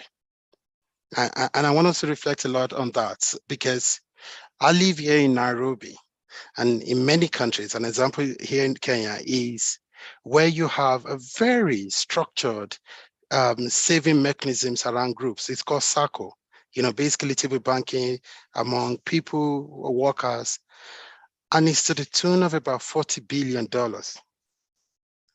And then you keep asking yourself, what if we can find a way to move from a dormant capital that it is to a very productive capital in order to finance some of this development work we're talking about? So when I talk about distribution challenge that we're trying to solve, it's not necessarily about moving money from Norway to Kenya. It's also about looking at where there is a bit of a locked-in capital in Kenya and find a way to release that. Many of you may know as well, the billions of dollars that are trapped in pension funds in Africa, and even what we call foreign reserves in Africa as well. And yet these are countries that are still going out there trying to borrow. And I think for me, it's very important to be able to critically analyze systems within countries to see where are those areas where you can trigger and turn dormant capital into productive capital. And another thing, again, with respect to that, is also for us to look at the needs, the development finance needs of the future are those that are going to require that we do finance or whatever, project finance or or infrastructure finance or even treasury finance differently. And that differently requires a new form of strategic partnerships. So I work with the African Development Bank. I'm hoping we can get to a point where we don't finance 100% of every project in any country. Rather, our capital as a DFI is catalytic in order to be able to provide a risk-sharing facility, in order to be able to address certain issues that may be able to crowd in private capital from individuals, from private institutions, but also from commercial banks. And so our ability going forward to know how do we innovatively play with capital. Now, the easy way to call it is blended finance, but I don't want it to make it sound as if it's that simplistic.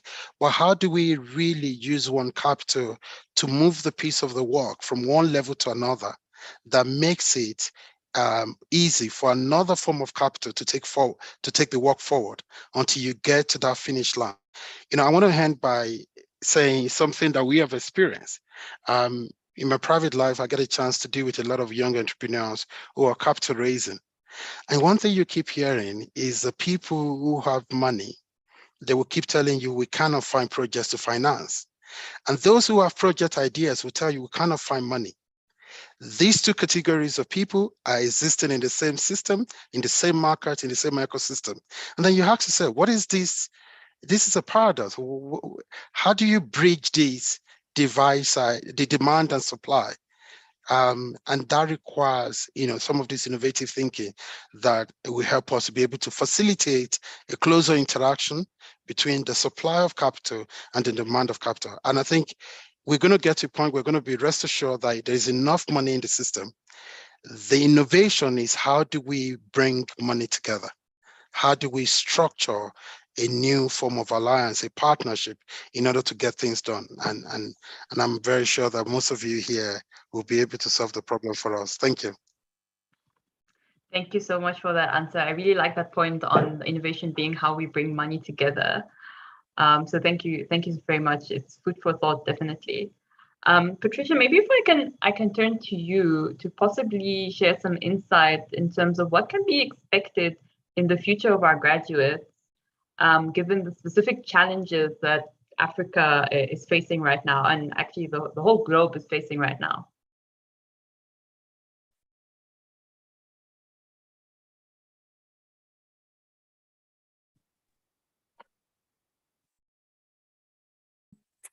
I just want to agree with the presentations that have been made regarding the future of development finance needs in Africa. One thing that I would probably add is I think we need to drive our development needs.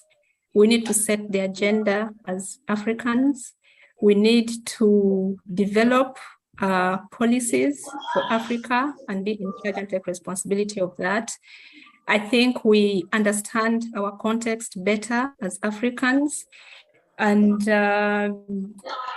basically we need to set the agenda, and that is where the alumni or the graduates come in.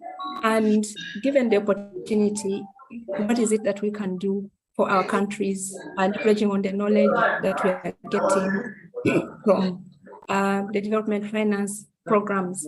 I think personally, I have benefited. There are lots of insight that we are even able to share at policy level in the country in terms of this is what needs to be done. Countries are endowed differently. I think we are placed in different positions or in different countries. So within the context of what is available in countries and the knowledge that we gain, how can we help? So basically, no shy away from advising our policy people, our governments, providing the knowledge that we get. If you look at the people that sometimes drive policies, you know, in our countries, if you look at, for example, the legislature, you know, and the kind of knowledge and conversations, and these are the people that are approving policies that affect the economy. If you look at, for example, a committee on national economy, this is the kind of knowledge that they need to have for them to be able to advise or make sure that the policies and programs, even spending that is approved for the country, is in line with the development agenda of countries.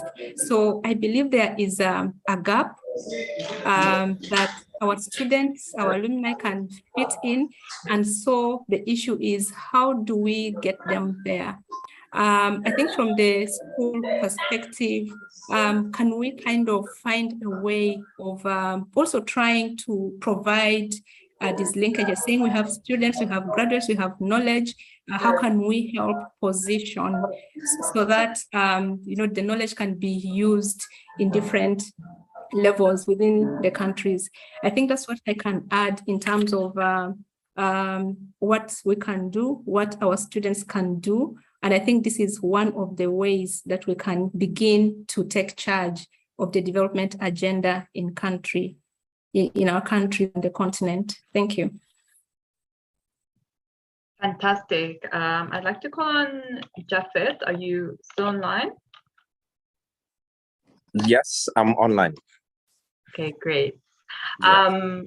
Would you also like to please share sort of your insights in terms of the latest developments and challenges in development finance in Africa, but also possibly also shed light onto what can be expected in the future of our graduates, given the challenges that we are experiencing in Africa and the globe? Thank you so much. I hope you're hearing me. Yes, I hear you quite well. Okay, thank you. Sorry, I joined I was some few minutes late. I think I was struggling connecting on my laptop, so I opted to go for my phone. I think that's the best option for now. Yes, I'm one of the alumni, and I think it's MPhil which really pushed me to the end of my career to realize the leadership potential. Because I got a job to be a regional head while I was still in my class in Cape Town. So I had to manage 6 African countries, and I had to be a bank CEO at 32 years old, and moving to development finance, a DFI CEO. So I would say DFI MPhil offer quite a good reflection for us Africans, especially on exposure and experiences across sectors. I was just coming from commercial banking experience, and I never knew more about development finance until when I went into MPhil class. So, and then I was given a responsibility to run the Agricultural Development Bank in Tanzania. And it wasn't easy, but using the basic knowledge I was able to extract from the courses really helped us to structure the some of these value chains where if you sit on your back, you would say agriculture is unbankable, but now you're being given a responsibility as a CEO. And I think for me, the knowledge and experiences discussing across Africa with my colleagues, I think we're more than people from more than 9, if not 10 countries who were in the same class. And you could realize the challenges most of African countries were facing. They're literally almost the same. So it's very critical, like what my colleagues have been saying, that there's too much capital out there. But I think the biggest nightmare is how do we discount all this capital and bring them into our practical experiences. I will share my little experience when I moved to the Agriculture Bank, and this is 2018. We were able to raise funding from African Development Bank, and this is just because we brought in a room a bit of a few of us who had knowledge on development finance, but also some colleagues who were also very knowledgeable on accounting, and others were very knowledgeable on banking. And we were able to put up a proposal to support the financing for agriculture and for smallholders. This was more than $92 million. So this project was very successful, and I think it's one of the few projects African Development Bank will tell you they are ready to go and real showcase across. We supported smallholders farmers, not only smallholders farmers, large-scale farmers, also industrialists who were able to be supported in terms of blended financing, because some of these instruments were able to offer in the market were short-term loans, and we were also able to do medium-term loans and longer-term, long-tenure loans. So I believe out of all these experiences, we're also able to go in the market and raise additional money. This was around 80 million euro from the French Development Bank. So I would say, like what my colleagues have been saying, I think critical importance role is how do we build the business development services across Africa? This is how do we conceptualize whatever the demand side is struggling with vis-a-vis what is in the supply side.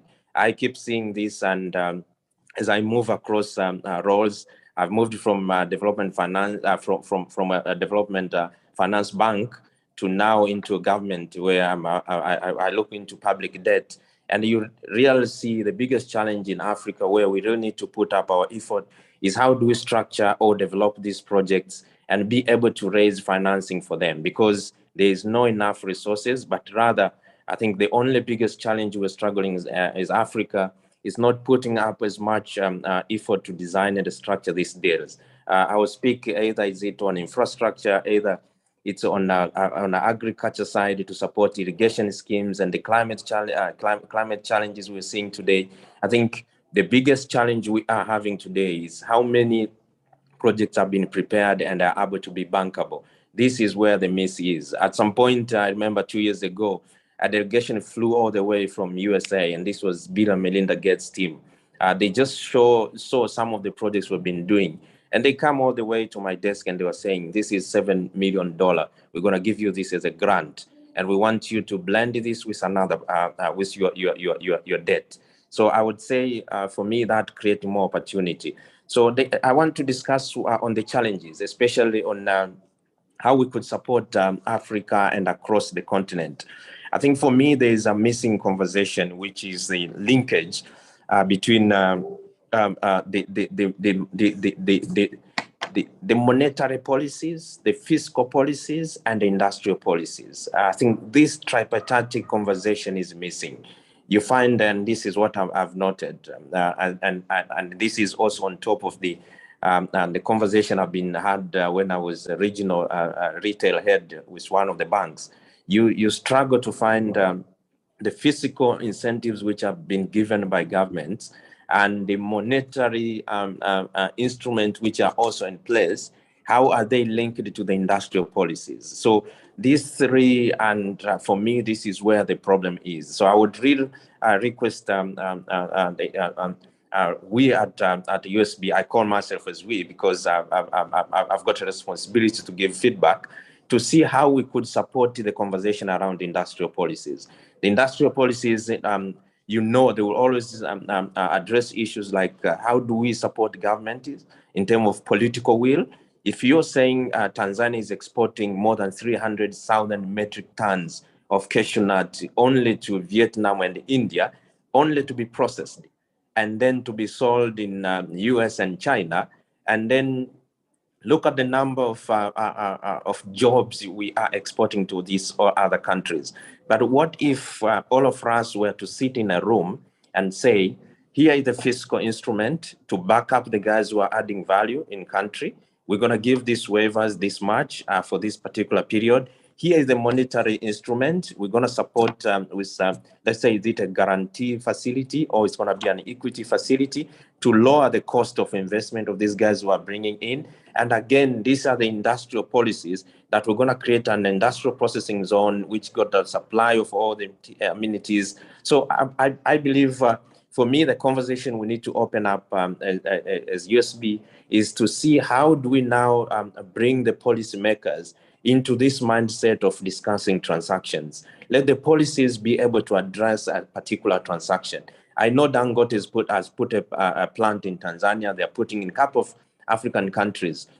How do we unlock? That is only cement industry, where at least we could say African is quite doing well on cement and production. But what about other sectors? So I believe that this conversation needs to start opening up. An instrument like USB, this where you're pulling all of us from all over part of of Africa. I think these are the conversation we need to start instilling to our people, because you at some of these transactions, you might find you don't need a debt 100%. You need an equity of say 35%, which may be raised through a sovereign wealth fund. It can be started in any of the countries where they can raise 20%, and then another 15% can come from domestic market, and another let's say 65% come from debt, where you'll have a few African countries, big banks can syndicate and open up this conversation.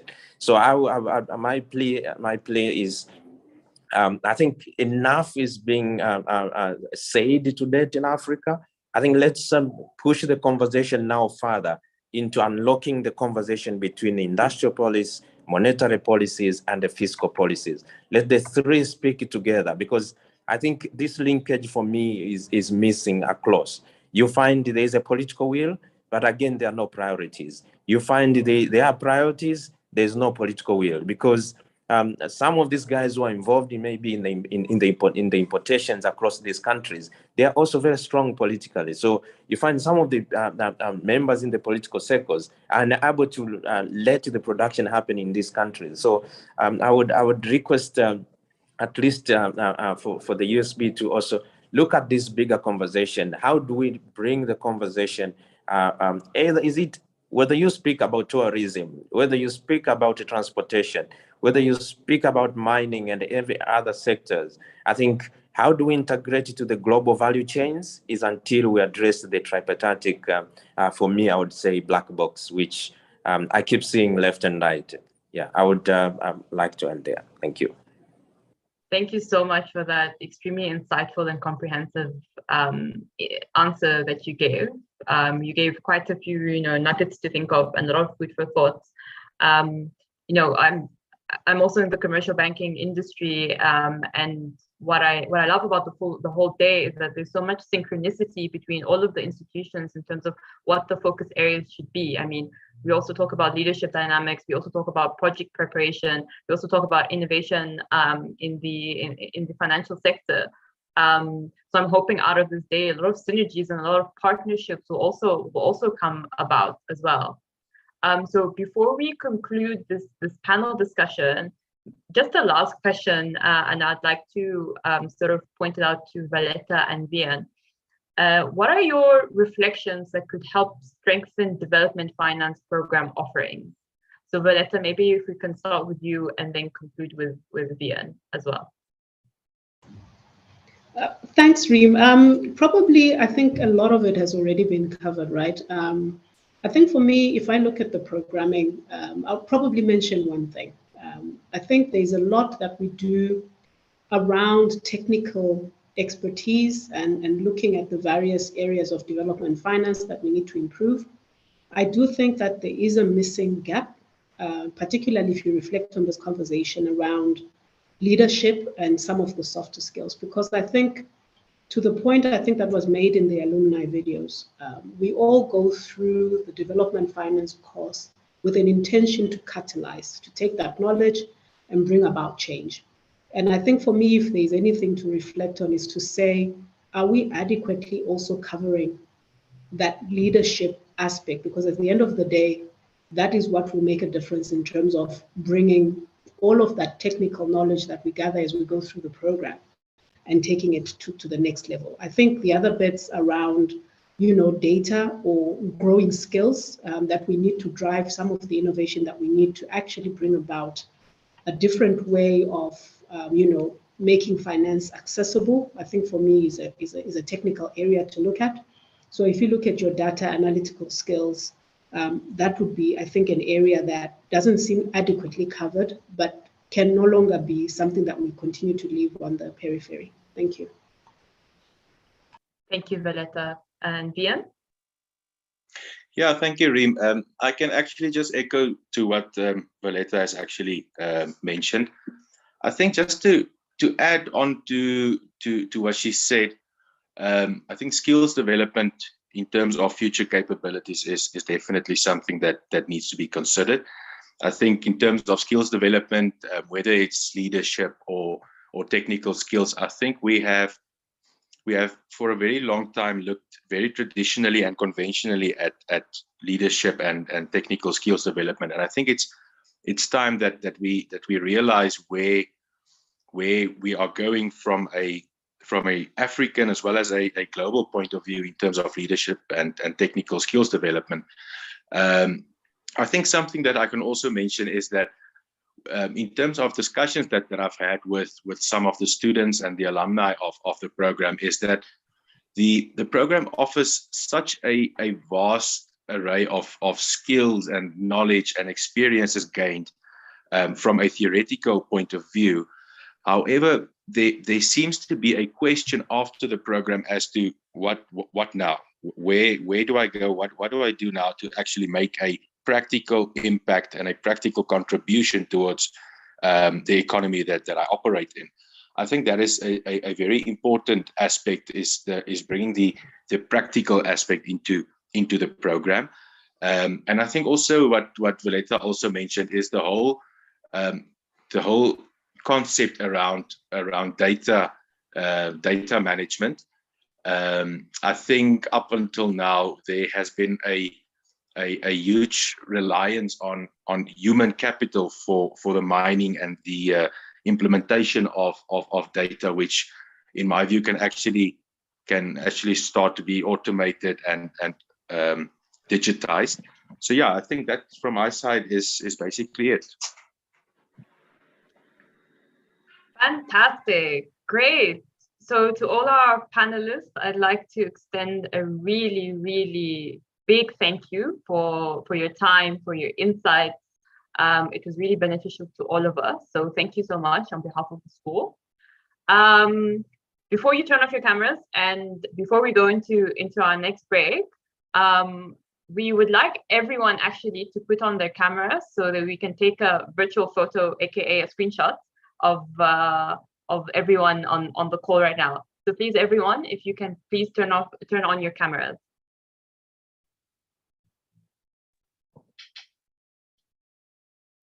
The technical team is just cue me when we are ready to go and when we're done.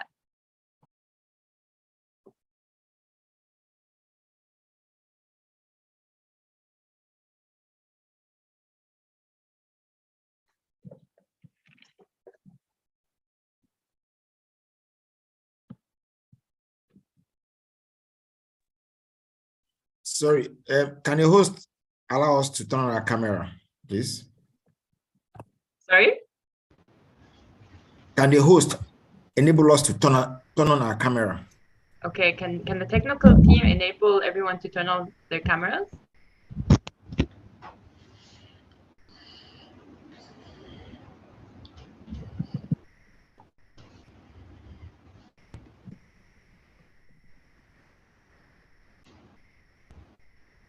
Will the technical team do a countdown?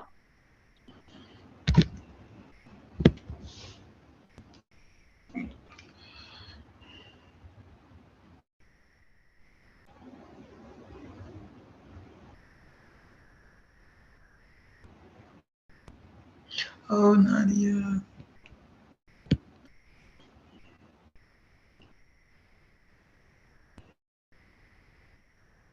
Okay, Crystal, are you ready?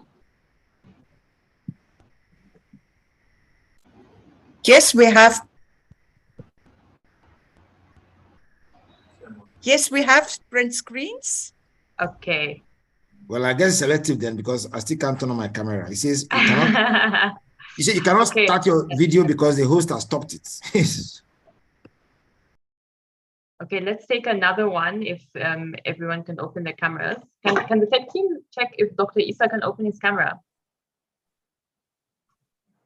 Okay, there we go. Let's take another one with Dr. Isa. And instead of cheese, let's say development finance.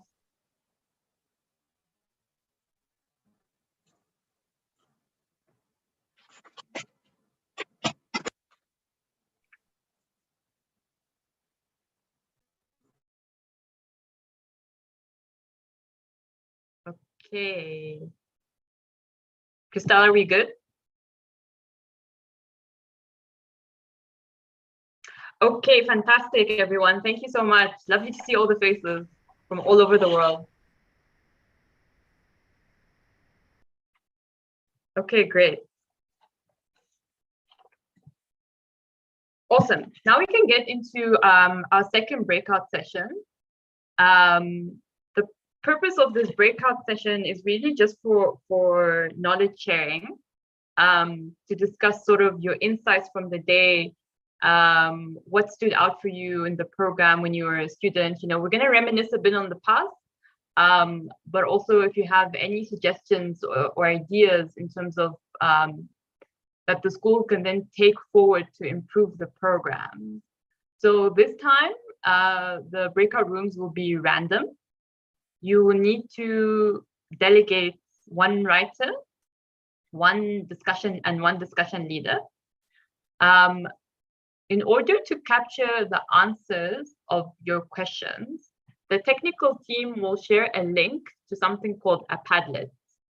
So each breakout room will open this link to the Padlet, and you'll find the 3 questions available. And under each question is the ability to click on the plus sign and then add your answer and your insights to the question.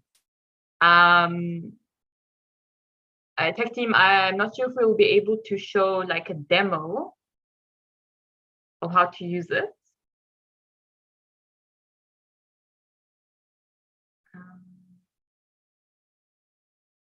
Okay, there are instructions. Okay, there we go. So once you open the link that the tech team shared, you then have the 3 questions. If you click on the little plus sign under each question, a little pop-out will come up where you will type in your group number, say for example, group number 1, and then underneath it, you'll then go ahead and ramble and type your answer to the question. How much time do we have for this? Okay, we have until 2:30 to get into our breakout rooms, have a discussion. And then when we get back at 2:30, we'll then sort of ask for input. That's why we asked for a writer and a team lead. And then we'll then continue from there. Cool. The instructions to enter the breakout room, I believe, are the same. So you just click on the little 3 dots at the bottom to enter a breakout room. Cool. See you everyone at 3:30.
Hi, I just want to check that you can hear me. Yes, can hear you. Okay, We great. can hear you, Mark. Thanks.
You can start. Okay, great, everyone. Welcome back from the breakout rooms. I hope they were very insightful. I think for the next sort of 10 to 15 minutes or so, we can maybe just have a discussion around, what all the groups discussed in their breakout rooms. Perhaps we can start, and I'm going to pick very randomly group number 3. What? Who's the chosen spokesperson for group number 3?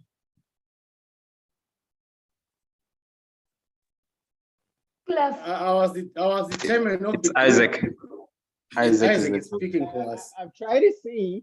I don't get into the whiteboard actually. I try to search for the whiteboard if I can get a note. Yeah, but I mean, feel free to share your insights to some of the questions. I'm sure the team in the engine room will sort of jot them down. Okay. For us, the first question about let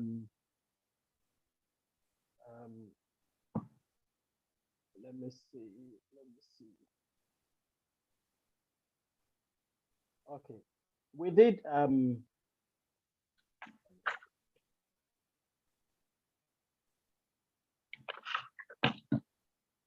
sorry, can you just remind me of the first question? Yeah, sure. So the first question was, what stood out for you on the program when you were a student? Okay. Actually, we spoke about, and I myself spoke about ethical and social responsibility as a leader.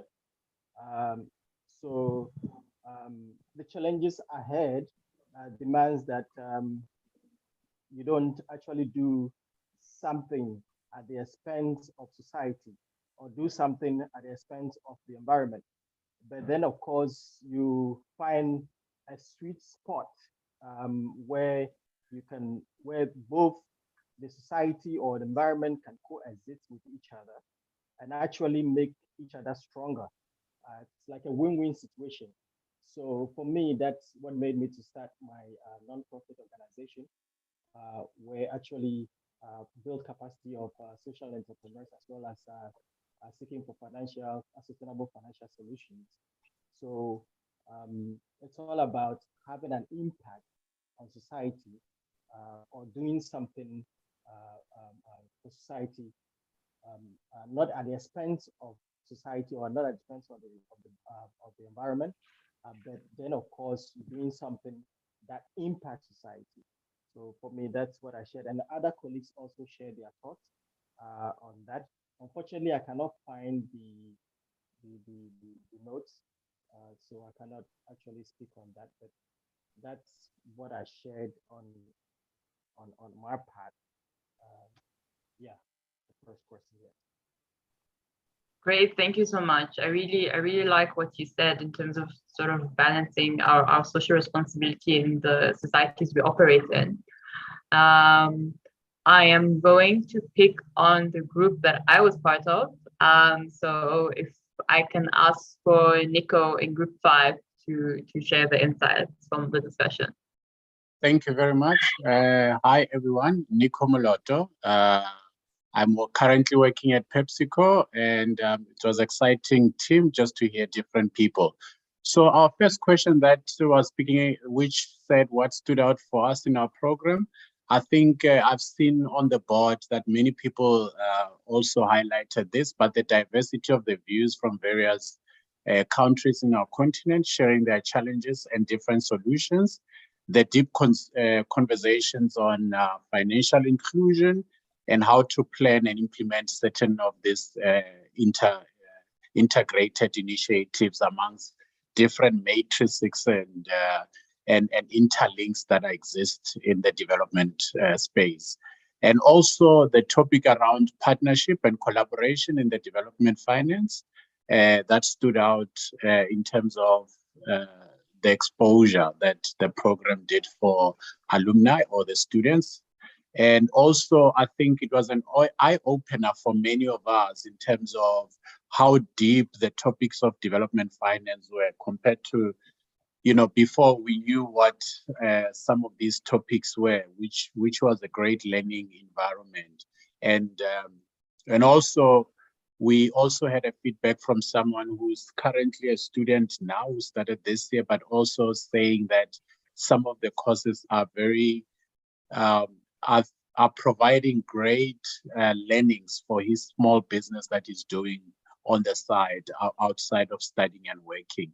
So and those issues that he's learning are very practical. So that's a very positive that someone can actually learn and implement at the same time. So our second question of what aspect of the experience or program have proved very valuable and in our career, the program encouraged social impact. Sorry, it's the wrong one. Continuous. So basically, one of the comments that came was, it was exciting to hear that there's new courses being considered. So I think it was an encouragement really that there's a continuous assessment of what are the challenges in the continent or specifically in local economics and how they can be integrated into the DF development finance program. And also there was a highlight around what was valuable was those group assignments that were that had challenges where people either didn't submit on time or there was communications challenges, but at the same time, there was great learnings from each other and in tackling those challenges together in a group framework or environment. And lastly, what are the suggestions? Yeah, I think this came twice actually. The issue of, programs to include either a practical exposure or internship or secondment to other countries or economies for exposure. And also, I think there was a talk around including sustainability, and for example, courses in climate finance to be primary courses given where the whole topic of sustainability is going, not only in the continent, but globally as well. That's it. That's the summary from our group. Fantastic. Okay, I'm gonna pick on one other group. I'll choose an even number this time. So do we have any participants from group A?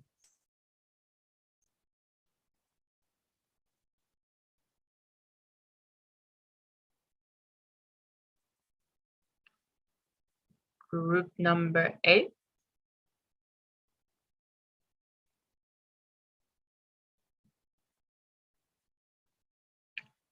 Okay, group number 10.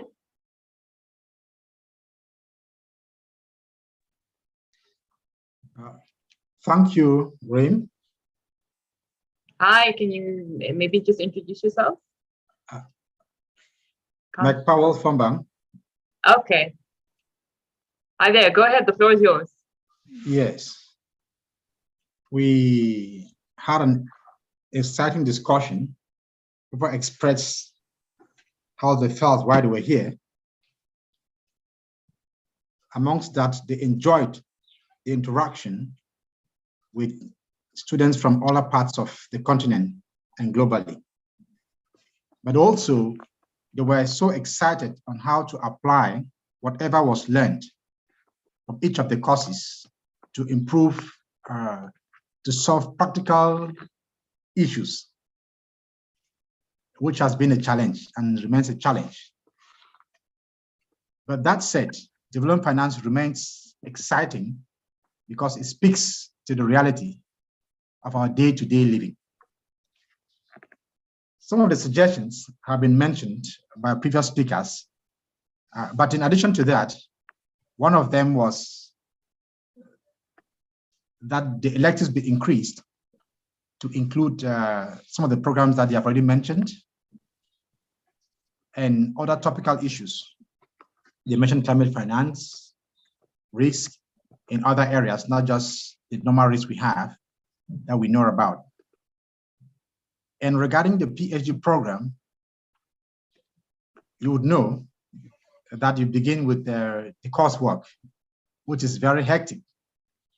And one of the suggestions was that if it could be spread so that it's not too hectic, especially for the 8 to 6 each day. And on top of that, almost every day you have assignments or group presentation to present the following day. So you all have assignments. So that makes it very hectic and tiring.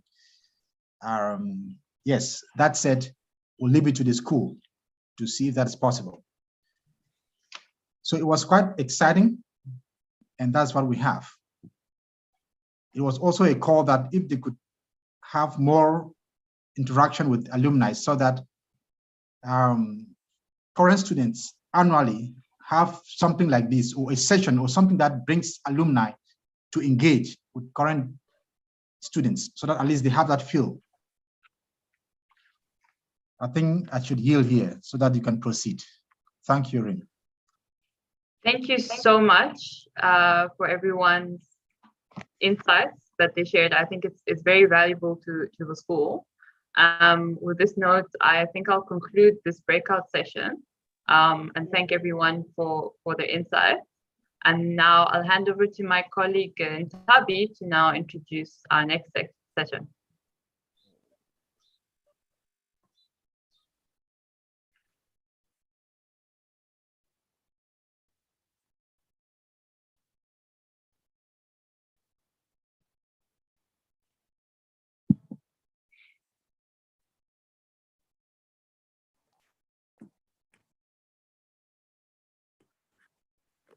Very good afternoon to everyone. Thanks, Rim, for that.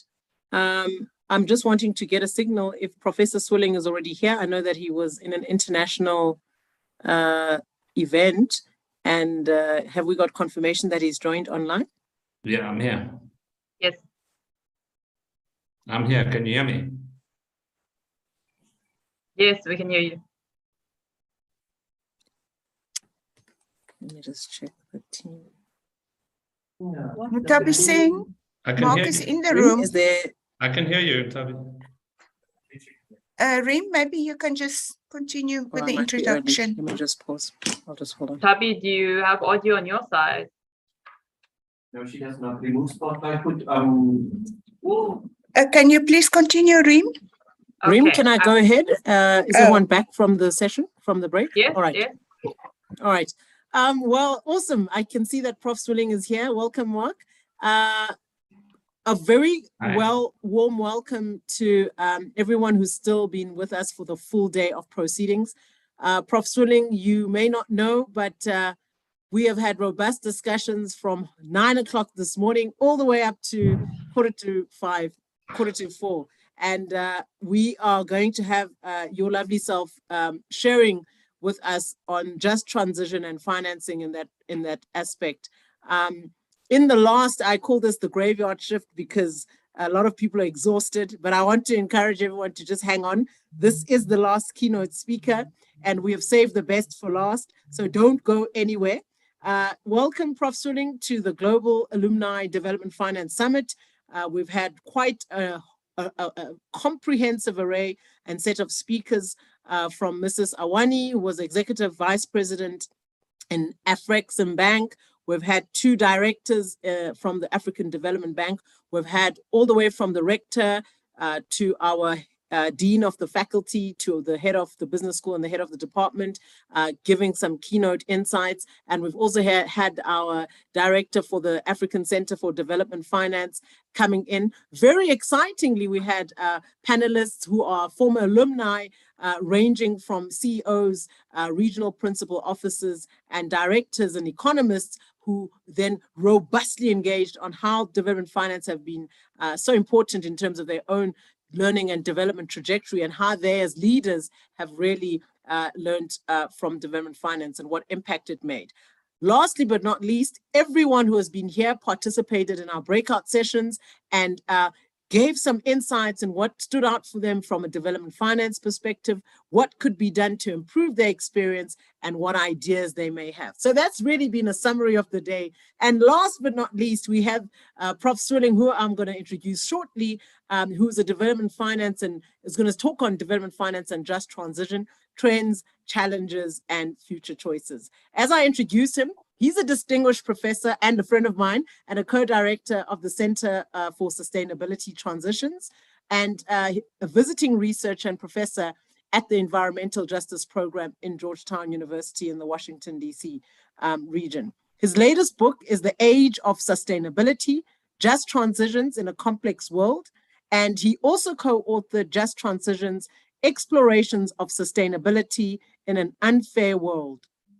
He co-edited Untamed Urbanism and Greening the South African Economy. He was also the lead author with Ivor Chipkin et al. Of Shadow State, Politics of State Capture in 2018. He also co-authored with myself New Wine into New Wine Skin, an alternative economic strategy for South Africa's economic reconstruction. He's a member of UNEP's International Resource Panel and co-lead author of The Weight of Cities, Resource Requirements of Future Urbanization, published in 2018. He's currently the chairperson of the board of the Development Bank of Southern Africa, and in late 2021 was appointed by the President of the Republic as a member of the National Planning Commission. As of 2021, he's published 20 books, 84 book chapters, 64 peer-reviewed articles, 50 reports, and delivered 126, plus today's will make it 127 presentations. I welcome Prof. Swilling to our discussion. Please switch on your video. Over to you, Prof. Thanks very much, and Tabi Singh. Just unmute, we can't hear you. I am unmuted. Can you hear me? Can anyone hear me? Yes, we can hear you. Can hear you. Yeah. Yeah. Can hear you. Here we go. And I am, my video should also be on. So I think Tabi Singh can't see me. Greetings, everybody. It's really great to be able to contribute to this discussion about development finance in the context of the challenges we face, but also to do this as part of the faculty of the host university, Stellenbosch University. So I'm here with, I suppose, with a few hats. So I want to just share my screen and run through a presentation. Can you see that? Yes, we are seeing it. Okay, great. Yes, we can see. Perfect. All right, let's go. So I'm really, when it comes to DFIs and the just transition, at the heart of that is how we are going to finance the twin linked challenges of decarbonization and development within the African context, and in particular within this new global narrative of a just energy transition, which is actually the responsibility of South Africa. South Africa was the first country to mention the just energy transition in their NDC, and at COP26, many other countries had joined the pack and included the just energy transition in their NDCs. I think what I'm really going to be doing is more of a global overview in order to ask questions about what are our conceptions of risk, of what are fair returns, of what are future needs, what does long-term mean in this changing world. And in particular, what are the implications of this distinction between the energy transition, i.e. decarbonization, and a just energy transition, which is decarbonization with development.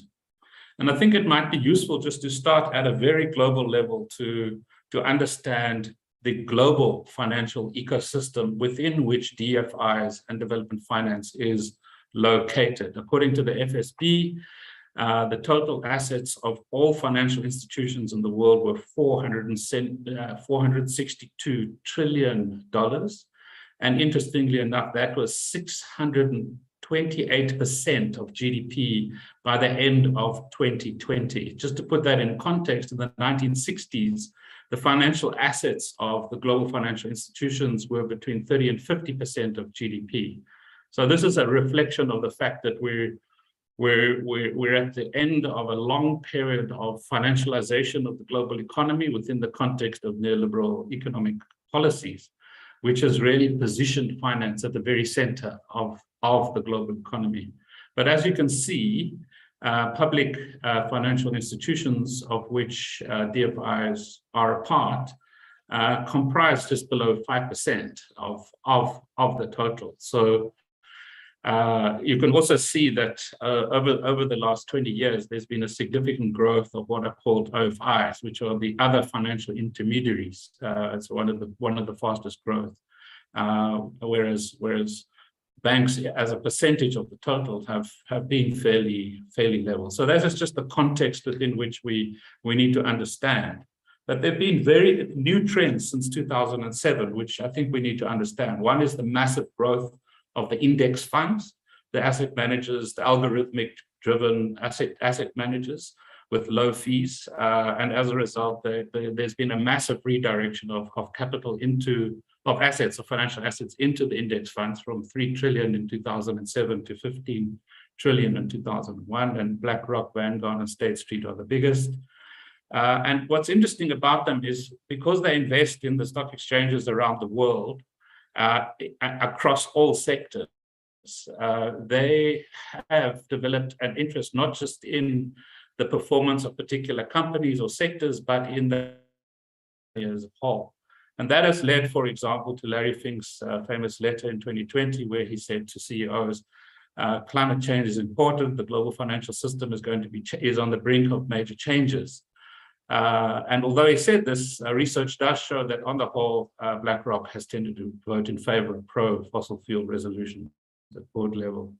The other big growth is in the sovereign wealth funds, which are mainly located in the Middle East and Asia, from just under 4 trillion in 2007 to just under 8 in 2018. And the biggest sovereign wealth fund is obviously the Norwegian sovereign wealth fund, but a recent government report has basically recommended that the Norwegian sovereign wealth fund start to put pressure on the 9,300 companies in which they are invested in order to align more with ESG and climate change type orientations. So that then helps to put in context the DFIs. There are 527 in 150 countries with $18.7 trillion in assets. And they've tripled in size since 2007. And many of them have shifted into sustainability with much greater determination than the sovereign wealth funds. The sovereign wealth funds are only in the last, I'd say 18 to 24 months have really taken on board climate change and ESG type criteria. And then, of course, there are the central banks with 38.5 trillion by 2020, and their balance sheets have grown massively since 2007 because of QE, i.e. basically pumping liquidity into economies in return for assets, and as a result, they have these bloated balance sheets. And their mandate has shifted as a result from being inflation busters from the 80s and in the 80s and 90s to monetary stimulus after the two crises, the financial crisis and the pandemic. And now they face a new outbreak of inflation, but that's driven more by increases in natural resources. And then you have somebody like Marconi, when he was the governor of the Bank of England, saying central banks need to use their prudential authority to redirect the banking system to make it more climate-proof and resilient. So this really, I think, helps contextualize development finance. So if you look at what are DFIs, they provide capital to catalyze primarily private sector investment into high-risk investments that would otherwise not have access to capital for the purpose of stimulating economic growth and development.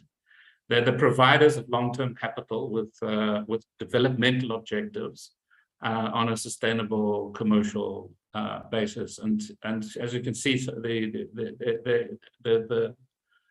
reports that have been done on the DFIs show a growth. So there was a decline in the number and size of DFIs during the kind of heyday of financialization and neoliberal economics up until the crash of 2007.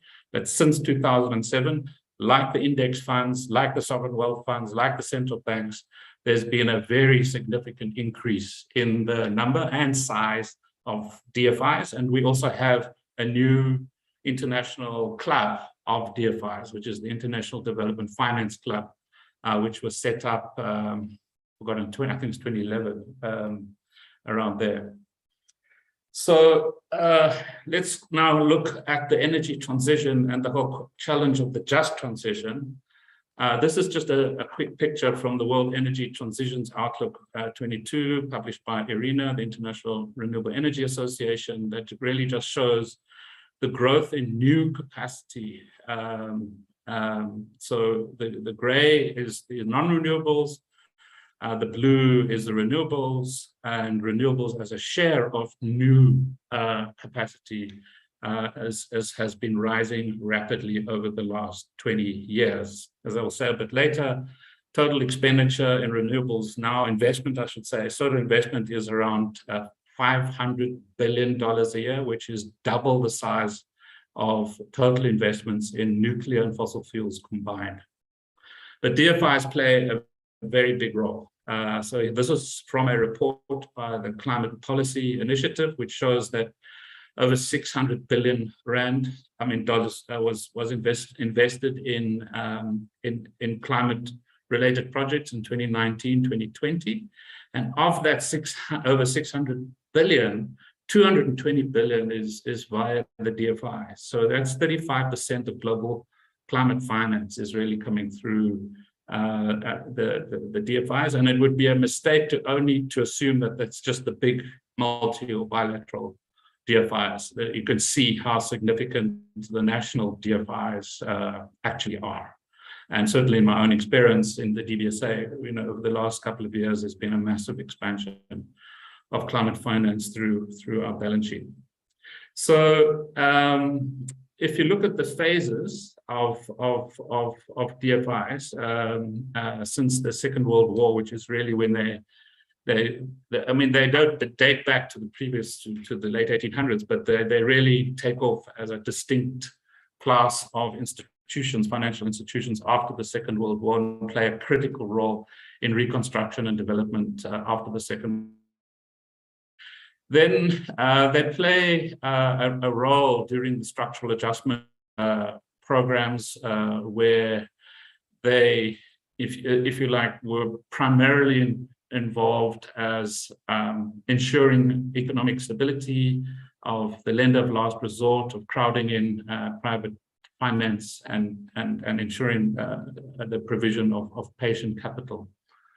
Then we have, after the global financial crisis, the green recovery, where DFIs start to play a more significant role in financing recovery programs that have a green stimulus dimension.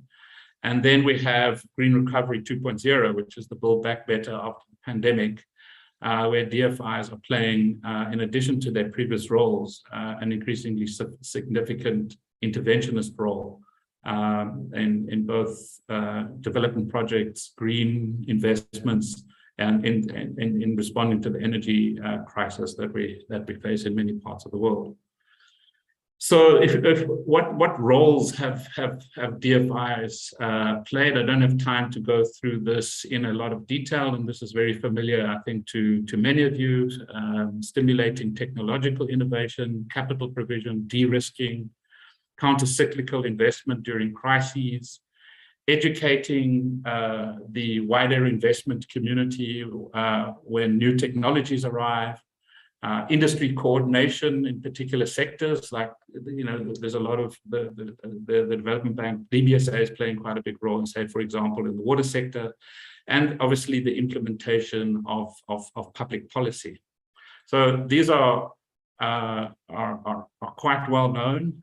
Some DFIs tend to focus more narrowly on de-risking and leveraging private sector investments, and others play more wider policy and institutional coordination and knowledge generation roles.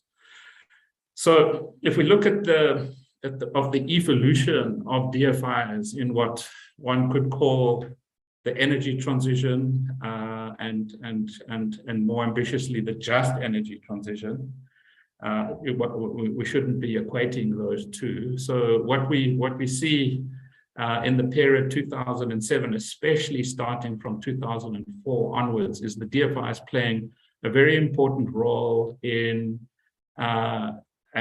funding the de-risking of new technologies that then enabled private sector investors to come in and start investing in technologies that had, if you like, in quotes, been proven. Then after the recovery, after the global financial crisis, we have in the context of the green in the context, you have an escalation of DFI involvement in funding the energy transition, but now this becomes part of a much more ambitious agenda for supporting economic recovery, and that really just gets turbocharged with the second crisis, the pandemic, and the impact of the Russia-Ukraine crisis. So there's just really just an overview of the changing roles and the specific roles within the context of the climate transition. So if we can just look at some of the recent trends. As I've already mentioned, annual investments in renewables are now over the 500 billion mark. We see there are now 4,000 signatories of the Principles for Responsible Investment. Nearly all major financial institutions and basically all DFIs and asset managements have got disinvestment positions with regard to fossil fuels. Total climate-related financial investment, as I've already mentioned, is over 600 billion USD. IMF has estimated that the ESG-related debt issuance in 2021 reached over 1.6 trillion, which is over 100% increase compared to the year before.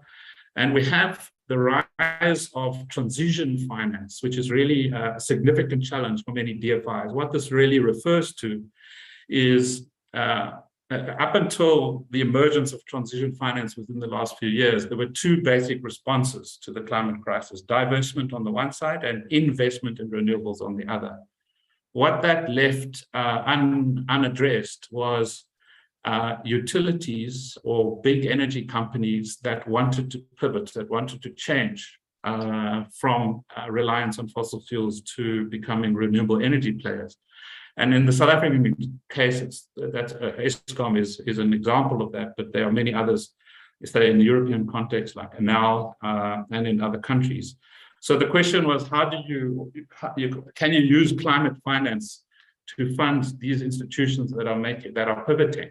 And a recent adjustment to what is called the taxonomy in the OECD and EU environment basically has given rise to this concept of transition finance, financing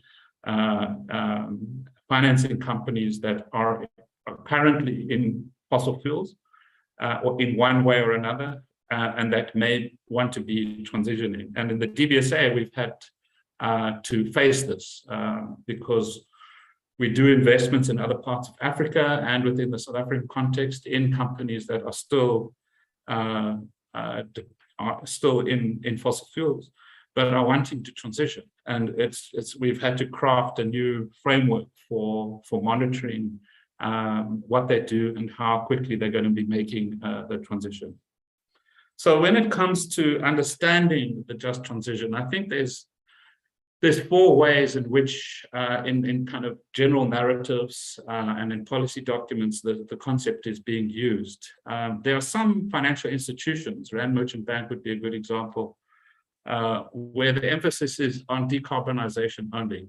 Get off coal as quickly as possible, invest in renewables for economic recovery. And when you have economic recovery, you'll have economic growth, and there'll be trickle down, and you'll have a reduction in unemployment with job creation. The second is decarbonization plus mitigation of negative social impact, in particular those affected by coal closure, say, for example, in Mpumalanga and in many other parts of the continent where jobs and communities are under threat as a result of the shift away from fossil fuels.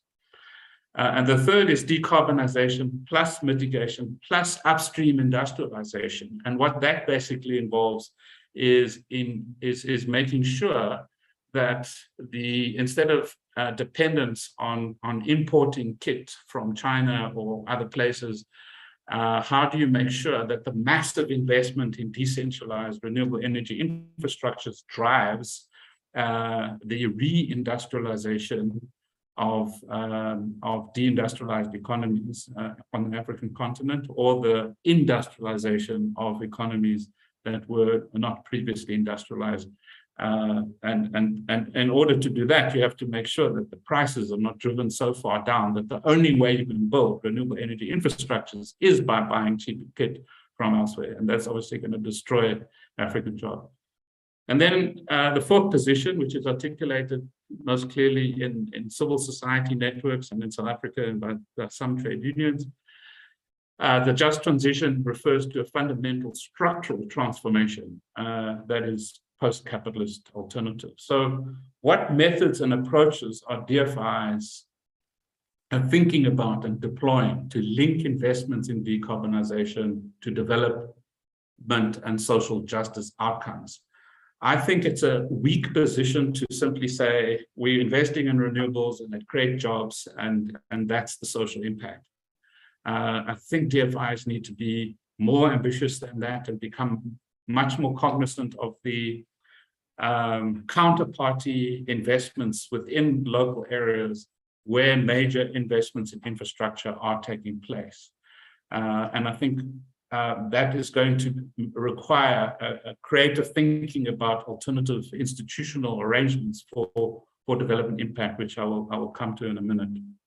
What are the lead projects in each DFI, and where are they making links in the African context? Are there learnings from the different African DFIs that need to be connected? And together with my colleague Wendy McCullum and others at the CST, we're doing a joint research project with the IDFC in order to answer some of these questions. So just to come for a moment to the question of DFI involvement in development impact, I want to refer to a particular program at the DBSA, and it is known as the DLAB program. And what we decided to do about 2 years ago is to take our in quotes profit or our surplus from a particular year and reinvest it in a series of experiments to prove a high-level development impact. And what the result of that was the DLAB program. What you're looking at here are photographs of the Jabulani DLAB. We've also done similar projects in Alex and in Cape Town and Mitchell's Plain. And it's a partnership with Safe Hub and R Labs. I don't have really time to explain it, but these are NGOs that are supportive and involved in very creative community economic projects. And what you see here is the budget for the Jabulani DLAB was 50 million rand. We've spent 30 million. And what we have constructed is what you're looking at here. It's a combination of youth development through sport, information, technology, entrepreneurship development, local economic development, job creation, and basically how I like to refer to the DLAB project is finance tends to follow institutional capacity. Where there isn't institutional capacity, finance either doesn't go there or dissipates. So if DFIs are really interested in addressing inequality, what that means is building institutional capacity where the poorest people are located and can be attracted and magnetized into a co-located set of activities. And the result is massive investments in building institutional capacity that goes to scale and then triggers a vast number of smaller businesses and NGOs within and surrounding the DLAB.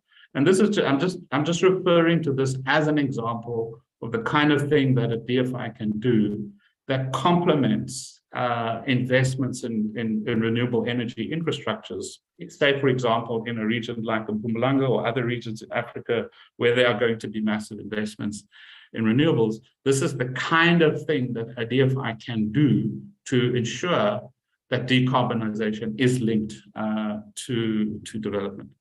But just referring for a moment to decarbonization itself, this is a very, I haven't got time to go into it, but together with my team at CST and the Blended Finance Task Force based in UK, we wrote a report called Making Climate Capital Work, which we launched at Davos in June at the World Economic Forum. And this is just a summary of the essence of the report, which is to say, what are the investment requirements through to 2050 to bring South Africa to a point of net zero?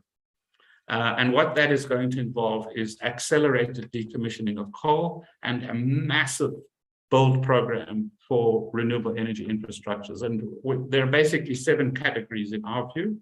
And you can see on the right-hand side the different financial institutions that are implicated.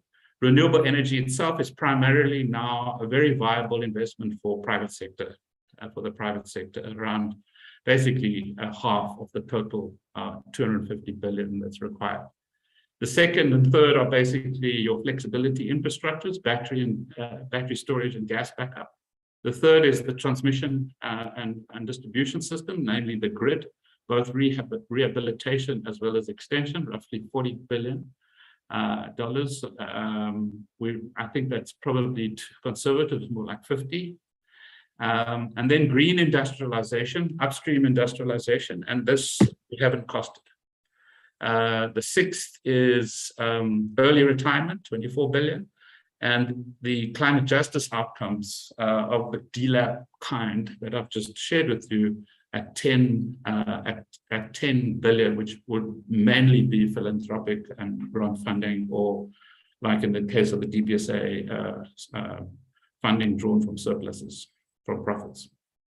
So this is just to give you one example of the way in which I think DFIs can help the broader financial ecosystem prepare for an understanding of what the transition through to 2050 could look like. This is just a South African case, and I would love to be able to do this kind of work for as many other African countries as possible.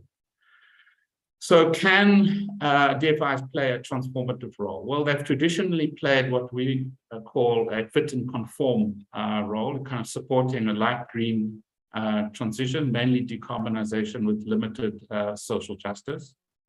But that's not good enough for the context we face. We need to shift from a fit and conform to a stretch and transform mode of intervention, which is supportive of dark green, in other words, more extensive and transformative decarbonization with a just transition, social justice component. And if we don't make this shift, I don't think we're going to be fit for purpose. It is more challenging. It includes both financial and non-financial investments, but ultimately,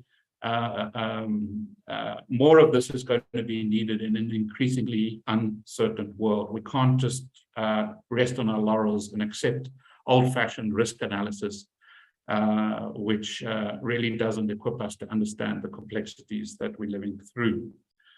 So future roles, I see a much more significant role for blended finance, and this will entail new institutional innovations. For example, the South African Infrastructure Fund that that DBSA is kind of helped set up and is housing.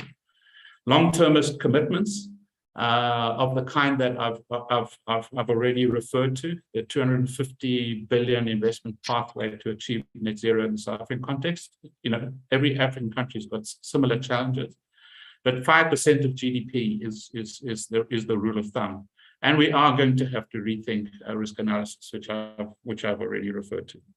And finally, there's going to be a role for DFIs in learning. How can DFIs learn together? And this is the RESET is the project, the joint project between ourselves and, when I say ourselves, CST and the IDFC and the DBSA, and also how DFIs enable others to learn, including big asset managers and banks, and then interfacing with civil society, for example, via the DLAB kind of initiative. So in conclusion, DFIs have historically fulfilled the following roles, as I've already referred to: stabilization, countercyclical responses, provision of patient capital, lender of last resort, catalyzing and leveraging private sector investments, yes. But that's a fairly narrow definition of the role, and it's inadequate in the context of rising uncertainty and transformations that we face as a result of the energy transition. So the wider definition is their role in generating and disseminating knowledge, stimulating technological innovation, finance and de-risking the energy transition, and I would add transformation of the financial ecosystem, which is not going to be able to just assume that business as usual is going to be adequate. So let me leave it there, and hopefully we can have a good discussion. Thank you very much.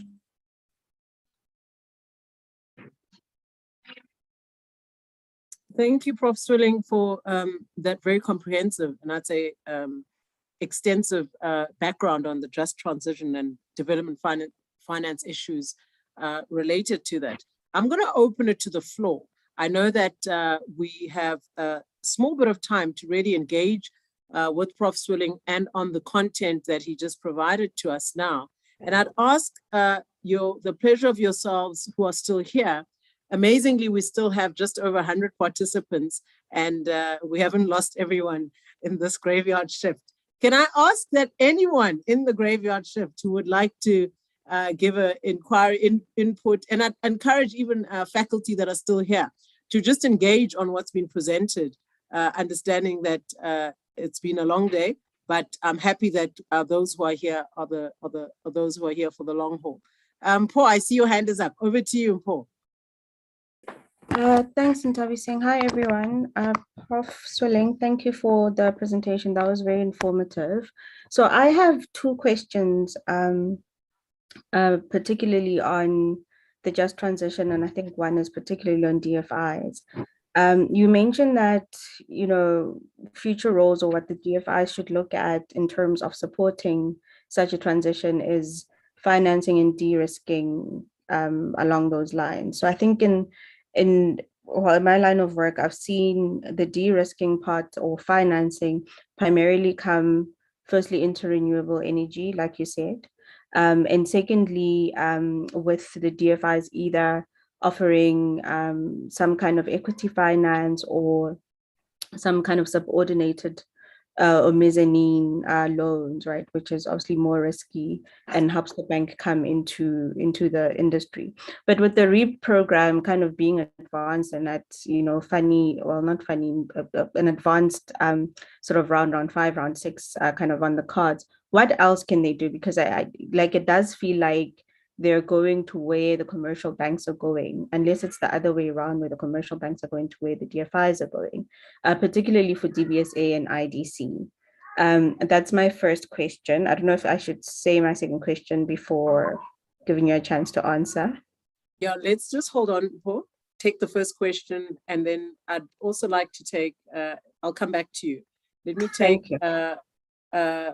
I see we have Professor Josh's hand up as well. Let's take 2 questions at a time, and then I will allow for your second. Professor Abo, over to you.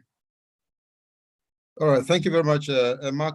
Thank you for the insightful presentation. But mine is just a comment, a suggestion. When Meshach presented on the models, I thought one area that we could look at is development banking.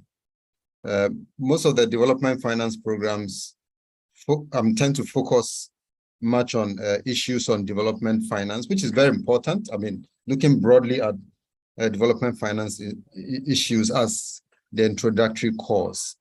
But development banking has become so important now than ever, especially post-COVID. Many countries are now looking at establishing or reviving their national development banks. And the way we manage national development banks is completely different from mainstream or traditional commercial banks. So issues regarding their corporate governance, which is a very, if you like, dicey issue. So government has huge stake, sometimes 100% stake. Should government appoint all the board members? This is something that you will find when you're looking at normal corporate governance issues in other settings. Issues regarding their business model.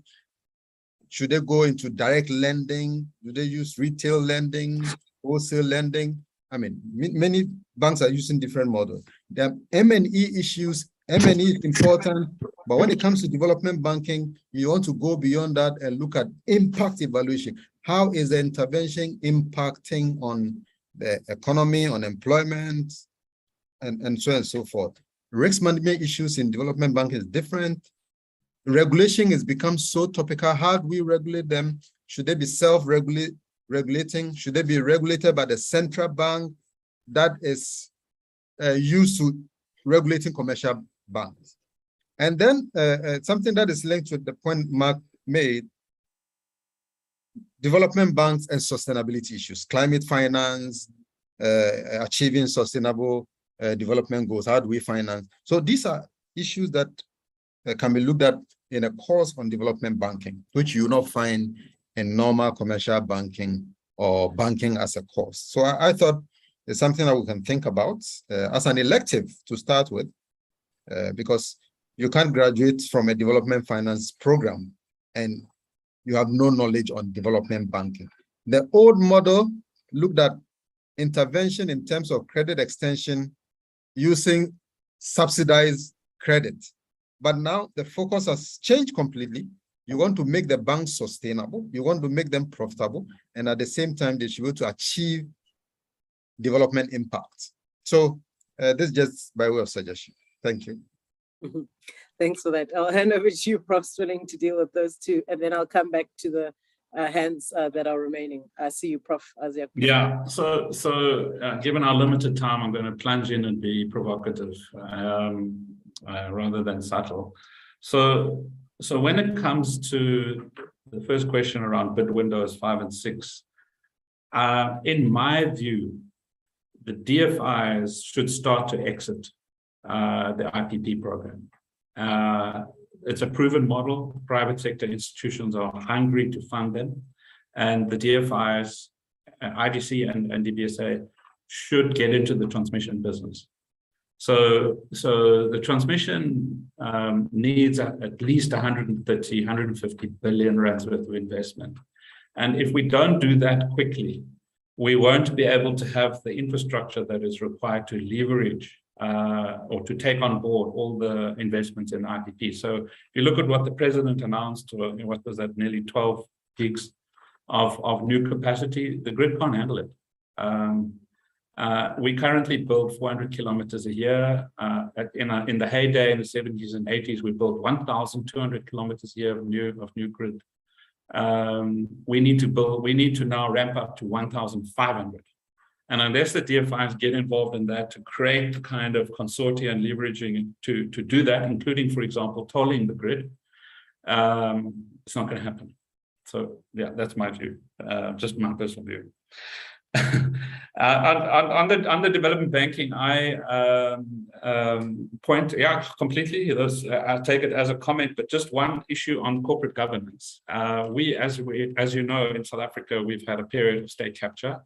The essence of state capture was the compromising of corporate governance of state-owned entities. DBSA fortunately avoided all of that. We've had clean audits nonstop right through that whole period. But it's a very difficult challenge to manage the political interference. Fortunately, the Zondo Commission reports say politicians shouldn't be on boards. And that's very useful for me as chair of a board of a state-owned entity. I can use this as a kind of truth shield in my engagements with the politicians to manage our corporate governance. And it's an ongoing, permanent challenge that private sector board chairs don't have. Thanks, Prof. Swilling, for that. Let me allow Prof. Aziak Pono to come in, and maybe the second question that the previous delegate had, you can maybe come in very quickly though. Prof. Aziak Pono, over to you. Thank you so much, Professor Swilling. I really appreciate this presentation very much. And the fact that you are also the chair of the DBSA also make your presentation very interesting to me. Now, when I look at the role of DFI, one of the points that you mentioned is that finance tend to follow where there's institutional capacity. I agree. That is the problem of finance in Africa. Because of underdeveloped institutions, traditional banks are not willing because the risk level is high when the institution is not developed. So it's obvious that finance will always follow where there's institutional capacity that are well developed. But in your presentation, you also mentioned that DFI then should play a role in developing institutions within the environment, which is also logical and it's also understandable. My worry when I look at the role of DFIs is that DFIs, like Professor Abo was trying to mention now, they have to be financially sustainable. And they are primarily interested in providing finance, but with a second mandate to achieve economic development, which automatically will mean that they will also do development impact or business development or development. They will contribute to development. Now, if they expand their scope to institutional development and many other things, which is necessary. In one way, they'll be encroaching on the role of government. So my first question, where would be the limit of how far they can go? And secondly, the moment they get too deep into the role of government, the failure of government, will it also not be part of their failure, even though they are having limited capital to actually pursue their traditional role of financing to at the same time achieve development goals? So where do you find the balance? I don't know your thought on this. Before you come in, there's a question in the chat from Winfred, and it says, how does one structure or model net zero economy with regards to development finance, looking at the Luderitz Namibia green hydrogen revolution? What risk might one face? I think, Winfred, if your question is the same as, I see your hand is up now, but I think you've posted in the chat just for time. I've just shared it. Thank you. Over to you. Over to me or to Winfred? No, you can go. I think it's in the chat, so I've just repeated it for him. Yeah, so yes, Professor, I agree.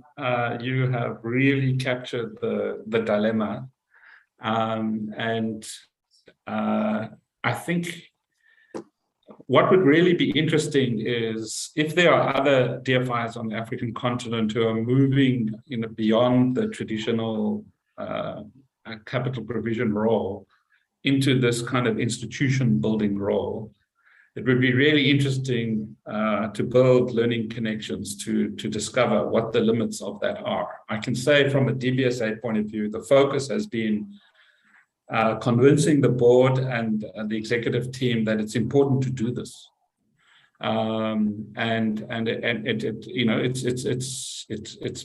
it had to be really argued and defended precisely because, as you say, it's an innovative departure.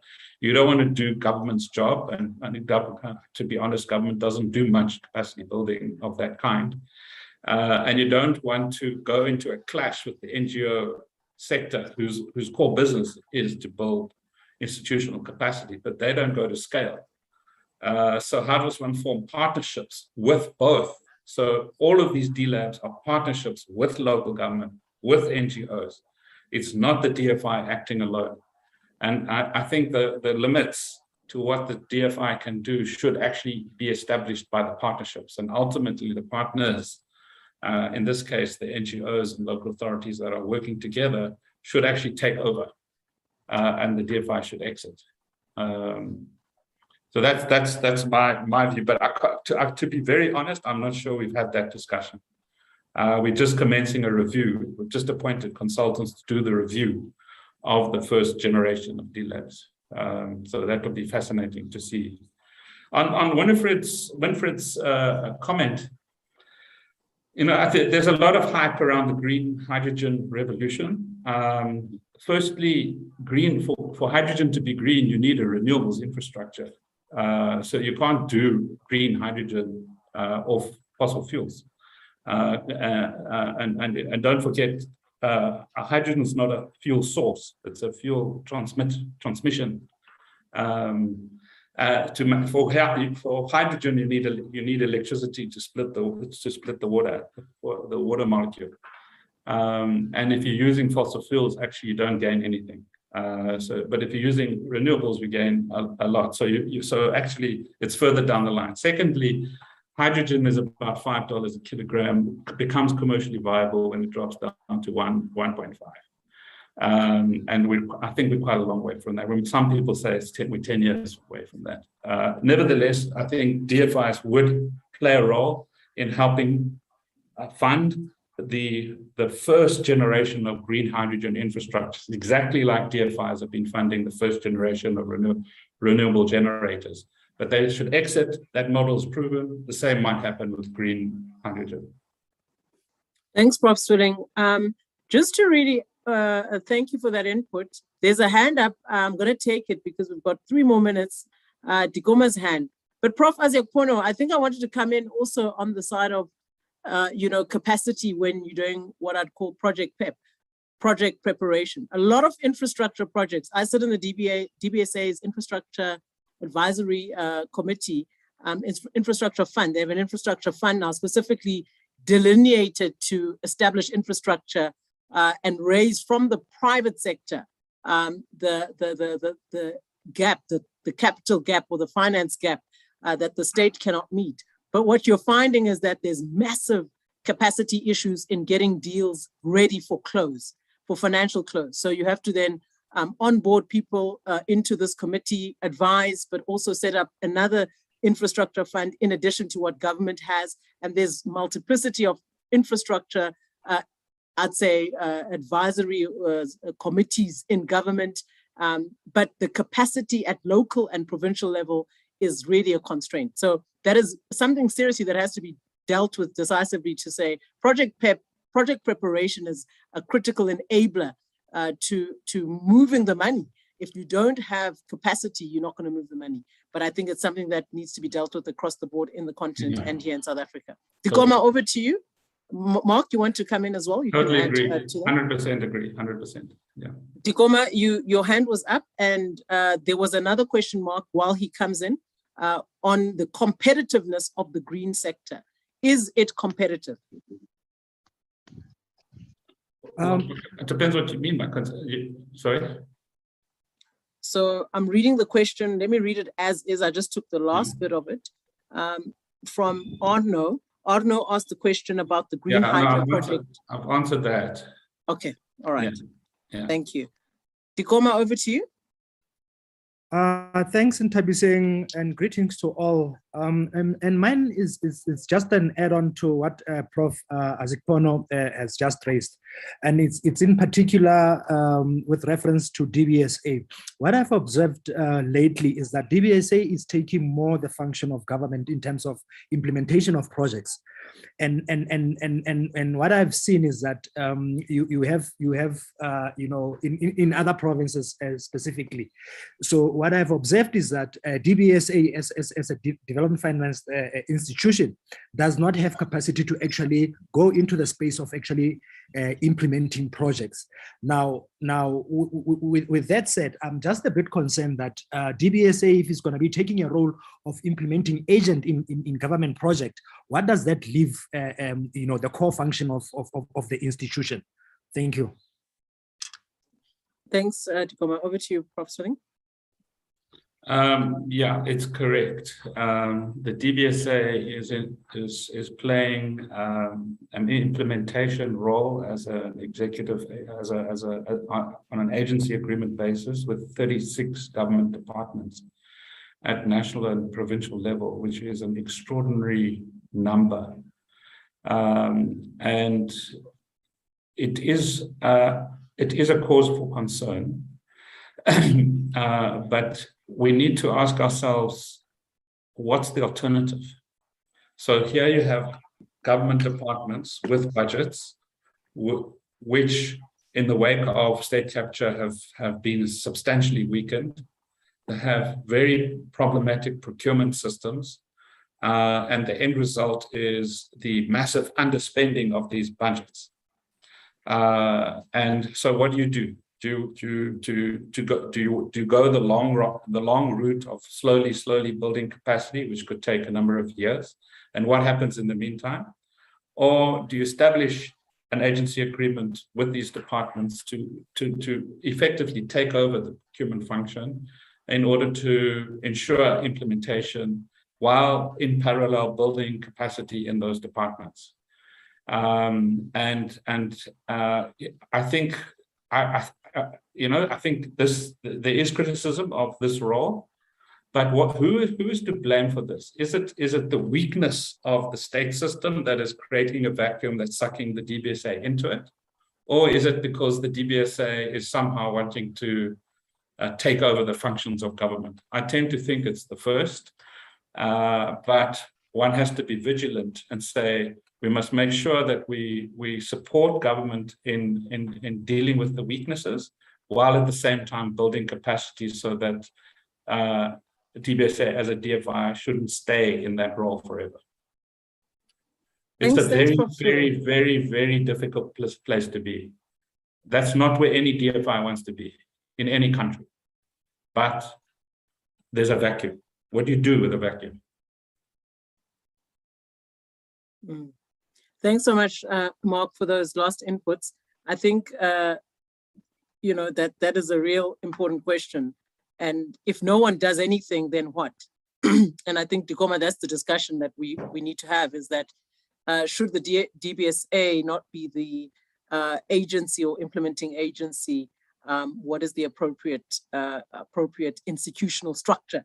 And if that gap is left, what happens in the interim? And the question is, with the underdevelopment challenges we have right now, and the pressing need for finance and the pressing need for project preparation, given the bureaucratic processes that government has, if you look at the BFI window alone, we have significant constraints there with it being open once a year. Let me not get into the technicalities, but I think Mark has covered it quite adequately. Let me hand over to Reem, but before I close off and allow for my co-host for today to really wrap up everything, you'll see in the chat function, I've just asked the tech team to put the YouTube link. So if any of you missed parts of today, or you weren't here from 9 a.m. like the rest of us were, and you're in the graveyard shift, do click on that link and do join into the discussion. I want to thank Prof. Swilling before he leaves. He's at a conference, and I know that he has to exit, but thank you so much, Prof. Swilling. I think those were really comprehensive inputs and insights, and we are all much more cleverer for having listened to you today. Thank you so much, Prof. Thanks. Nice seeing you. You can go off to the next engagement. Thanks, Mark. Let's hand over to Reem. Reem, over to you. Okay, thanks, Tabi. Thanks, Prof. Mark, for that very insightful presentation. I think without further ado, I'd like to call onto our next sort of speakers. So Prof. Meshach will then be giving us a summary of the day. So I hope, luckily, I'm not going to do that summary of the day all by myself. And then right after that, Dr. Elizabeth, if you can be ready then to give the closure and the vote of thanks. Thank you so much, Rin. I don't know whether Professor Swilling is still around. I just want to thank you very much for the brilliant presentation. I personally enjoy it very much, and the insight you share is incredible. It helps. I'm sure the alumni and everyone present today would have gained so much from what you shared. Now, coming to the session today, I remember when this idea came, and I would like to give the credit to the person that brought about this idea of this alumni summit, and that's Japheth. I remember when he visited and he came to my office, he requested to see me, and he visited my office, and we were chatting, and we were looking at all the things that is going on the continent and what he's doing and what is going on around. And we talked about the role that the alumni are playing around Africa. And he thought, why not we have a conference where we bring all the alumni together and then have an event of this nature? I thought, wow, that's a brilliant idea. I will do something about it immediately. We started the conversation, and we discussed it. The idea was very favorably received in the school, and then resources were put behind it. A committee was formed. Many of the alumni chapters formed part of the committee, and eventually we have the event today.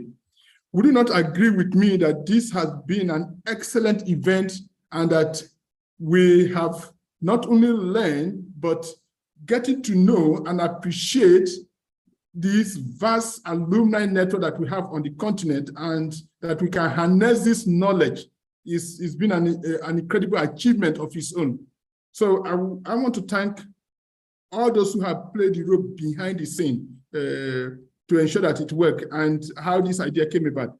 I know Dr. Nanziri is going to do a vote of thanks at the end of the day. I don't want to see that part, but I just want to thank everyone for having played that role to have this event today.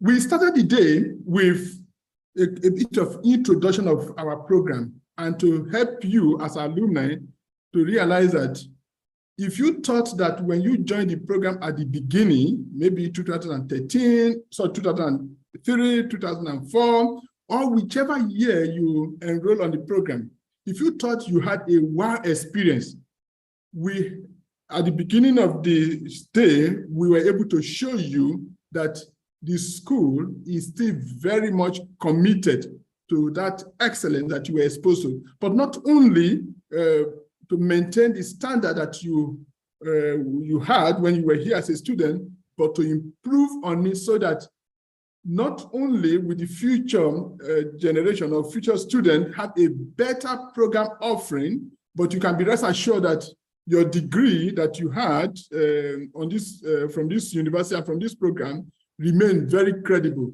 So let me give an example. If you finish from Harvard 20 years ago or 50 years ago, and you have the degree, you are not going to be thinking that maybe my degree is no longer as useful because the university have been demoted or the university is no longer as relevant as it used to be then.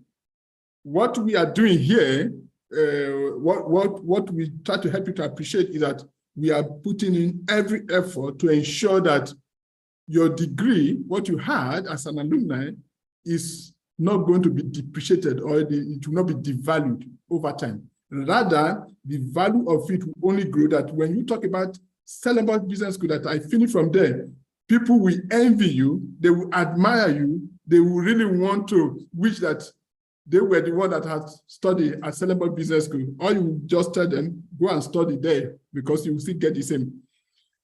Having said that, we then went into the sessions where we really had some very critical topics that we thought the keynote speaker brought to the fore very important lesson. So starting with Mrs.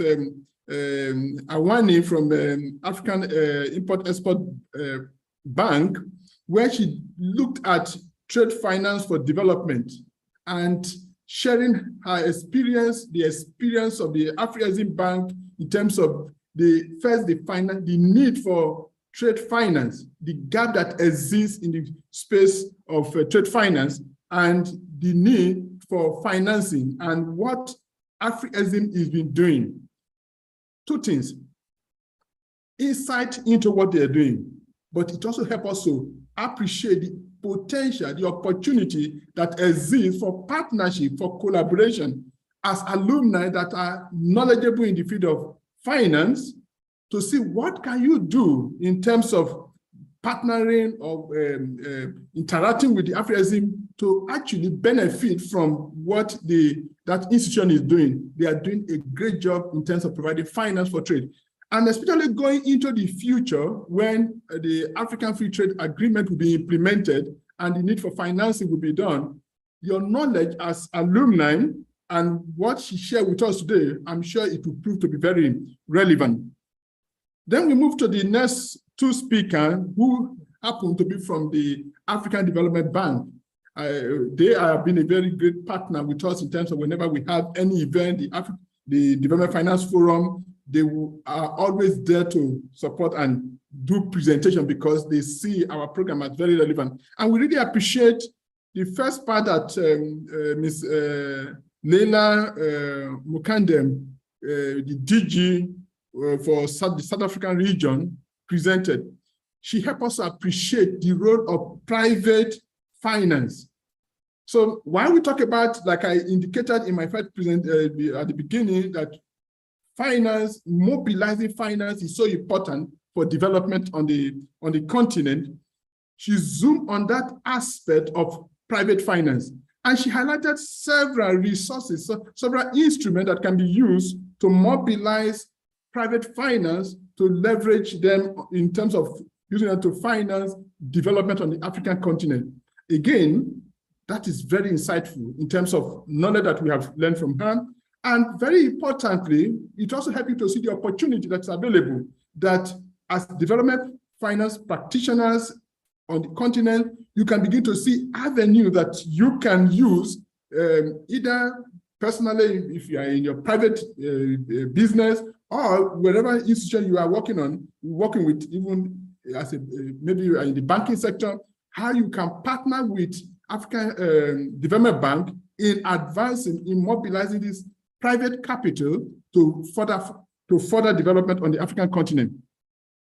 Then the next speaker, Nena Nwabufo, very well help us to see the role of development finance for sustainable development and leadership. She focused on what they are doing at the African Development Bank, highlighting the importance of development finance and how development finance can be used. I really appreciate very much how she stressed the role of leaders. When there are no capable leaders that have the will to do things, things will not change. And if the leaders are corrupt, it will not help.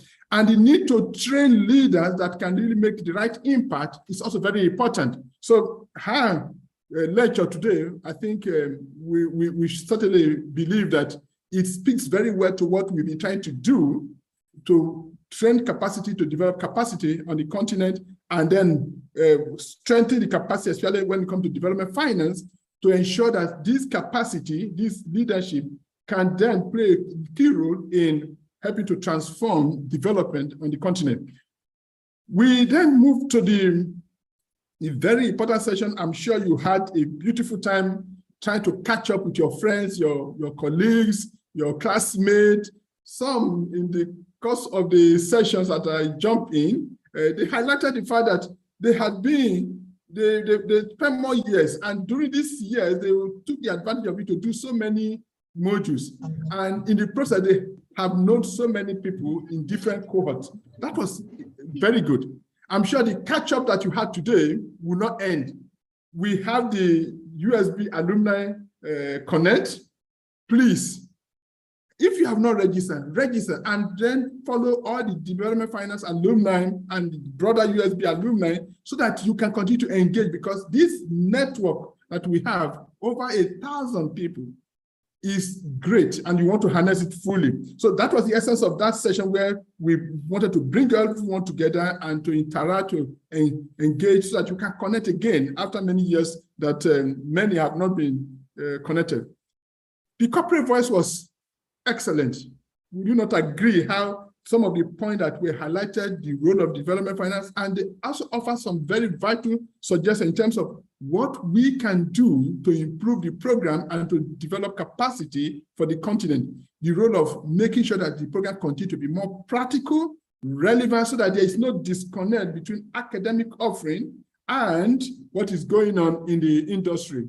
Is very important, and that has been one of the key elements that we'll be emphasizing on the program, and we will continue to put emphasis on that. Like I highlighted, the 3 key pillars that we are going to be pursuing on the program: uniqueness, relevant, and practicality is very core to us. So this one came very clearly from the corporate voice that we had.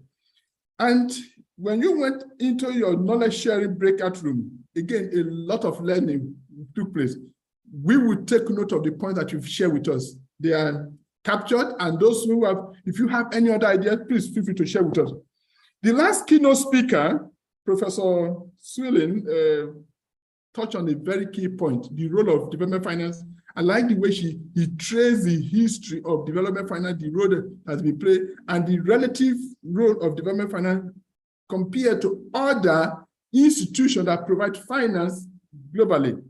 And more importantly, the just transition. When we move into trying to provide development where it matters, especially when it comes to the renewable energy, the energy sector, what can be done? And the role of DFIs in this area is very, very importantly highlighted, which I think we've learned a lot from him in terms of what he shared with us.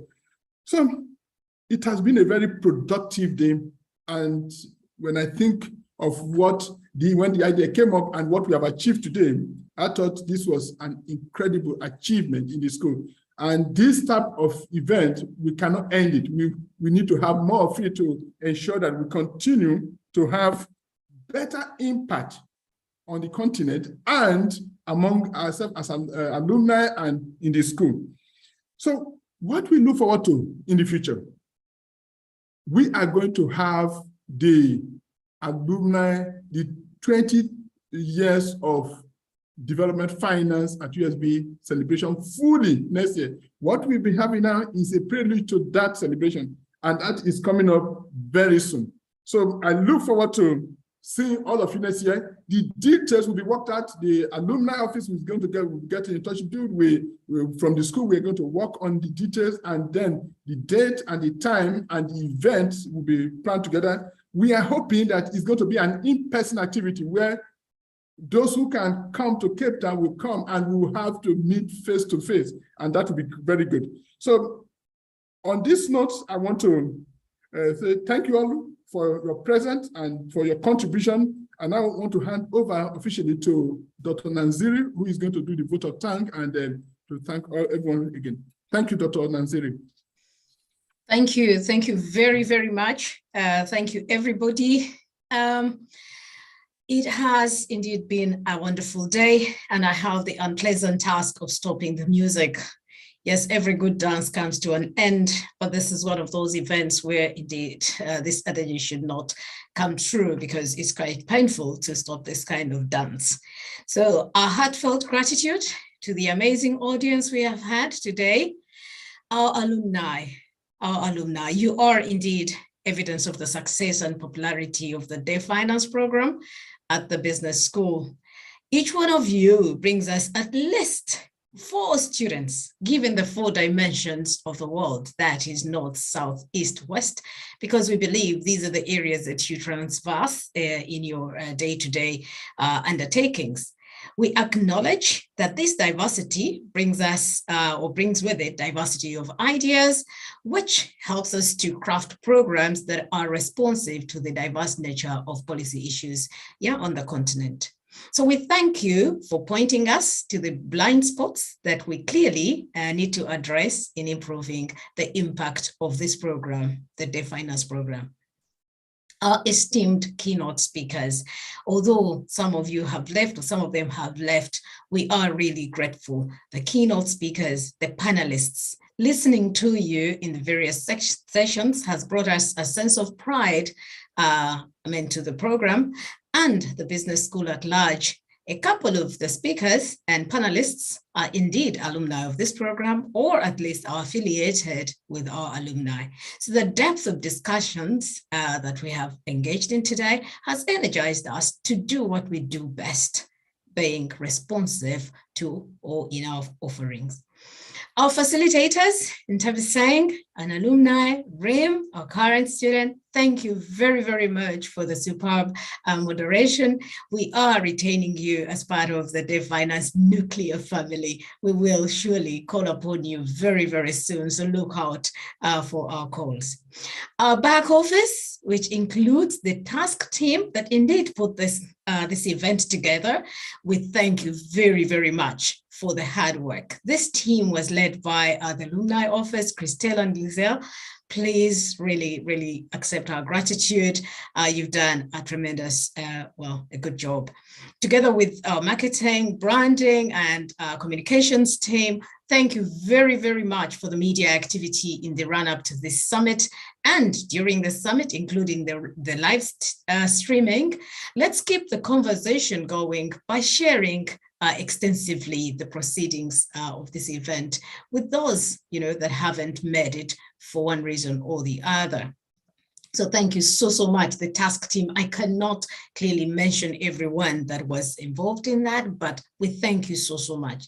The technical team and our GTAs, Nadim, Mikhail, Mariske, and the IT friends we have over there. Thank you very, very much for the high level of technical expertise and ensuring that glitches and hiccups were kept to an unrecognizable minimum, allowing us to enjoy a seamless experience today. Thank you very, very, very much. And, the challenges of ESCOM, you have really done a great job.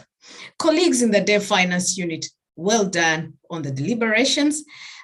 which culminated into this event. And we would like to thank, Professor Meshach Aziakapono for representing us, given that the school and the block is underway. Some of us have been in class, so not all of us were able to attend to the run-up or in the preparation, but he indeed was part of the journey in making sure that this event is successful. So he worked hand in hand with the task team in the back. So thank you very much, Prof, for representing all of us in the Deaf Finance Unit. As Professor has said, we're not bidding you farewell today. We are going into a brief recess to reconvene next year, preferably, yes, face-to-face, for a celebration of 20 years of our contribution to the development finance fraternity and the footprint that indeed we have created on the continent. So please, please look out for your invite of what promises to be a pompous event. Thank you all for tuning in. Thank you very much. Asanteni, merci beaucoup. Bayadanki, inkosi kakhulu, rialeboha, obrigado, zikomo, mrakotse chane, and we'll look forward to seeing you next time. Have a pleasant evening. Fantastic. Thank you, everyone. I won't keep you for long. I won't be the bottleneck between your cup of wine or your cup of tea. So thanks everyone for your participation and for your attendance today. Great, I think we can now conclude the session. I hope everyone has a lovely afternoon and a lovely rest of the week. Bye everyone. Goodbye.